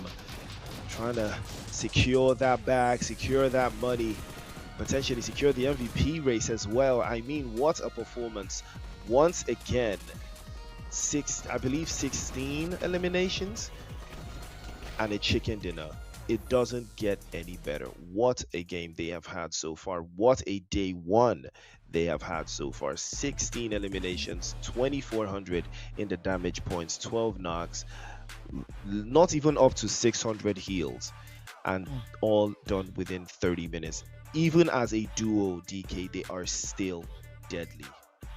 Yeah, I mean, it just shows you, right, that they'll have their daggers out for the opposing side. And a very good delivery coming through here from Deathdos Kenya. But, of course, as we know, right, a few other teams tried their utmost to contest, rather, against the force that Deathdos brought onto the battlefield. As you can see, Glixie just absolutely running away with the show here. 8 eliminations, 1,200 damage being secured. And so far, it is Glixie ensuring that they are in very strong running for that MVP come end of day tomorrow. And And that is the real race. That is the real conversation that we are currently having. But we did have 57 eliminations in this game, 5,300 in heals. Again, the heals, they keep dropping fast, you know, and I think teams are not just being given the chance to heal as much as they would like. But we did have significantly more revives in this game as opposed to the other games so far. It's solid. We did have, at least teams were having more opportunities to pick your teammates up for more damage to be dealt. But on the other hand, we did have a lot of utilities flying around. Damage was in the 12,000s. I believe this might be the highest that we've seen for all the Erangels today. 12,000. I mean, that was pretty solid as well. Glixie continuously putting in that work. 8 eliminations and a double dose of damage as well. 1,200 on the books and also 2 grenade eliminations. And Sema was also there traveling with the bullets, and this time Harry from Aura traveled the farthest, 13.5 kilometers. What was he even traveling in? Was he even traveling in? What was he moving in? 13 kilometers? That's a lot. These guys are traveling a lot, DK. 13 kilometers. That's, how big is Erangel? Erangel is like 8 by 8, right? It's 8 by 8. So if you're traveling 13, you've covered basically what, a quarter of the map alone? Yeah. Wow. Maybe that was just the aura bubble, right? Spinning so quickly that it unlocked an immense distance coming through in this game. We did see 14 odd kilometers in the previous match, so 13.5. Yeah, it's pretty much up there. But of course, as we know, from match summary, we move into the next, and that is the match rankings. As you can see, the teams on the lower half of the board here picking up some points. You can see IGL Kiddo only finding themselves 5 points, all of which has come thanks to those eliminations. And Brutal Psychos, I mean, they were performing quite well at the start of the day. Now, having that position where they land... ended up rather going out in 8th place is going to award them only 4 points in addition to the eliminations that they were able to secure. But this is the page that we are interested in the most, right? Deaththose adding an additional 26 points to their overall tally. You can see Rescue securing themselves 10 there alongside the 4PF team stepping up with 8 points. But it's doing pretty good things for some of the teams, right? I mean, 4PF, it is going to result in an upward move with regards to their position on those rankings. How much of a move? Yes. We'll see that once we get over to that. Rescue also adding an additional tally to their overall. But taking a look at the comparison here, it is going to be Deaththose versus Rescue. Both teams trying everything they could, throwing it all out onto the battlefield. But Deaththose, they just had 3 times more eliminations, right? So Deaththose showing us what kind of dosage of aggression you need to go for. All of it, right? That is what you need to choose if you want to ensure that you have a strong position with regards to rankings. And of course, if you have a player on your team called Glixie, locking in 8 eliminations and all the damage, that definitely helps your hand. It definitely does. And Glixie, I know he's over the moon right now because that MVP race, he knows that he's fully in control of it now. 4 games down, and we're about to see how far he has gone. But I mean, head to head, imagine going to head to head between your own team and being so dominant. 1,200 in damage points as opposed to 4 from Sema. I believe Sema did still have the longest distance elimination, if I'm not mistaken, so I think he did also put in the work as well. But this is a well-oiled machine. The guys from Deaththose, well-oiled, well consistent, very solid. Tezzy still on the chase though, but Glixie is just significantly faster. 3,000 in damage points, 19 eliminations so far, and we are just 4 matches in. We're about to see something absolutely special go down as well. But take a look at that. 14 for Tezzy, 11 for Trevor, 9 for Sema, and 11 for Jogo as well. 2 players from Rush, 2 players from Deaththose, and 1 from Brutal Psychos. It is anyone's race.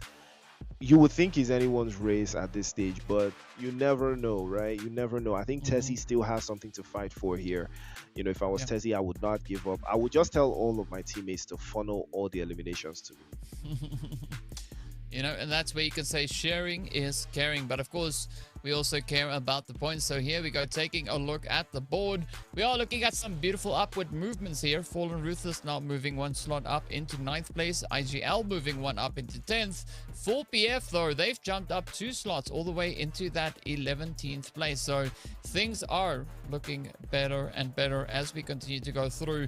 We just have to see the increment at which it improves, ramping up a little bit. And there's a reason why I say that, because once we take a gander at the top page, it will all start to make sense, because there is a bit of a pattern starting to evolve, right? The top 4 teams, they are setting the standard, right? They are setting the bar and, of course, creating a bit of a barrier. So everybody else trying to catch up just has even more work to do to accomplish that task. So I mean, Brutal Psychos, of course, unfortunately, because they don't have a winner chicken dinner, they have now been moved down to that 4th position, right? Thanks to the tiebreakers. And you can see Death, though, is sitting on a very comfortable 63 points, just 5 points ahead of Rush Esports. So, well, the challenge lays ahead for the rest of the lobby as we've now concluded our Erangel maps as well, right? Rondo done, Erangel done. Next up, we are going to be heading into the desert. So if there's ever an opportunity for a team to come through with a bit of a surprise, Miramar will have to be the map on which they do that. It has to be Miramar. They have to step up to the plate, and no other opportunity will come than Miramar. Miramar requires something different, something unique, and we are going to see if that will be the case. But it's a very, very, very steep hill, because, you know, mountains and valleys. That's what Miramar has, mountains and valleys. So we're going to see who is going to be on the mountain and who is going to be on the bottom of that leaderboard come match number 5 and 6. Miramar is going to be a very different vibe, ladies and gentlemen. We have already gotten a taste of Death Dose and how brutal they can be, and you can already tell they want PMGO and they want to run away with this entire competition. They don't even want to give second place a chance. They don't even want to give them any thoughts. They just want to keep moving non-stop. But let's see if they will move the same in Miramar, or we're about to see an upset from those teams that love Miramar a little bit more than Death Dose. Well, only one way to find out. Stay tuned, ladies and gentlemen. It is PMNC Kenya Finals. We'll be right back for the last 2 doses of Miramar right after the break.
Ladies and gentlemen, it is time, right? We need to go get our dune goggles because we are heading into the desert. We are going to be playing our final map rotation. That, of course, is going to be Miramar.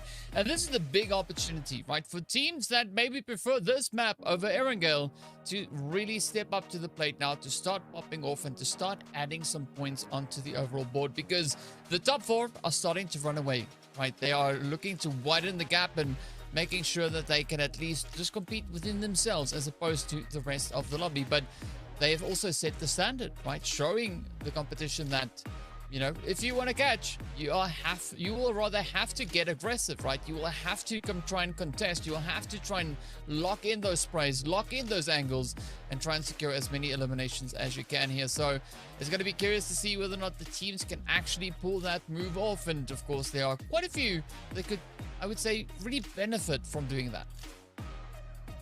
And we are about to find out who those teams are going to be, because they're in the Pmnc so far.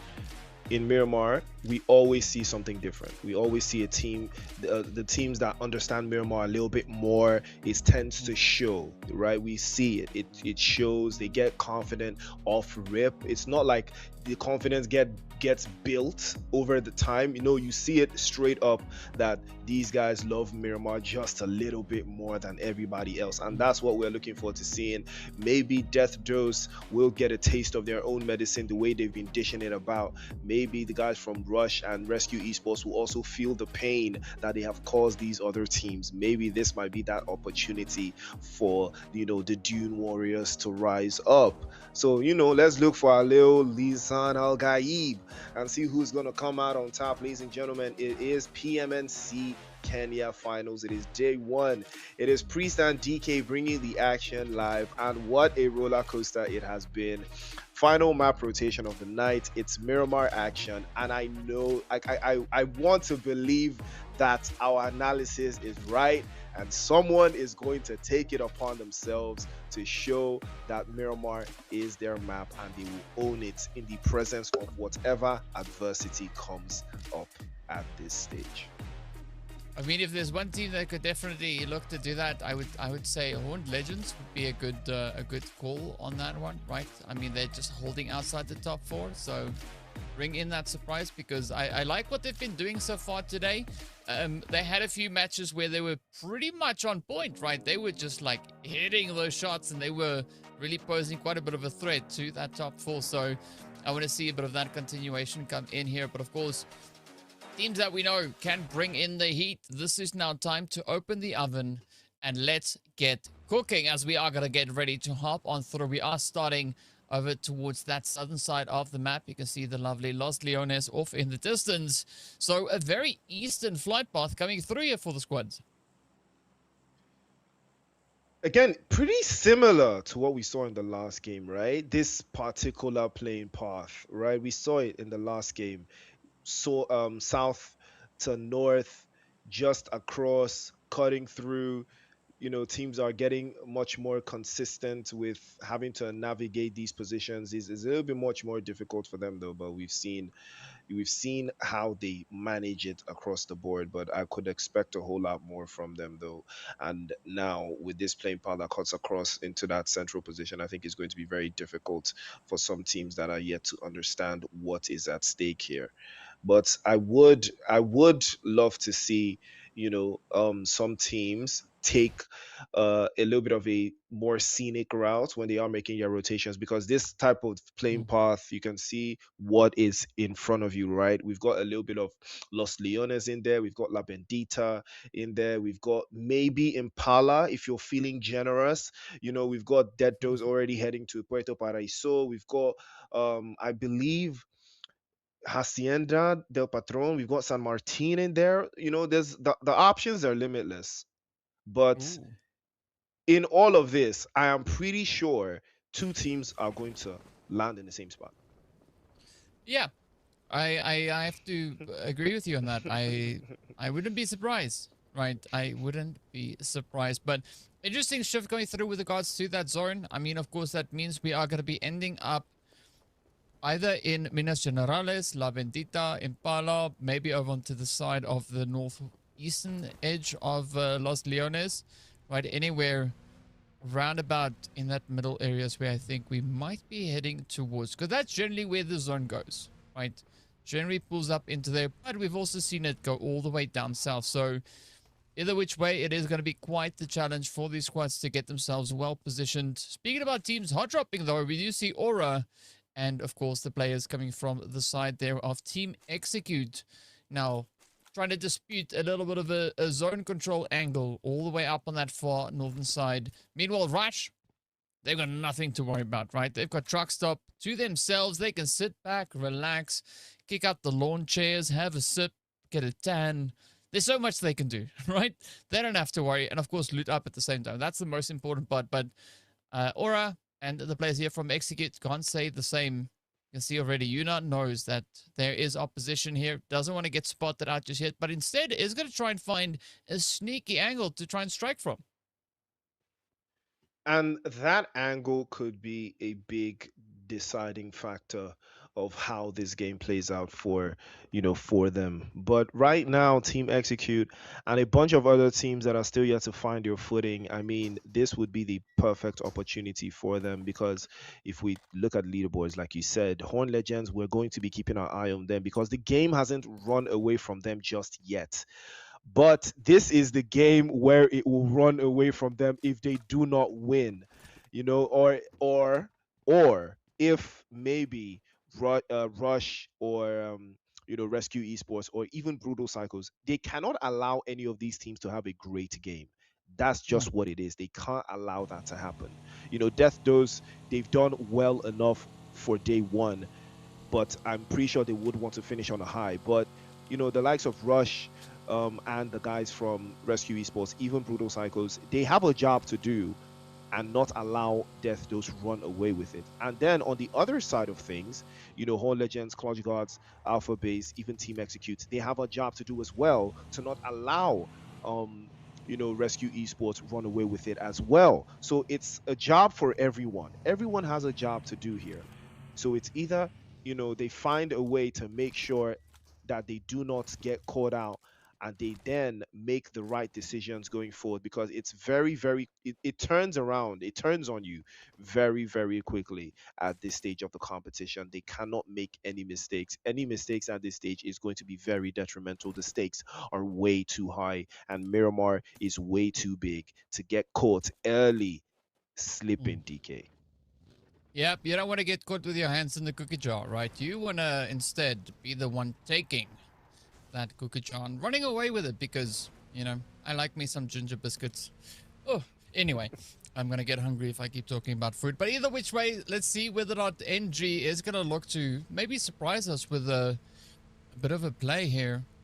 As, they've been making some efforts today to, get a crack at that popping off approach. But so far, it has come through with results they weren't necessarily looking for just yet. In the meantime, as we jump up in towards Chumasera, we can see it is also an interesting spread that we have here, right? Of course, the squad here from 4PF making their way across the area. Nobody really there to contest too much of the position, so it's going to be a nice looting play for them. Also, I think this is a pretty good call with regards to drop location, because they have easy access moving up in towards that next zone. Of course, they will have to get their butts moving, because pretty soon it is going to start to catch up to them. Meanwhile, Picardo is under full control here of the players from the side of Alpha Base. This is where they've set up their base. A little bit of a gamble there with the Venom running through the casino.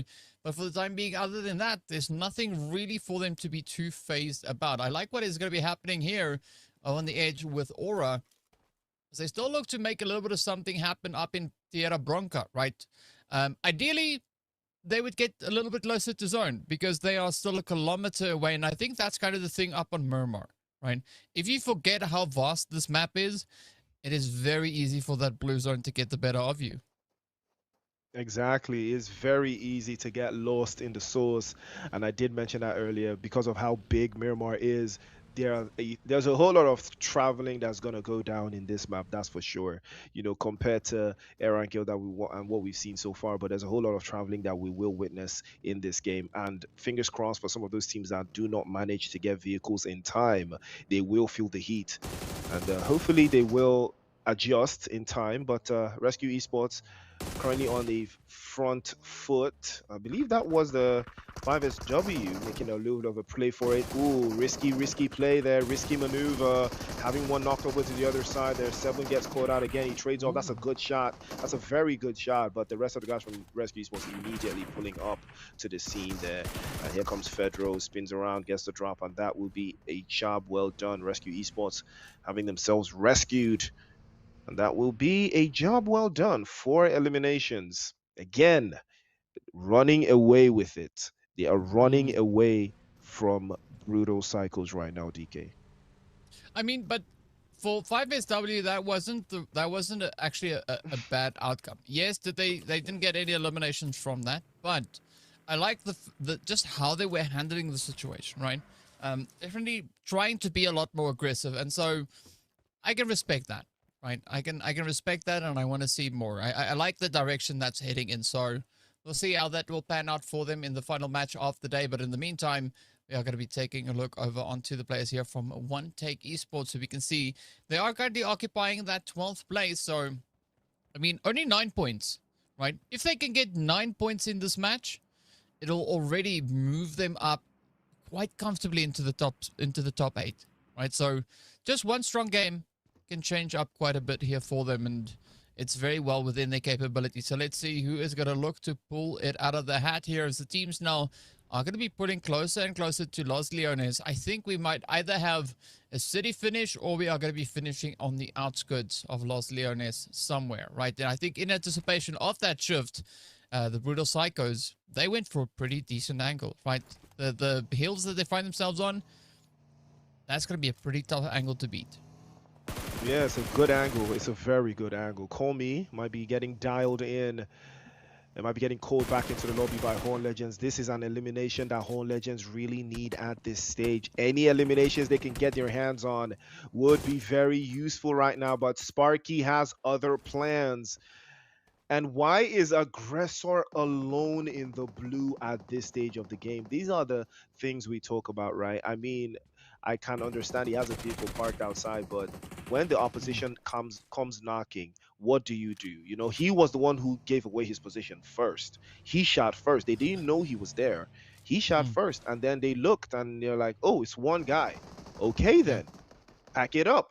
And that is it, because that is exactly what happens when teams are immediately aware of a scenario that could potentially benefit them. We're in phase 2 of the circle. There's a solo guy. He takes a couple shots. We scan around. We only get shots from one position.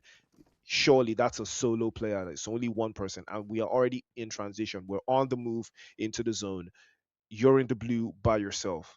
We will take you out. We will press forward. We will take the advantage. And again, that brings me back to 5SW, right? And the play they made against Rescue Esports. Yeah, it was a good idea. It was a good play. But if you are trying to, take on a team like that, and you only have one vehicle, you're supposed to drop 2 players in one position and then take the other 2 to another angle and then make the fight split, right? You split yourselves, but they were in one spot. They took the fight from one spot. Rescue Esports didn't have the luxury of needing to do that, so they capitalized on their position. You can see Rescue Esports did pull up into separate positions and take the fights from various angles, and that, ladies and gentlemen, is just how a team that has understood how important it is to not lose any teammates early in the game. And Rescue Esports capitalized on that. 4 eliminations to the good for them. Brutal Cycles now,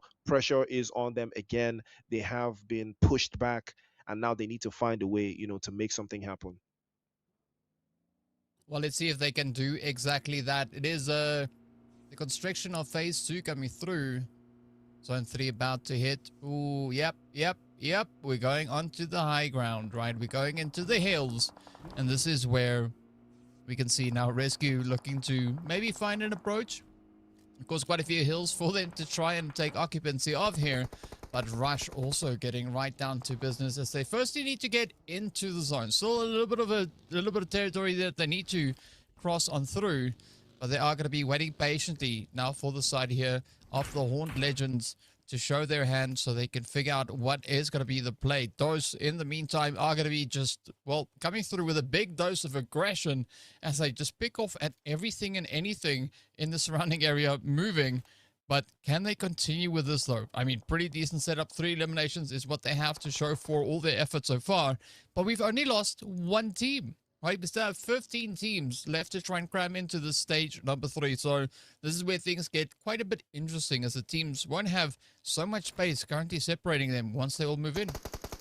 Exactly. You know, that space is going to be a very big factor for some of these teams because this is what makes Miramar so different. It makes it so chaotic because you don't have time to think. You don't have space, you know, to decide for yourself how you want to transition your team from one phase of the circle to another phase, from one position of the map to another position without getting caught out by another team. This is where it's really important. This is why, you know, Miramar asks for a different type of strategy, asks for a different type of mentality going forward, and Rush Esports, they have that mentality, and unfortunately for Team Execute, that would be the end of the road for them. Trevor being at the the delivering end, as all of Unavailable will be on the receiving end of that bullet that will send them back into the lobby. Executed again.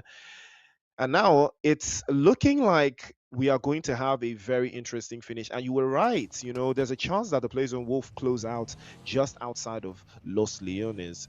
And for someone like me, I would be in the city. I would definitely be in the city, high-rise building, overlooking outside, just to make sure that I have a lot of intel going into phase 4, potentially phase 5 of the circle, right? I would be inside of the city of Los Leones right now, just gathering as much intel as possible from one of the tall buildings inside of the city and just utilizing that into the final third. But now looking at Call Me, I believe Legal was trying to hold on into that little spot, pulling in with his Mirado.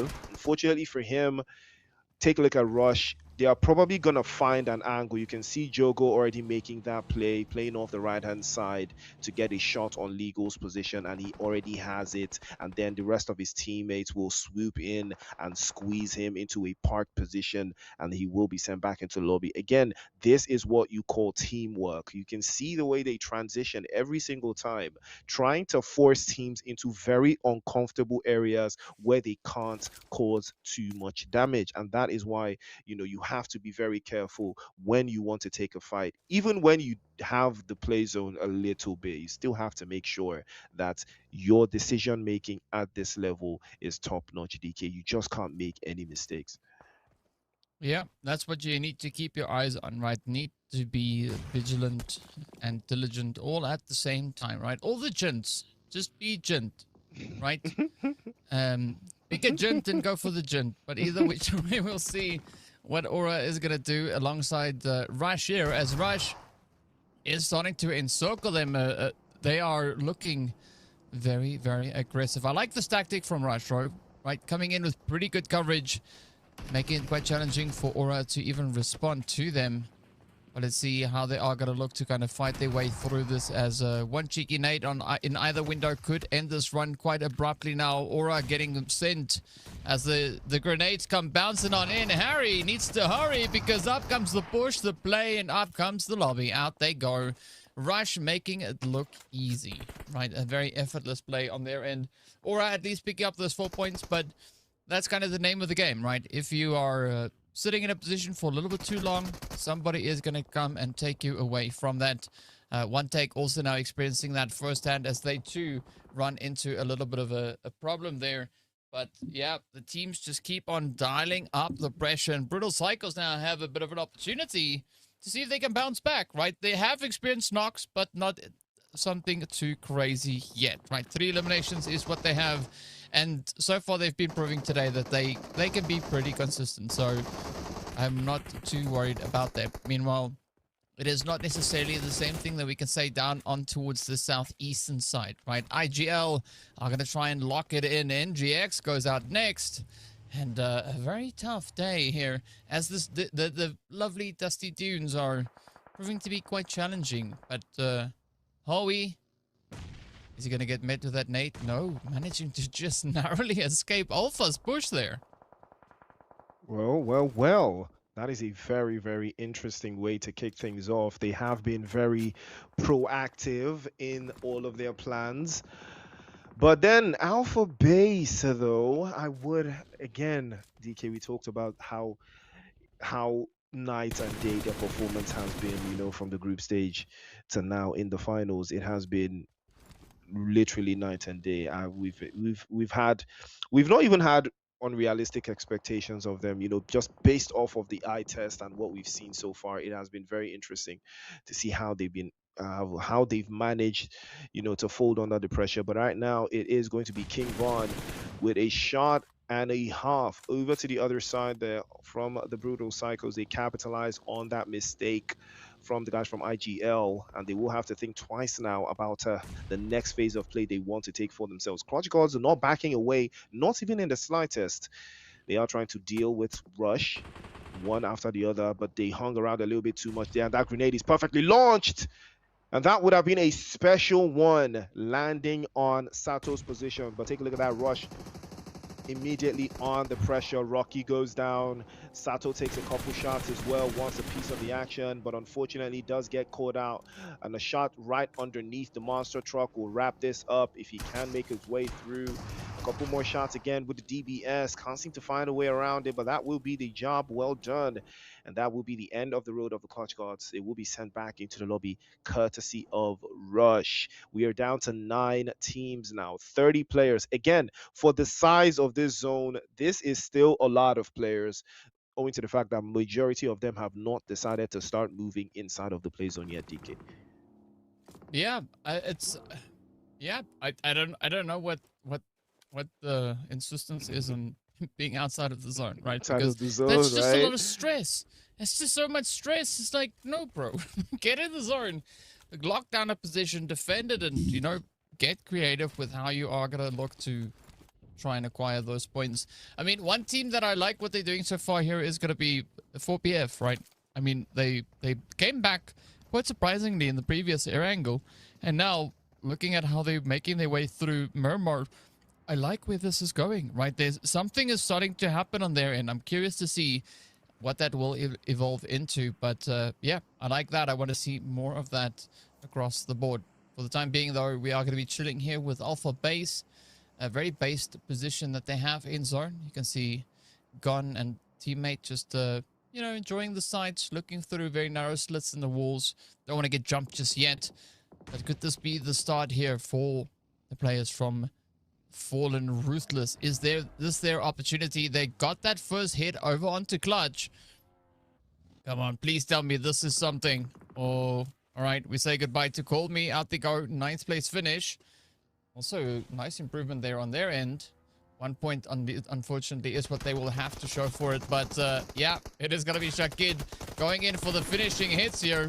Bringing that vehicle through. 1K is getting hit as well, as Jobu now is going to look to fight from the shack. Oh, clean up coming in. Will this be the play? Fallen, Rush, and of course a little bit of that dose action just being sprinkled all over the place. But this is Rush now. 9 eliminations up, but down to a solo, and we're only in stage 5. And it's about to get nastier. A grenade is launched just overhead there. Can't seem to find a way around. But Team Rush, they're feeling the pressure now. Tingleton still knocked away, and he knows for sure he will not be getting rescued by any of his teammates left.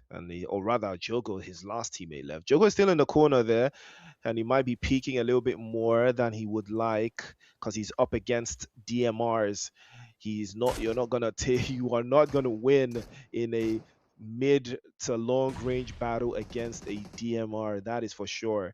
But we're going to see how Jogo manages to survive this particular encounter. The guys from Falling Rootless have him in the sidelines, and I believe he did take some damage as well over to that western side. It's going to be a little bit of a knock and push. If he can get away around it, he does have a Mirado just outside, though. If he can pop a smoke, get inside, he might be able to escape this entire ordeal all by himself. But he knows for sure the opposition knows he's right behind the shack, and that is why they don't want to press in one by one. They know that it could be very, very chaotic. He's taking damage yet again, and that grenade just bounces off. Fortunately for him, he gets into cover just in time, and that Oh. one will do the trick. Rusciano at the helm, the mastermind of tossing bombs to the opposition, falling ruthless. Mm. This might be their game, DK. This might be falling ruthless stepping Mm-hmm. up to the plate. This might be the opportunity they have been looking for to take the game to the opposition. But take a look at 4PF. They are pressing forward. And now the first shot into the corner there. We had no idea that 4PF, it was all part of the strategy. Alpha base, baseless yet again. As they found themselves back into the lobby, death dose in the vicinity. They want a piece of the action as well. They've got 5 eliminations to the good, and potentially will be looking for yet another double-digit finish. But is that going to be the case? Brutal Psychos, can they capitalize? Nemesis getting dropped off immediately. Brutal Cycles adding to the list here. Tezzy's on the other side, and he continuously applies some more and more pressure. Howie plays in behind Gardner and Jade as well. And the guys from Rescue Esports, they smell the chaos that is brewing in this area, and they want a piece of it also. But they do have the high ground position. They might capitalize on this if they do find a way through. Ethos almost getting popped out of his buggy there. If he hung around a little bit too long, he would have fell to those bullets, draw him out of that vehicle. But fortunately for him, the opposition is just a couple meters away, and they can't cause a threat right now. But again, the play zone. How far away from Papa Blue can you really run? Tezzy immediately spins all the way back. And the guys from the Brutal Psychos, there is a lot of chaos in this position. They have to make sure that they deal with 4PF, and they deal with them very quickly, because they do have Rescue Esports up onto that high ground position with their scope set on all of this chaos. But Death Dose is also on the eastern seaboard. They want a piece of this too. It is all a matter of who can come out on top. Gardner try to peek out, but unfortunately he will not be so lucky, as he will be dispatched as well. It is all left to Howie now. Can he clutch? Can he turn this around? 4 pockets full. Would they leave with their pockets full or empty? But it looks like Howie's going to go up to the high ground again, trying to feint and force the guys from BPX into very awkward positions. But it doesn't look like that will be the case. Yeah, not yet, right? But now, I don't think Howie is going to be able to do much faking here. You were pointing out the importance of kind of resolving the situation, because there is a lingering threat just alongside them. But the biggest threat at this point to be concerned about, of course, is going to be that blue zone, right? If you don't move up early enough, either which way, the lobby is where you're heading. So let's see whether or not BP is going to be able to get out of here. Will we see 4PF make it out of here? Is this the opportunity for Rescue Esports to maybe add a few additional points to their overall tally? Already they have a decent serving of that, right? 6 eliminations up. 4PF though, 4 eliminations, but 1 player left to try and make a difference. The zone is going to move up very soon. Tezzy, oh, very sneaky, gets it in. And of course, that was Howie being found with his hand on the grenade. Unfortunately, not being able to let that one loose in time. But of course, now the final 4 teams will have to take the strategy to the next level. It's going to be VP now full sending a rescue, trying to close it up as they come forward. Von goes out of here. Shaki now on fire, looking to come in with that Shaki attack as they just lock in one after the next. As he gets popped on down, out he goes. Old Shaki here absolutely on fire. But we did see Dose also looking to roll up. And again, so much awareness being shown coming through from the side there of Rescue. And this might be exactly the kind of pacing they need to bring in to shine yet again. We're about to see if they do have that in their back pocket, and if they are going to pull it out for the opposition and see it through. The Brutal Psychos under siege yet again, but they do have 10 eliminations. A good game they found themselves having so far. A chicken dinner would be the icing on the cake here, but they have to make sure that every single decision that they make going into the final phase of this circle is going to be the right one. You can see Glitch just gathering some more intel, but Viper will not be so lucky. Fedro immediately discovers him and makes him pay with a spray and a half from the high ground position. Rescue Esports adding their numbers. They're potentially up to 10 eliminations as well. And that would be another team with 10 eliminations on the board for themselves. We've got two teams, I believe, with 9 apiece. Or rather, is that 6 or 9? I think we do have a team with 9 apiece again. But, oh, Brutal Cycles getting eliminated in that fell sweep. And that is not what they were expecting at that stage. But they did have a fantastic game. Double-digit elimination is not a bad shout. Rishano almost getting swept off his feet there. Unfortunately for him, he escaped just in a matter of time. Probably going to have to try again to get up the hillside, because Death Dose yet again have made it very, very possible to get into the final third. And another into scene for them, but open space for Death Dose if they can hold the lines so far. Fallen Ruthless trying to nick away and chip away at their position, trying to force them to expose their angles, but they will not be taking the bait, because seeing as they only have 3 players up, Rescue Esports, the only team so far that has all players alive. That could prove very, very proactive for them. But now it is a matter of the play zone. Every single game we've witnessed so far, DK, we've actually gotten to zone 9. And every single team has capitalized on that final third and taken it upon themselves to make sure that they win that zone battle. And now Death Dose could be in a chance to do the exact same thing for the 3rd time tonight. And to the salt side again, Shakid snatching it away. William gets the knock, but Shakid takes the credit as he adds another one to his belt for Fallen Ruthless. And this might be that game. We talked about it earlier. This might be the game for Fallen Ruthless. They're looking very confident here. Death Dose not lucky with the zone. Fallen Ruthless, on the other hand, they could capitalize on this. They could hold on, because Fly plays in behind him as well. There's 2 of them playing up front, Rosciano and Shakid. And you can see the utilities bouncing across the entire place. But take a look at the smoke grenades, DK. They have cleared a pathway for themselves into the next phase of play. But now they have to make sure that the third parties do not come too late. Big sprays coming through from William. He tries to lock it in, but let's not forget there's players up onto the high ground there. William might be exposed if he overcommits. And that's a grenade and a Molotov. Switching places, switching sides. Not so lucky is Shaki. He's going to get knocked away by William. Death Dose, they're dealing it again.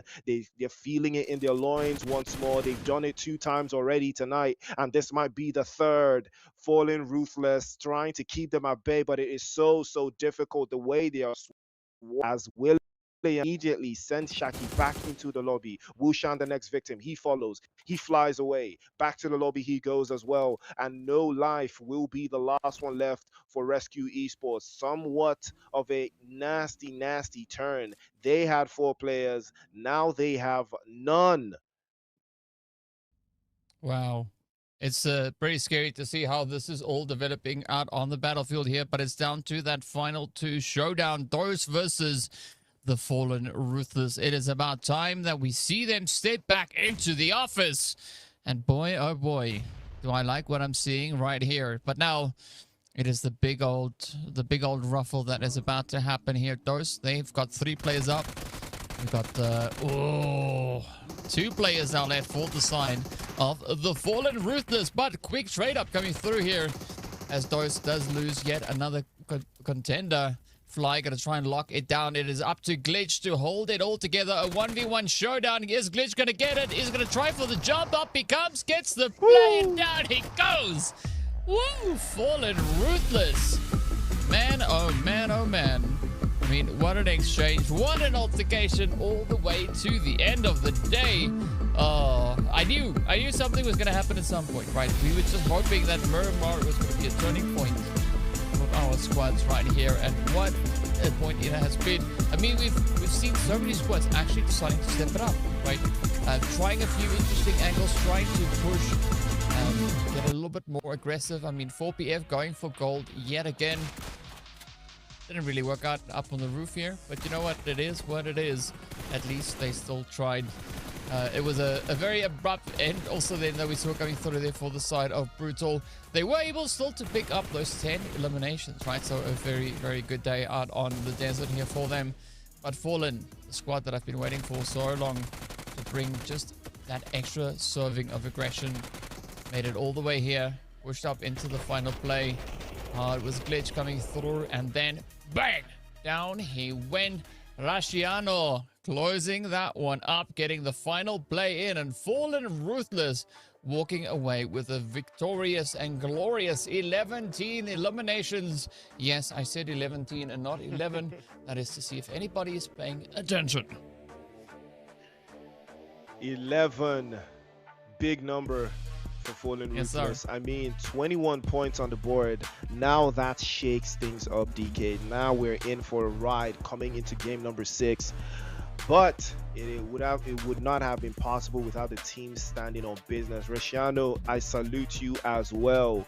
One, cause I also salute your aura farming pose, and that is what we love to see. But ladies and gentlemen, it doesn't end there. They did manage an amazing turnout. 4 eliminations for Fly, 3 for Rashiano, 3 and 1 for one, cause again 59 eliminations. Ooh, this is much higher than what we've had so far across the 3 Erangels. Interesting turnout that we've seen so far. 51 knocks as well.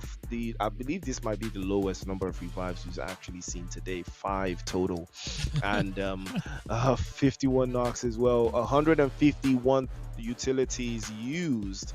Yes, that's more. That's a Miramar stat right there.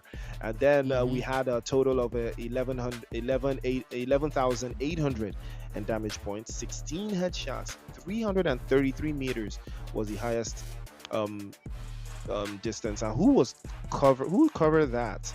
It was Glixie again. Okay, no, it wasn't Glixie the last time. It was Sema the last time, but Glixie this time around. That is something special. And Trevor, most eliminations, but Tezzy was doing the most damage, courtesy of the Brutal Psychos. He also added 1 grenade elimination to his tally. And then we had Shakid doing the traveling this time around.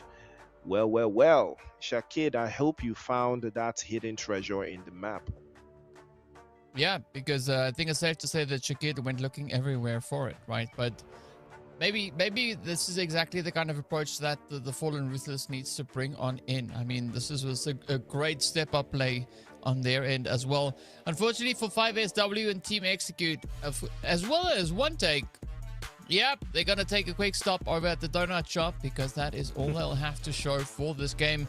But it's been looking pretty consistent for a few teams over on this side of the page, right? But consistent in the wrong kind of way. So those teams, I'm pretty sure they know who they are. I look forward to seeing them change that around, right? Because this is not what we've come to expect looking at their overall performances to date. But speaking about which, though, let's take a look at the top of the board. It is going to be Death Throws securing themselves 13 points, even though they got that second place finish. Of course, a lot of those eliminations coming through there as well, as you can see. Then Brutal on 10, Rescue on 9 elims, and Fallen Ruthless 21 points.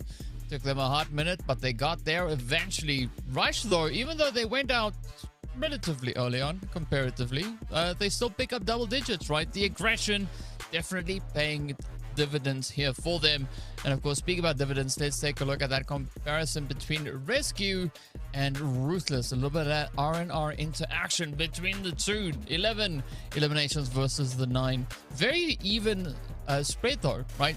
Quite a few knocks more coming over onto the side here for Rescue, but Ruthless, a lot more efficient, I'd say. You know, far less damage, but a lot more eliminations comparatively. Yeah, a whole lot more.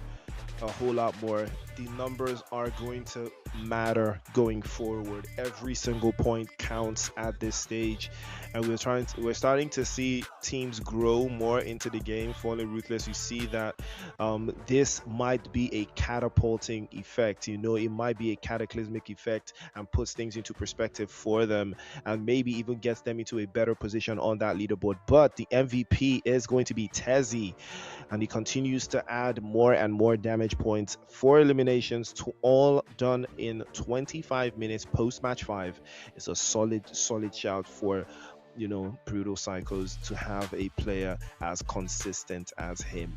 And on the other hand, you know, Trevor is still in that MVP race. He's still in that MVP conversation. 5 eliminations, almost 600 on the damage board, and doing this in less time than Tezzy did. So that should tell you that this guy is one to look out for. Rush Esports, he's very, very confident. You can see it in the way he manages, you know, situations. But Glixie is still very much leading the charge here, but he is not that far away. 22 eliminations so far with 3,400 in damage points. Again, Tezzy has added a whole lot more to his game. You see, he did a whole lot in that previous game. 18 eliminations so far, 16 for Trevor, 13 for Jogo, and Tingleton has now joined the conversation. 3 players from Rush.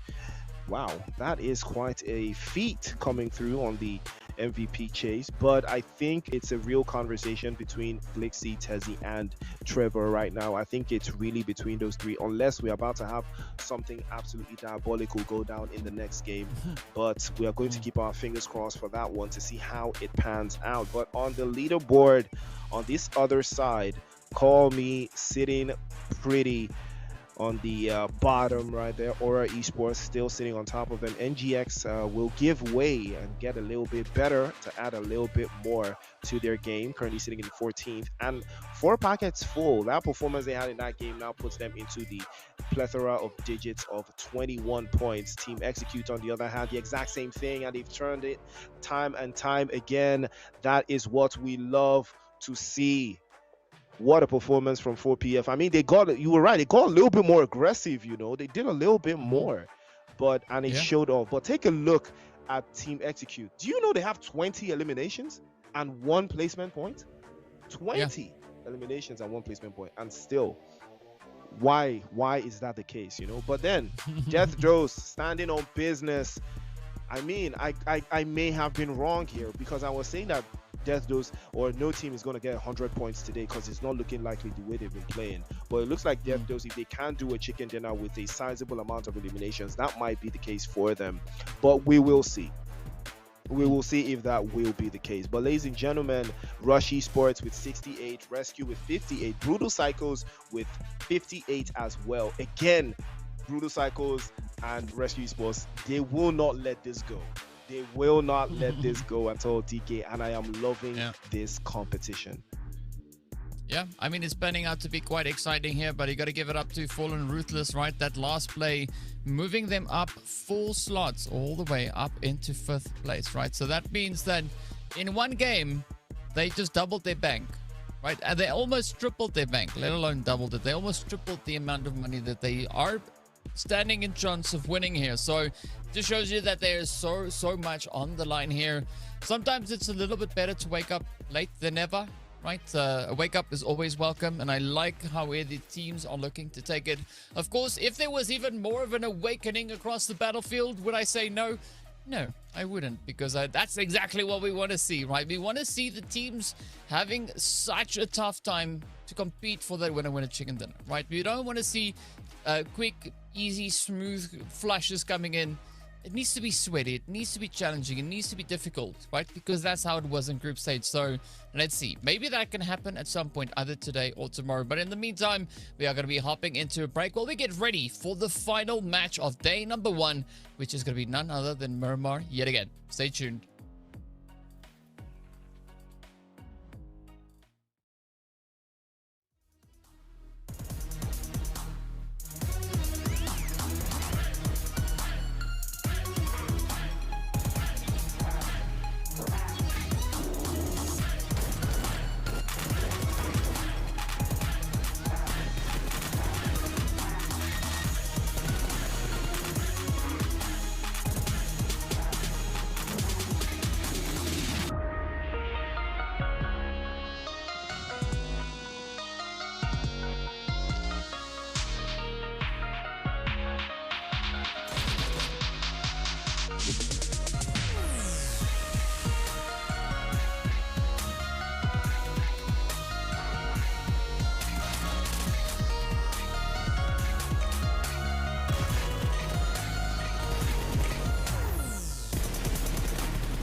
time has come.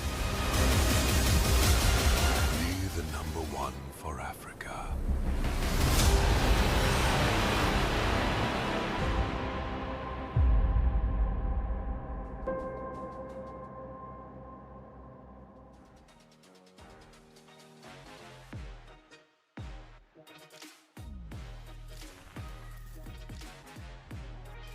What's up, guys? Welcome back. I'm just sitting here having a big old giggle at the people in chat saying that we're heading into Erangel for the final match of the day. I don't know what you guys have been looking at, but yeah, everybody knows we're heading to Miramar. Even the graphic, the animated video thing we just had shows the desert, right? That's how much we know that we're heading there. If you look right here below us, it's desert. That's where we're going, right? We're heading right back into Miramar for the final time here today to see what the teams have to bring on through, and if there are going to be any takers, any surprises to come through, maybe teams that have not yet unlocked that winner chicken dinner feature could look to do that in game number last for day number first. But of course, as we know, it all comes down to if they can't pull it today, they have to try and pull it off at least in the first 2 games tomorrow, because anytime beyond that point, I think you are just out of luck, right? It's going to be a big old GG. We'll give you a round of applause, and that's pretty much it, right? You tried. And so it's all going to be down to who can lock in and who can get the job done.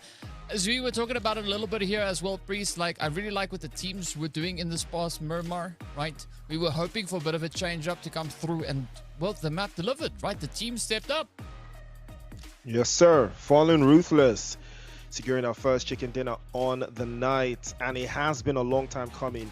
And of all teams to do it, it is the team that everyone was rooting for at some point, you know, of all of the matches today. So we are going to see hopefully more of the same from them in tomorrow's features. But for now, again, it's Miramar, right? Death Doe still had a pretty decent game in what we just witnessed. Rescue Esports also still had a pretty decent game. Rush Esports as well.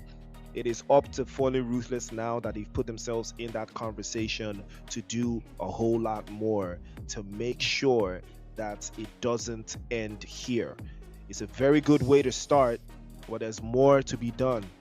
There's more ground to cover. There's a whole lot of pressure on those teams that are currently sitting in that little box there. So we're going to see who's gonna take it up a notch, right? Is Fallen Ruthless going to do a back-to-back chicken dinner? I mean, if they do that, then we're off to the races, right? We are definitely off to the races, because I know Roshano is very capable. I know One Cuz is very capable of doing this.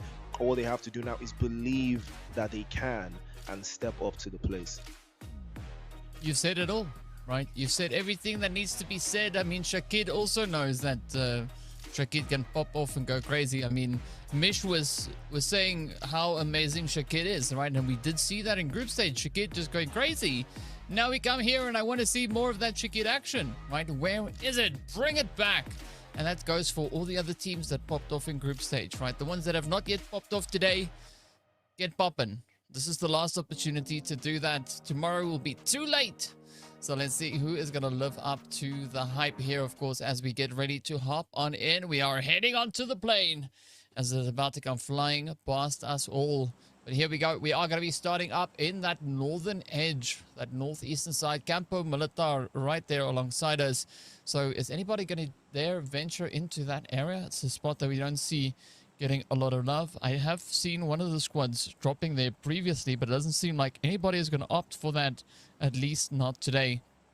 Tierra Bronca might be getting a little bit of attention. Call me one of the first few teams out of the plane. Ooh, that alongside Team Execute. So now the big kicker is will we see some hot drops? And of course, where is that zone going to take us? Valid questions. Where is the zone going to take us? We have a pretty decent plane path, you know, that cuts in this time around from north to south. In the previous game, we had south to north. But now, Tierra Bronca, El Azahar, San Martin, Hacienda del Patron, Backyard, Junkyard, Los Leones still very much in the conversation. Even Chumacera this time around. Interestingly enough, I don't know any teams that go to Los Higos though or Valdemar. You know, I'm yet to see any teams that do that just yet. But fingers crossed. I think we're going to see something very special here. Um, Wait, is this? Yeah. Of course, two teams are going to land in the same spot. As big as Miramar is, you are going to find those two teams that just can't get enough of each other. And right now, it's going to be Rush, and I think the guys from Alpha Base. Again, this is not one of those fights you would expect to have. You know, the likes of Alpha Base, not something I would expect to see from them. But it looks like that's where we found ourselves. Now, interesting enough, you know, DK, how do you feel about the M1 Grand? Oh wow, I didn't even know he had the angle, but hey, yo, teamwork makes the dream work. The moment he knocks him, Rosciano is right there with the grenade to even the score. But it looks like One Cuz is all about to take a 1v2 here. Hopefully he manages a way to get around, but doesn't look like it will be the case. He jumps out of the window just in time to escape the danger, but that was really, really close. Falling Ruthless, this is not the time for games. This is not the time for games. MS already getting him knocked away again, and this is something that I always talk about, right, DK? Once you win a chicken dinner in a game, in the next game, you just kind of get lost. Yeah, I mean, sometimes that could be overconfidence, right? Because the team feeling too hyped about the fact that they got the win, right? That could sometimes be a thing. Other times, it's maybe just the luck of the draw coming to them, right? It's just the way that cookie crumbles, right? You gotta have to hope that you eat the right biscuits, because if you eat the wrong ones, that is you taking a seat back in the lobby much sooner than you would have hoped. But looking at the spray though, it is going to be MS trying to light this party up as he goes. Molly comes out. Rosciano, quick claim there. Gets a quick shutdown on that push. But that is one out of the way. A few more to go. And I mean, this could still be a big opportunity for the side of Fallen Ruthless to turn the whole situation around. But yeah, back to your question is, it happens sometimes, right? Not always, but sometimes. And I think the main key here would probably be for the teams to try and treat every map as if they've not yet won. That's actually pretty good advice. That's actually pretty good advice. And I mean, easier said than done, though. But realistically, that's actually pretty decent advice if only these teams could actually follow through on those things. But Fallen Ruthless in San Martin, just outside of Hacienda del Patron. I mean, fortunately for them, they did manage to scare off the guys from Clutch Gods. I think it's down to Rocky. I don't think he's going to be causing too much chaos. I don't think he's going to be doing too much there. He should be fortunate with the way he has been able to handle things around. But yeah, I mean, we will see if they will be able to step up to the plate, though, with the way they have started the game. It's a good start for them, but Alpha Base started playing as three with Rush, you know, just outside. And you can tell with the way they are moving, there's no confidence in the team, DK. You can feel it. They're not confident.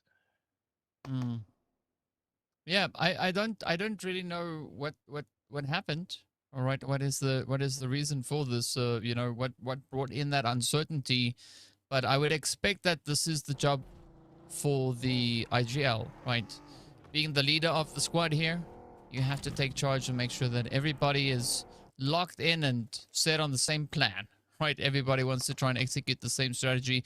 And hopefully that strategy is to secure as many points as you can possibly find all throughout the battlefield here. But only time will reveal the answer to that statement or that guesstimation, as we are waiting for the teams to get themselves not only into a good setup, but also to make their way into that next phase. And Center Zone is right here, right? Fallen Ruthless and the Clutch Gods are going to be locking down San Martin, and there's nobody here to contest, right? The closest teams to them is going to be the squad from 4PF, and they are all the way back at the power plant. So there's quite a bit of range between the center of zone and any other teams potentially looking to play a bit of an upset here. Everybody pretty focused on, I would assume, getting their loot, trying to not get caught out by anything surprisingly. But IGL, though, they made a very bold move, right? They went all the way to that far southern side of the map, and they're going to have to travel an exceptionally long way to get themselves back into the zone safely, right? And there's going to be quite a few hurdles along the way, as we can see several teams lined up there. Viper just very narrowly pulling that vehicle back onto the all fours as we're supposed to be. But up comes 5SW as well, also one of the squads still looking to find themselves a slightly better position as they just break that edge of zone. So many squads having quite a bit of a lengthy rotation to make here.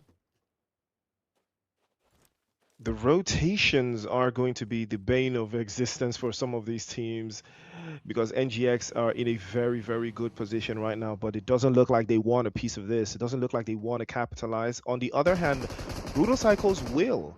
That is the difference between these two teams. Brutal Cycles are not trying to, get themselves into a defensive position to hold NGX out. Instead, they will try to put themselves in a spot where they can cause harm, they can cause chaos, or cause some sort of damage towards NGX. This is the opportunity for them to turn it around. But Rook, on the other hand, could close it down, but it looks like they would choose to get into the zone, seeing as maybe Tezzy is not stacked up on utilities as much as he would like. So we will see if that will be the case going forward. But nonetheless, it's been a very, very interesting roller coaster for, the guys from Brutal Psychos, currently sitting in 4th place, tied on points with Rescue Esports. And Rush just a couple of points out of reach for them. These are the teams that cannot afford to make any mistakes, DK. Those teams currently sitting in 3rd and 4th place. They just can't make any mistakes. Yeah, the pressure is on. So let's see whether or not they can pick up the pacing and bring that focus in with them as well. And of course, the teams that you were referring to would be most likely Death Dose, Rush, Rescue, and Brutal. As those teams have been doing quite a bit of work here today. But there's a big opportunity for 4th and 5th place to try and, or rather 5th and 6th place to play a serious game of catch-up, right? We're going to be talking about the Horned Legends there. They have a good opportunity at hand. But looking at Ruthless, they're going to have to pull this one together, right? Otherwise, they aren't going to be able to hold on to 5th place for much longer. It could also bring a somewhat abrupt end to their pacing here, at least in day number 1. Shakid down on his knees, hoping that he will be spared, as OneCuz is going to try and find the angle. But I like this though for one take, right? This could be that one take opportunity for them to try and bounce back. The sprays though going to be sent right over to them. Got to watch out. That Golden Marauder, not the best place to block it. I hope they didn't scratch it either, because that is a very sought after vehicle to get your hands on in this game. But let's see what is going to happen here, as Fallen will get tested. Fly though, oh, okay, he's up towards the north. But there's a building in between him and any support that he could provide to his squad mate here. And this could be an opening for OneCuz. Fallen Ruthless cannot afford to lose out at this stage. They've already lost 2. He allowed him to spin inside, and his crate is getting shot up by one take. 4 eliminations, and unfortunately in all of that chaos, Urek will lose his life as he goes back into the lobby. Very unfortunate, but One Take Esports, they will take those any time of the day. 4 eliminations, of course we will take those. If we have to sacrifice Urek to get those, we will sacrifice Urek to get those. Urek, big shout out to you for taking one for the team. But right now, they need a whole lot more than just 4 eliminations if they are trying to get a little bit of something out of this game as we progress so far. But Fallen Ruthless getting knocked away, just shy of a top 4 position is not what you would like to see. Call Me, on the other hand, also, the goal for Call Me, at least at this stage, is to not finish at the bottom, right? Not finish in 16th place. For me, that would be the best they could get out of this, seeing the way they have performed so far. But hopefully they will be able to find a way around, and maybe tomorrow, DK, they might turn this whole thing around. Yeah, I mean, I guess the best takeaway from this would be to seriously consider doing VOD reviews between today and tomorrow. Like, you got to learn what the opposing sides are doing and how to come up with a strategy to fight that, right? Because I mean, they've been doing so well, as we've said multiple times back in group stage. We want to see that continuation come through here. Call me, though. Gonna look to step it up yet again, as Slayer is gonna just quickly get in the vehicle, try and get out of reach here. But one take, they are playing cleanup as they, well, prove that Immortal is not as immortal as the name should claim there. Sparky also just cleaning up a little bit as well, getting the play up into Skoda. But where is this going to go towards next? For PF, though, have a good angle over on towards Saint. I like the damage being caused here. That vehicle, very unfortunate to see it starting to smoke up. The flames will engulf it momentarily, and that is it. Saint is out of here. So one take now, having their numbers really starting to dwindle, as quite a few of their players have already been taken on out. Can they still hold on, right? Can they continue with the charge? Can you continue to push and play for that late stage of the game? That is a real question, though, you know, because it is going to demand a lot of you into that final phase of the circle. We are in phase 3, and it is going to close out any moment from now, a couple of seconds before the play zone starts to close out, and we'll see who is going to make the right choice. Alpha Base, I believe this is the second game in a row where they are playing as 3 as opposed to playing as 4. I'm not sure why that is the case. Hopefully all of this will get sorted out by tomorrow's games, but you know, it is going to be very tantamount to how they succeed going forward. Ooh, looks like Rescue Esports and Death Dose trading blows here. 2 of the big dogs. Well, this I'm pretty sure the rest of the lobby is gonna love this one right now, as they have lost Sema in that exchange. I take a look at that. William out into the open, almost getting swept away there by IGL. And they had him in the sidelines. Glitch knocked away. Doesn't look like he will be getting picked up. Dixie and William, can they make something happen? The smoke's already out in play. Can he carry? I mean, I would carry him inside if I were you, though. I would carry him back inside. I mean, that's why the feature exists, right? Carrying your teammates, you just carry them inside. Yeah, use it, right? That's what it's there for. It's like, oh, I can't heal you. You're not in a good spot. Yes, pick me up, take me inside. You can do it. But let's see whether or not Rescue can bounce back.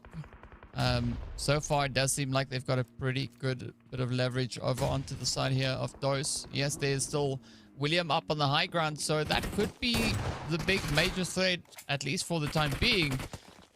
They're going to have to deal with that situation as it kind of approaches them. Meanwhile, we do see the players here from Alpha Base. Yeah, out they go, 15th place. Fortunate turn of events here. They've been having a pretty, I wouldn't say a lackluster day, but it's not been the best day. It's not the day that I was expecting to see from them, right? I was expecting a little bit more. And so hopefully tomorrow will be the day in which they choose to shine, right? 23 points after the first 6 matches done and dusted. Yeah, I want to see more. I want a higher tally coming through for them. And hopefully they will get a higher tally, but it's going to be a very interesting turn of events if they do manage to find a way through. I would be very, very impressed with the turnout for them. It's a very good. It could be a very good day for them tomorrow. If they do find a way around it, though, it is going to take a lot from them. It's going to take a lot of focus. The VOD reviews tonight are going to be absolutely insane for a lot of these teams. Hopefully, it's not about just the VOD reviews, though. It's about learning something actually. So you can do all the reviews you want, but if you don't actually do anything about it, you're still gonna get cooked regardless. And take a look at that, Scott Slayer. The name does not do justice. He gets slayed and sent back into the lobby. Team Execute, I don't know, very, very, very lackluster performance they've had so far today. Currently sitting in 10th, 22 points, not the best, absolutely not the best. They could do so much better. And my eyes are going to be on Brutal Cycles right now because, you know, Rush have, I believe Rescue Esports did do a little bit of damage to Death Dose earlier on, send them back into the lobby, creating some space, you know, for that top position push going into tomorrow's games. DK, you still have Rescue Esports in the conversation and Brutal Cycles as well. It is all up for grabs for any of these teams if they make sure they secure at least a decent amount of points going forward. Yeah, I mean, pretty much the name of the game tomorrow is going to be maximum effort, right? That's what the teams will have to bring if they want to ensure that they qualify, right? And also that they get a larger portion of that overall prize pool, because there are two things up for grab, right? Seats and money, right? So I want to see just how badly these teams want to not only get their share of this prize pool, but also play for a share of the next prize pool, because we know it is much, much larger than this one. Call me though, out they go, 12th place. They were able to secure themselves at least one additional elimination, but maybe tomorrow will be a better day, right? They need to go get some rest before doing a lot of homework. That is pretty much, I think, what is on the table for a lot of these teams is go do your homework, make sure that you understand what is expected of you, right? How can you as a team perform to your full potential, right? Do what you're good at. Don't try and do what another team does. Do what you do, right? Find that signature move, find that signature play, and can blow us away tomorrow. But in the meantime, we are going to be looking onto the rest of the lobby. Still 11 teams left to rocket out of here. Rush starting to move in. I like the spread coming in on their side, right? Going for a very wide 2-2 split. So this could be exactly the tactic they could look to apply to get that jump in on towards NGX. But NG just trying to keep themselves hidden as long as they possibly can. A little bit of chaos. This is where from I would say Trevor from the side of Rush needs to be careful not to extend that rotation too far over towards Power Grid, because we do see Mbuzi holding up in that area as well. So there could be a little bit of a threat just looming around the corner. It does seem like Trevor has changed his mind and came to his senses. Because like, yeah, maybe I should stick with the team.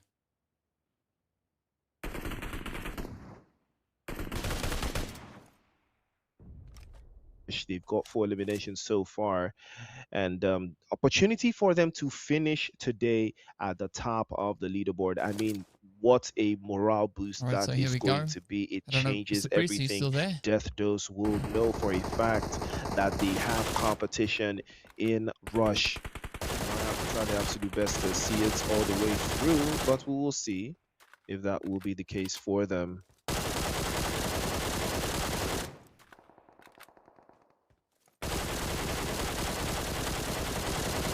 Oh. Okay.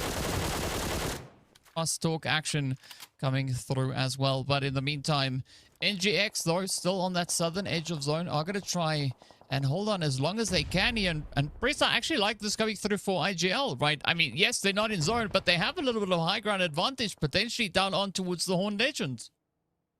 Horn Legends could be in a lot of trouble here, but looks like they do have the press going on for them. Jamal has to be very careful. That grenade is targeted towards him. 33k, a little bit closer than he would have liked. Jamal has taken a lot of damage there. One shot is all it's going to take. One grenade perfectly launched could change things all the way through, and Kiddo might be getting knocked away. He does get knocked away at the expense of Kelly, and another grenade now on 33k. The next victim, he's going to get knocked away as well. A little bit of a trade-off there, but Horn Legends will capitalize and take it away from them in that one fell swoop. Beautiful, beautiful shots, but unfortunately IGL will not be so lucky, as they have been sent back into the lobby. Oh, let's see. Is that a feature or a bug, right? We don't know just yet. We'll find out eventually. But it's going to be NGX, though, still locking onto the hillside, as this elevation does provide them a nice bit of information. But they're going to have to be very tactful as to how they get themselves repositioned. Dynamo, of course, falling off of a height and then falling into the lobby, as the Brutal Psychos just capitalize on the available elimination there. Oh, this is a cheeky play, though. Let's see. Oh, the turnaround, though. I was expecting the jump to go the other way. Right, absolutely crazy business happening right here. We also say goodbye to the Clutch Guns, as they will have to settle for that 10th place finish. But Von, I mean, I thought Von was the one to get the jump in. Instead, Mateo turns the whole table on its head, and a little bit of that backup coming in here, as the Brutal Psychos need to mount a big push to get rid of Mateo. Mateo could do something absolutely special here if he can hold the fort, as Tezzy is going to be knocked away, but that doesn't stop Viper, not even in the slightest. It is all left to Aggressor now. And the moment he peeks out, he takes a little bit more damage. A shotgun on shotgun action. Jump shots would be ideal, but he gets the angle right. And that would be a third for Brutal Psychos. They will add another one to the list. And Tezzy is still knocked away. Hopefully he does get picked up, but NGX will be pulling up into the scene.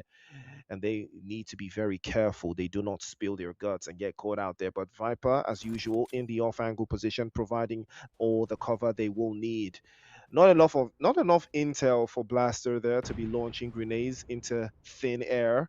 Pretty sure he's not aware of the exact position the guys from Brutal Cycles are in, but he doesn't want to commit his full body, and I can respect that because it is going to be a major risk. Viper has a sight line on this entire position, and he might decide to start sending shots immediately. But fortunately for them, they have a better position, DK. They can get out of this anytime they want with any vehicles that they've got under their disposal. It looks like the guys from Blue Cycles have the exact same thoughts, and they will be moving out of Dodge. No trouble for them, I see, going forward.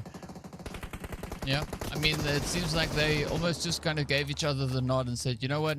Yeah, that's cool. Let's keep going. A rescue now also going to be the next team to fall to the wayside here. But let's see, will NGX get themselves situated? Will they be able to get into that zone and find an extra bit of territory to call home for the time being? Execute, though. I like what they're bringing to the table, right? Just spraying across that zone. Of course, stage 6, not a very big zone, so you could quite comfortably look all the way across it. But Unite needs to be careful there, as they are going to be coming flying down the hillside, as the English airtime is running low over on this side. Rush, though, opting for a little bit of that 2-1 split. You can see Jogo is going to be holding just on the edge, locking in onto the rocks, waiting to kind of see what is happening onto that northern push, right? We can see 5SW there finding themselves in a potential altercation. So if anything happens there, there could be a great opportunity for the side of Rush to maybe capitalize on the carnage.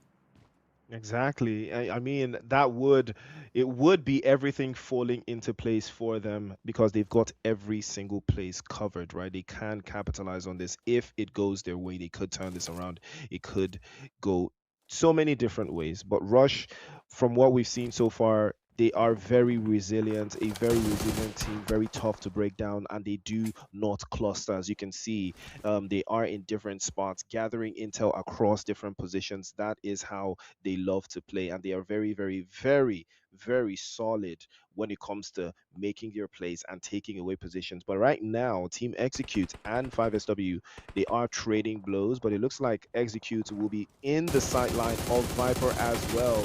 And the guys from Brutal Psychos will take it upon themselves now to set their sights on Execute. And that could be a very, very big problem for them because Tezzy and Viper are very, very capable of holding their own at this stage, DK. Yeah, they definitely are. So a full test coming through here for them. Unfortunately, Mbuzi is not going to be able to make it out of that one as one take goes down. 7th place, though, taking 6 eliminations back with them. So the big question is, has that provided them enough to make any major advances with regards to the overall tally? As we can see, well, they have definitely tried, right? 19 points excluding placement here. So is that going to turn into some good results here for them? Of course, that zone is going to be closing up very soon. So stage 8 is going to hit, and that is going to bring all the chaos, carnage, and mayhem alongside with it. But I just want to commend the efforts going through here from NGX, right? It's about time that we see them bring in that survivability, and flying cars coming through as well, as Brutal now jumps quite literally into the action here, flying over the fire. But can they survive the heat? The answer is no. That is Team Execute just helping them make their quick exit, as the Brutal Psychos will have to settle for 6. Oh, that was very close. Viper was about to do something utterly nasty there. Again, DK, this is what I'm talking about. In all of this that went down, 5SW did not move a muscle. They did not move a muscle. I was expecting them to get in on that action immediately. Those are the types of third parties you want, where one player has knocked two players down from one team. You just capitalize. You know, you're reading the feed, you're having the information sent to you in real time, and you're just next door. Surely you have to take it upon yourself to get some points on the board. But 5SW, unfortunately for them, it doesn't look like they're just confident enough, to do exactly what needs to be done. And that's just unfortunate for them. Hopefully, that decision leads them to a chicken dinner. And like you did talk about NGX, at least NGX right now, they're putting in the work. They're getting more numbers in, 5 eliminations and counting. And the guys from Rush as well, also putting work in, 4 pockets full. Unfortunately for them, getting sent back into the lobby, courtesy of Rush and I believe the guys from Rescue Esports at the same time. I mean, there's a whole lot going on inside of here, DK, and now the grenades are getting traded off, but it doesn't look like 5SW can break this defense of Team Execute. Yeah, I mean, you were talking about it earlier where 5SW or Execute, they just should have done something, right? Because both teams were just kind of sitting here staring at each other, admiring the windows and like, oh, I like your skin. Oh, thank you so much. It's like great. That's probably not what they said, but it kind of seems like that, right? So you can't really afford to do that at this stage, right? You need to move in and say, yo, this is my place. Get out. Take over. If you don't, somebody else is going to do that for you. And so now 5SW, yeah, they're going to have to face the music as the shots just rain on down. Out they go. 4th place finish.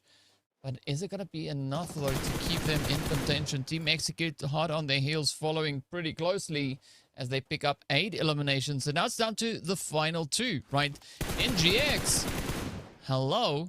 And of course, Rush trying to secure another victory right here on the first day.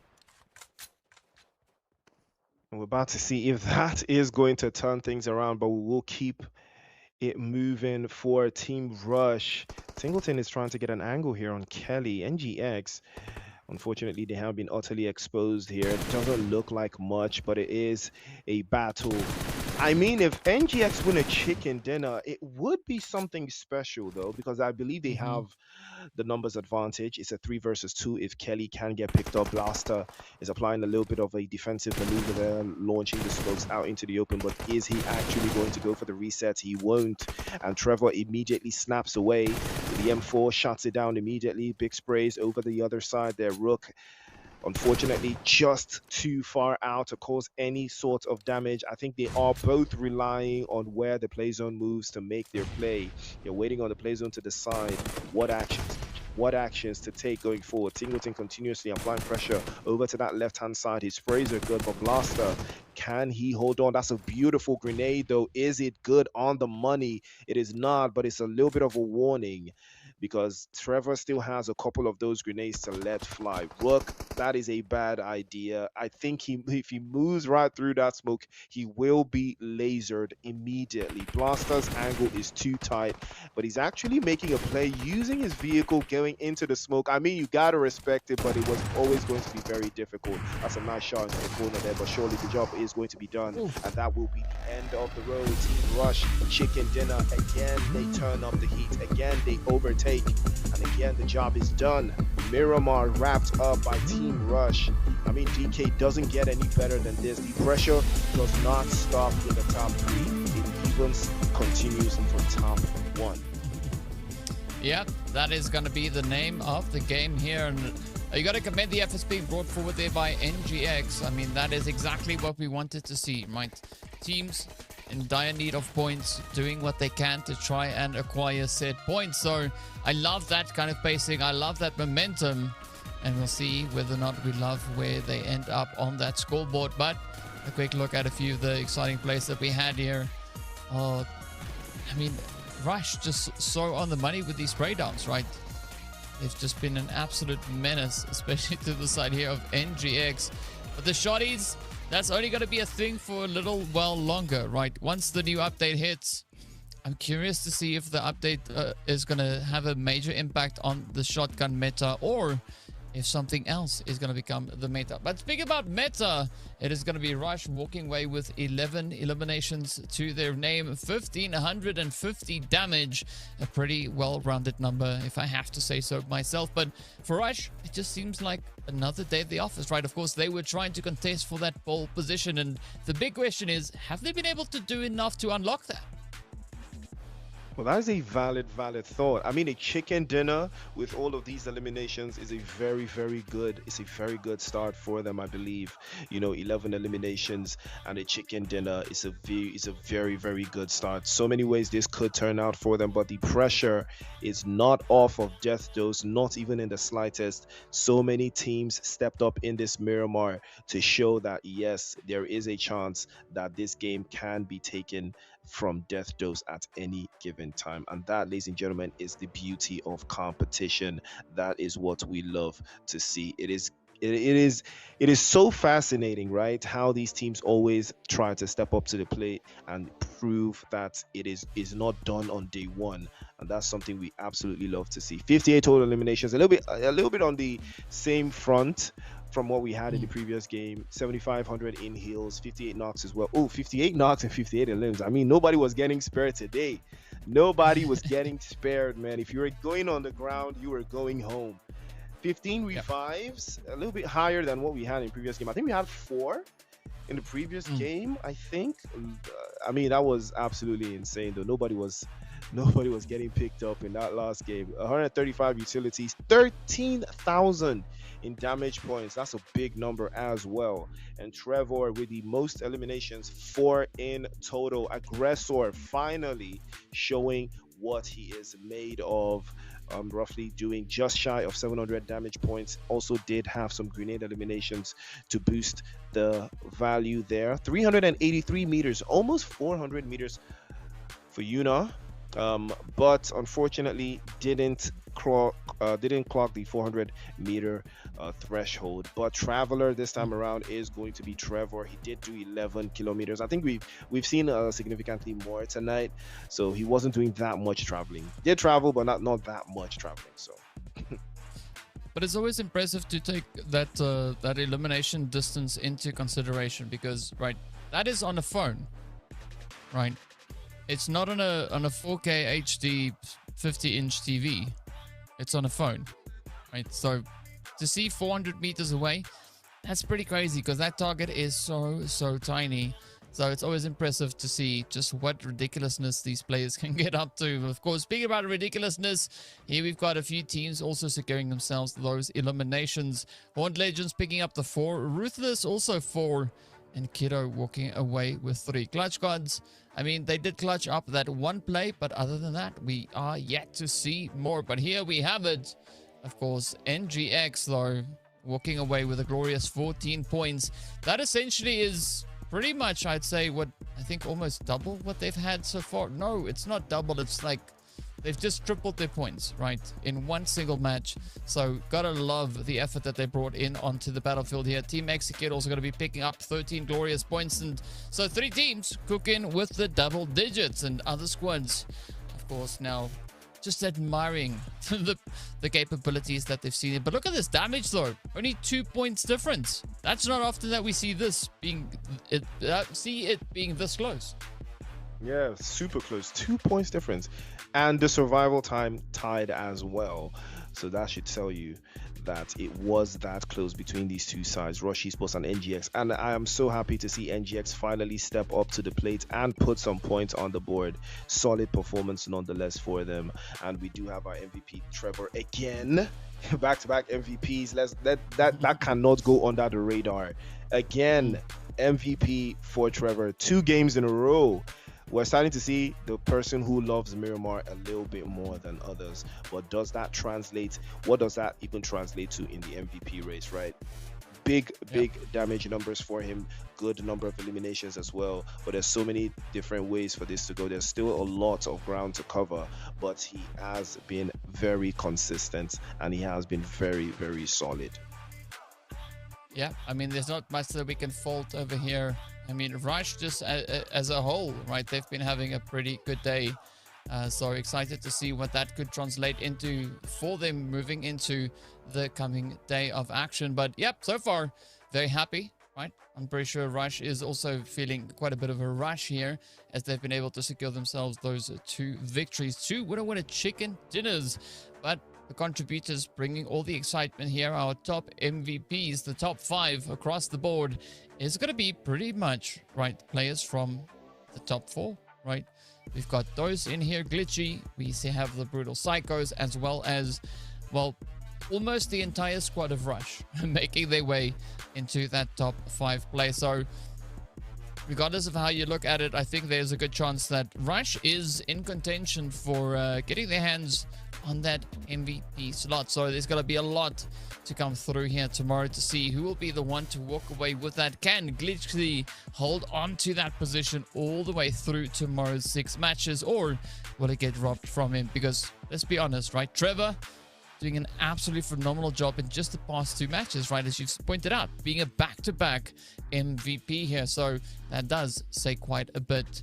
But speaking about saying a bit, right, let's take a look at these points. It is, of course, NGX with another upward movement as they now climb 3 slots all the way into that 12th place. All the other teams heading further down the board. No movement coming through for IGL, Kiddo, Aura, or Call Me. But for Aura and Call Me, that should be triggering a few alarms, right?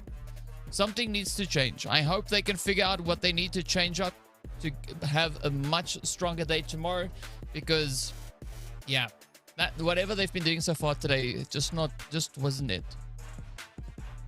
Absolutely. But take a look at that, 89 points on the money for Rush Esports. 2 chicken dinners for them as well, 2 for Death Dose. And you can see the competition between first place and second place is one that is ongoing right now. And then the one between third place and fourth place is something of a specialty. Brutal Cycles, that performance puts them just over the top of Rescue Esports. Rescue Esports, and now the pressure is on them to get back into the top 3. It is going to be a gruesome last day tomorrow, DK, because take a look at how much points. It is so close. 1 point between third place and fourth, and roughly just 13 between first place and second, and then 12 between, I believe, third place and second as well. I mean, wow. It is so chaotic. One match can change all of this, right? And I even extended all the way down to Team Execute, right, in 7th position. If they have a strong start to the day tomorrow, especially on Rondo, there could be a great opportunity for them to really catapult their overall standings and get much closer to 4th place, if not within the top 4. So there's going to be a lot of pressure riding on them tomorrow to see, can they pull all the tricks out of the bag, right? Can they go for a full magic show, or are they going to be left in the dust? Because that's what it all boils down to, right? Tomorrow, 3 teams will advance. The rest of the lobby will just sit there and look at admiration. That's it, right? That is it. So quite a few high stakes coming through here. But of course, as we know, in addition to those 3 seats, there is also that share of the overall prize pool, right? So if you're not happy with what you could be potentially earning, change it. The only way you can change it is by bringing the heat come tomorrow. Speaking about heat, though, you've seen a double dose of Dose getting those winner chicken dinners, Rush getting 2 as well, and of course the side order of Rescue and the Fallen Ruthless with their own victories. But yep, there we go, the 6 matches for day number 1 all wrapped up. Hopefully tomorrow we can see Brutal Psychos hold strong in that top 4, but do so with a winner chicken dinner, right? 64 points ahead of Rescue, who has the winner chicken dinner. It's quite a bit of a statement, but we want to see them, you know, just kind of wrap it all up and add that victory in as well, because it looks nice to see no zeros in the winner chicken dinner column, especially in the top 5.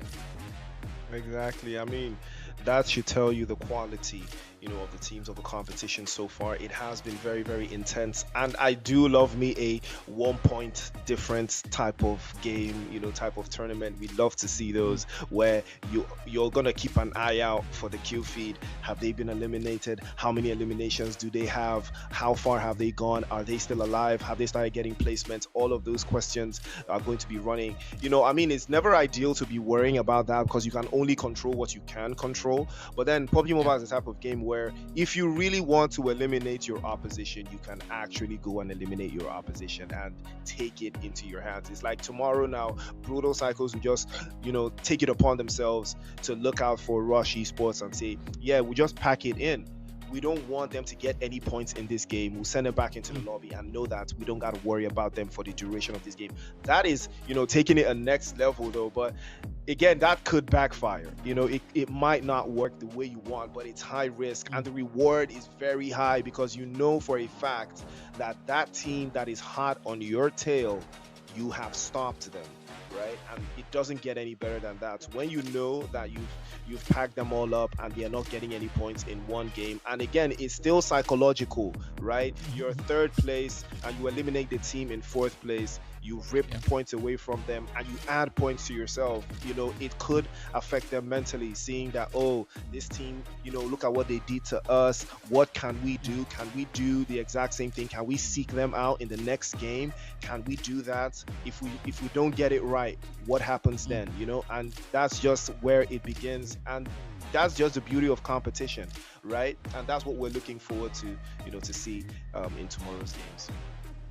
Yeah, well, there's quite a bit on the table here and quite a big expectation for the teams to perform tomorrow. So only one way for that to come around is, well, we're going to have to get there. So be sure to join in for the final day right here in the PMNC Kenya Finals to see who will be taking those top 3 slots and who won't. Of course, the casters that are going to be taking you through the action is going to be Mitch Gaming tomorrow alongside the Youngblood. So be sure to hop in for that same time, same place. Until then, we'll see you all back again tomorrow. Much love going out to production, the viewers, and of course the players. You are absolute goats. And of course, men like Priest, right? You got to do the things. Got to give everybody the thumbs up across the place. And thank you so much for being here with me today. We really had an amazing time. But we look forward to seeing you all back again tomorrow as, well, the finals continue. So until then, see you all later and don't miss out.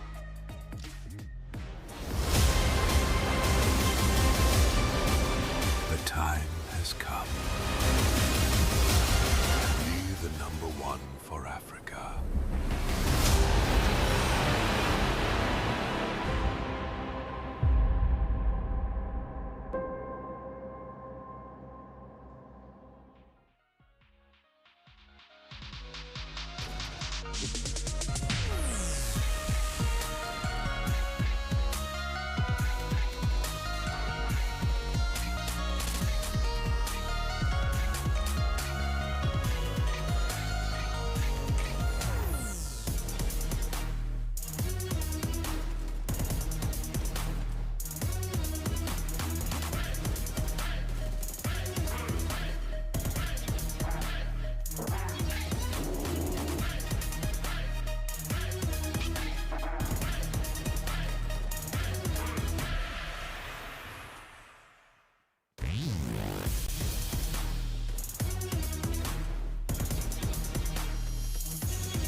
I go by the name Mitch Gaming in the PUBG mobile community.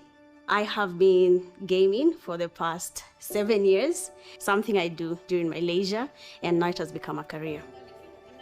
When I started playing PUBG Mobile, I actually did not have friends at first. Then one day I actually encountered a Kenyan team. And through that, I got to create a community from the game PUBG Mobile. I got to learn cultures. I got to understand how people live outside of Kenya. And I think that connected with me. They recently included Africa in the ecosystem, and they added the Masai Shuka, something that resonated with me. I've not seen that in any other game so far. Basically, it's more inclusive than all the other games I've tried. It's a space for anyone to be there. For the women that actually feel unsure about being part of esports, all I can tell you is you can never be too sure. So just get up, start whatever you want to be. For PUBG Mobile's 8th anniversary, I'd actually like to say thank you, because PUBG Mobile right now is no longer a game. It's a home for players, even for a new individual joining us now.